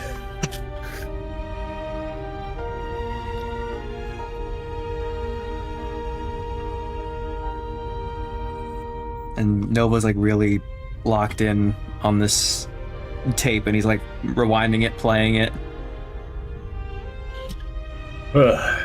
Right. You know what, mate? I am absolutely exhausted. I was kept up all night, and it's already like almost the afternoon. Yes, you are relieved for the day. You are free to go home and get your rest. Admirable performance today. That's what I'm talking about. Well then, mates. You all keep calm, cool, collected, and whatever it is you fucking do, and I'll catch you around. Let me know when there's business on hand. Will do. Take it easy. Take care. See ya. Rick will nod to everybody, give him a little wave as he walks out.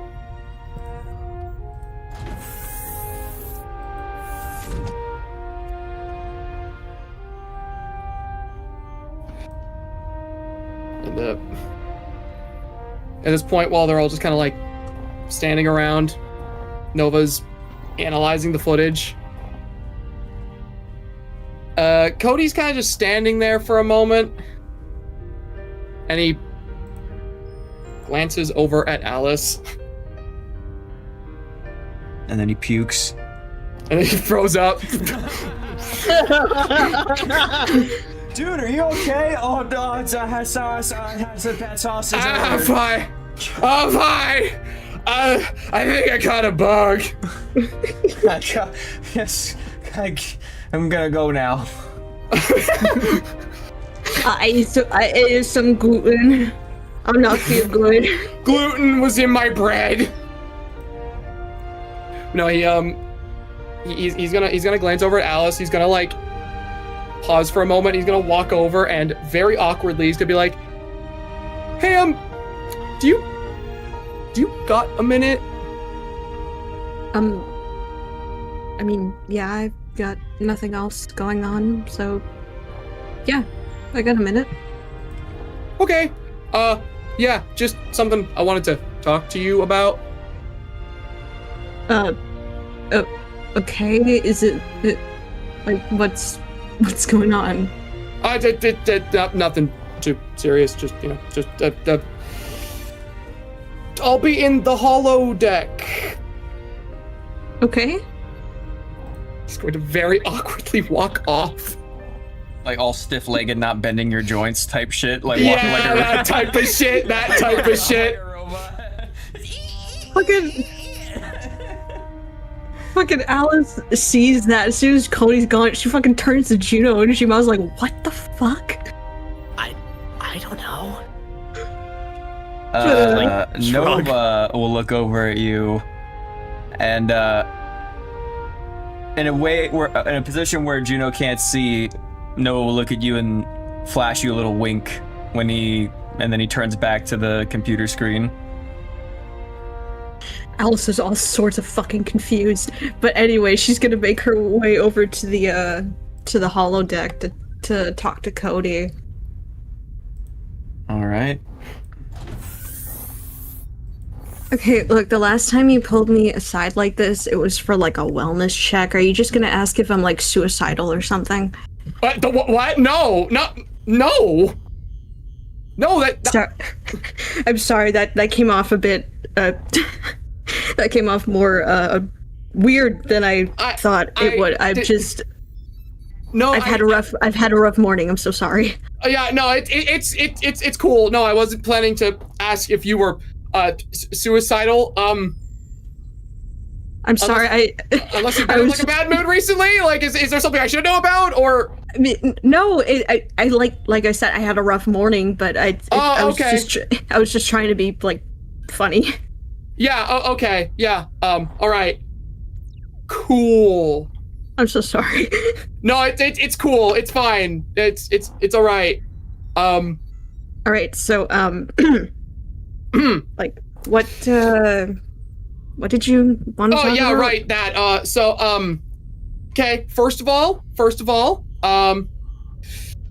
I just wanted to, apologize about the whole, Drake thing.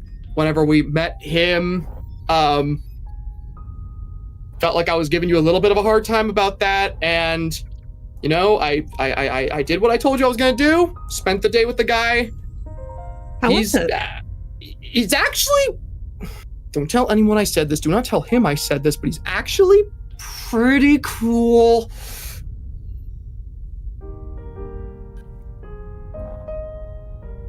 Look, I had my problems with him, but he's all right.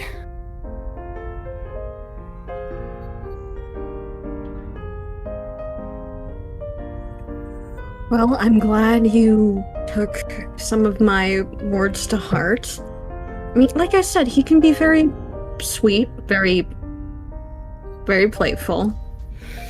Yes, I've definitely noticed that. I think my shoulder's bruised from when he punched me.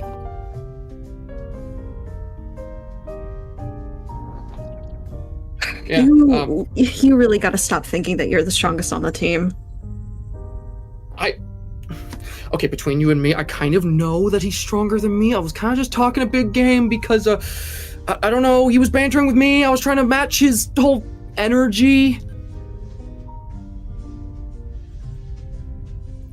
Maximo, though, I could kick his ass. Well, Maxwell is a regular-ass person, and... Oh, no, I said max mode. Oh, max mode. Yeah, max mode, Fuck. yeah. I mean... Yeah, I could kick Maxwell's ass any day of the week. So why don't you? Because I'm a bigger person than that. You can get petty sometimes. Do you listen to yourself when you go on Maxwell rants, or do you just black out? I didn't think I talked any particular way.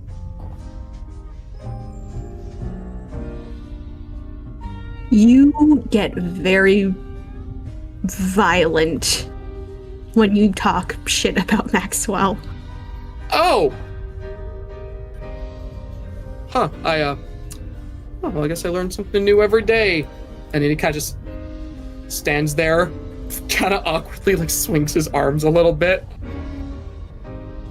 Like, glances off in a different direction.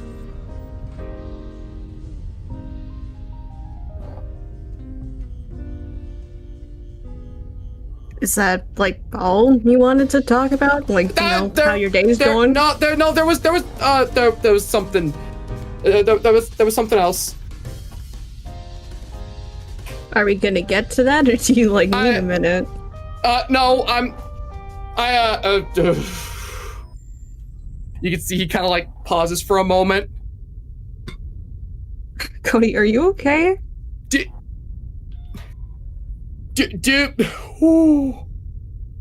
Cody, just breathe. It's fine. Do you want to go out sometime?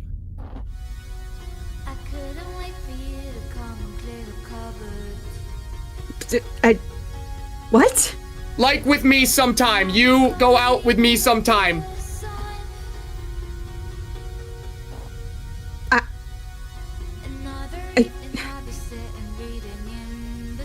No. You're fucking with me right now. What? No, I'm. No, and he kind of like shrinks a little bit, scratches the back of his head. No, I wasn't.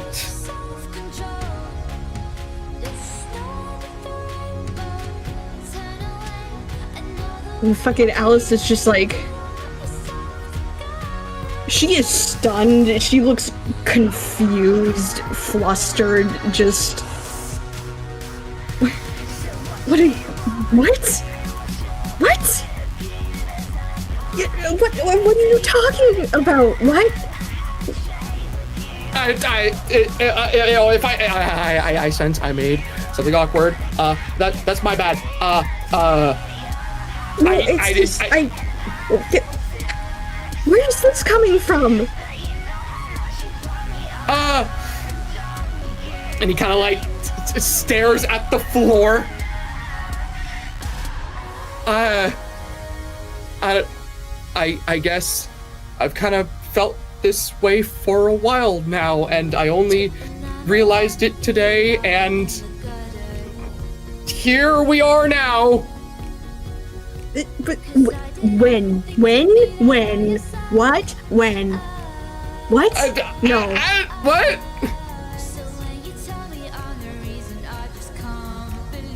I'm sorry, this is just...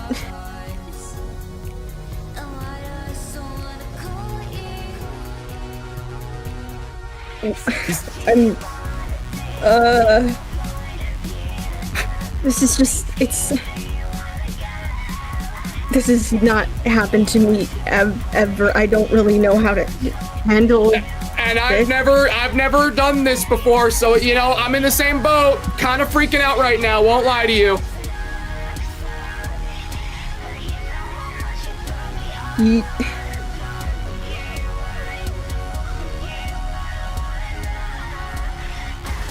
Like, you have to be joking. Nope. He's like shaking his head. He's like stiff at this point.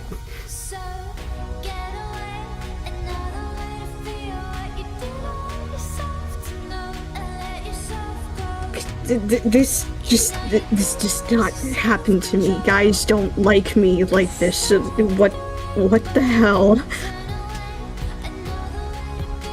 So, like, is that like a yes or a no, or like a...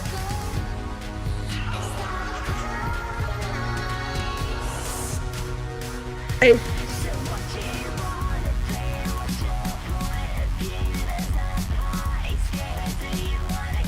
Holy shit.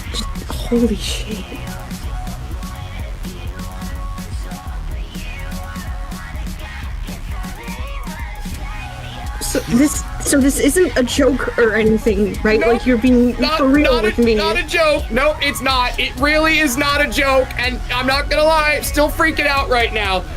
Why are you freaking out? I'm the one who should be freaking out. Because I'm the one who just asked, Alice! Why are you yelling at me? Because I'm panicking right now! I'm not yelling at you, I'm just generally freaking out!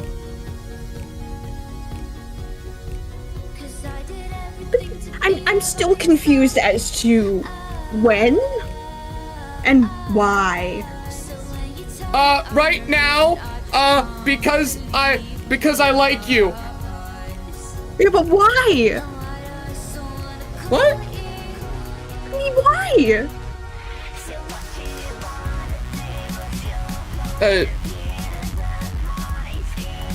He's just kind of like staring off to the side now, kind of like taken aback by the question. Because, I don't know, you're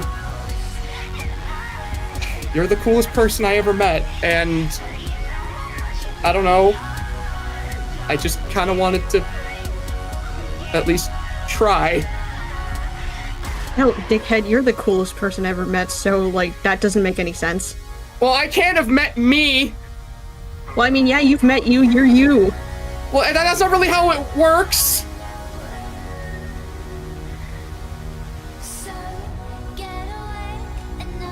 Look, it can't just be because I'm cool. If that was the only thing, then you would have, like, asked me frame one.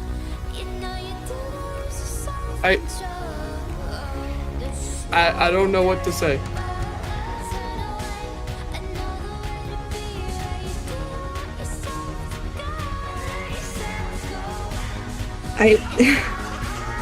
I'm sorry, this is just... wow. Yeah. But... kind of like... just so like... So was it like... was that like a... I never really got like a yes or a no or a... I'm sorry, I'm just... This is a lot for me to process.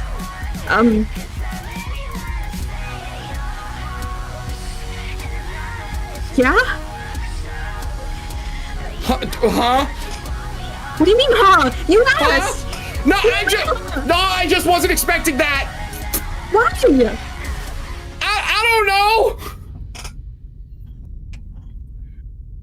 Like, what were you expecting me to say no? I don't really know what I expected right now, honestly. But, I mean, we can try, I guess? Yes. Okay. Yeah, yes. Yes, okay. Yes. Yeah. Yeah. Yeah. Oh my god.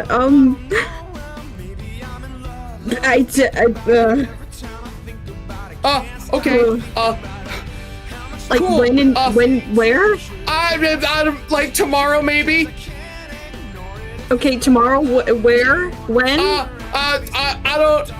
I'll figure that out. I'll text you. I'll text you. We'll figure it out. We'll figure it out.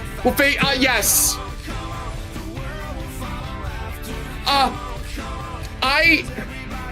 I'm gonna go home now. You're just gonna leave me with that? I mean, like, I don't know.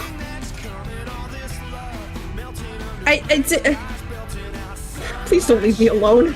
Okay, I'll stay here, I guess. I mean, I would like that. Okay. Yeah, we can do that then. Yeah. Yeah. We could, like, I don't know, throw on a movie or something. I mean, I'm off for the rest of the day, so. Cody freezes up and turns because he heard the door opening. Am I ordering a pizza? Yes. Yeah. Am I keeping people out of the holodeck? Yes. Yes. Excellently put together, by the way, Cody. Just brilliant. Couldn't have phrased any of that better myself. What a diamond. Wow, do you mean it? Because I thought that was kind of a mess. That was horrible, actually. Oh, was he messing with me? I think he was fucking with you. Oh man, I can never tell when it's Nova. But you can tell when it's me? A little bit. Did you use my thing earlier? Yeah. Also, don't listen to Brian. I love it when you swear. Oh, okay. Well, as you guys sit there, and Nova begins placing your pizza order, we'll zoom out into a picture of the city as the sun sets, and it is a beautiful pink and red sunset.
Hey, it's me, Johnny.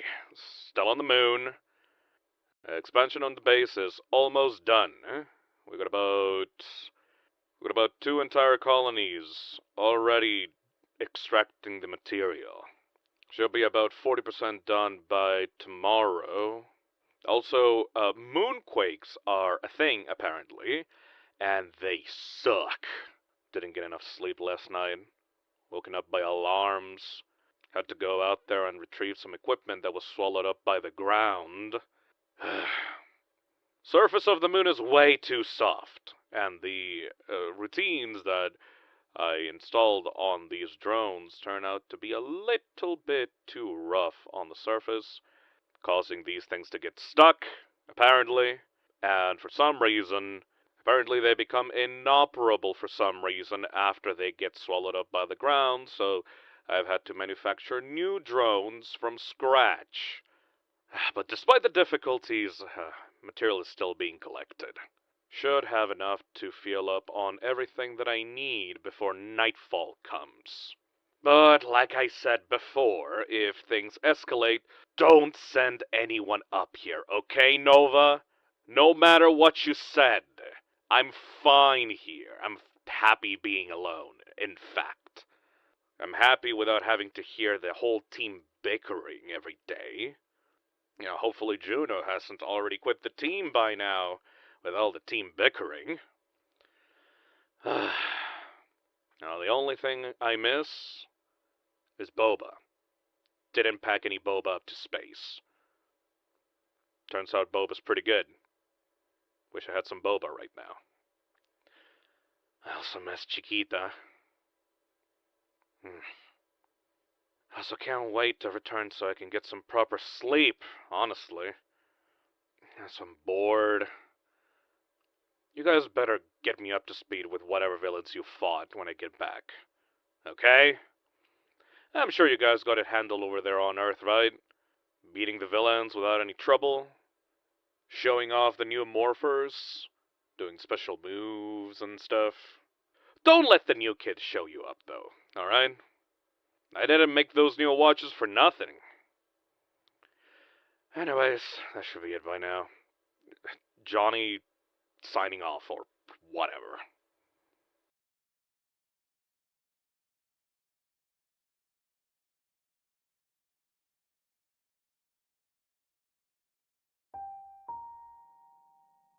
Who's to say what truly makes a hero? Purity of heart? A passion for justice? Only the Nova Corps seems to know. This Drake character might be a bit rough around the edges, but we've redeemed worse. Am I right, Panther fans? We'll be back next week, heroes. Stay frosty.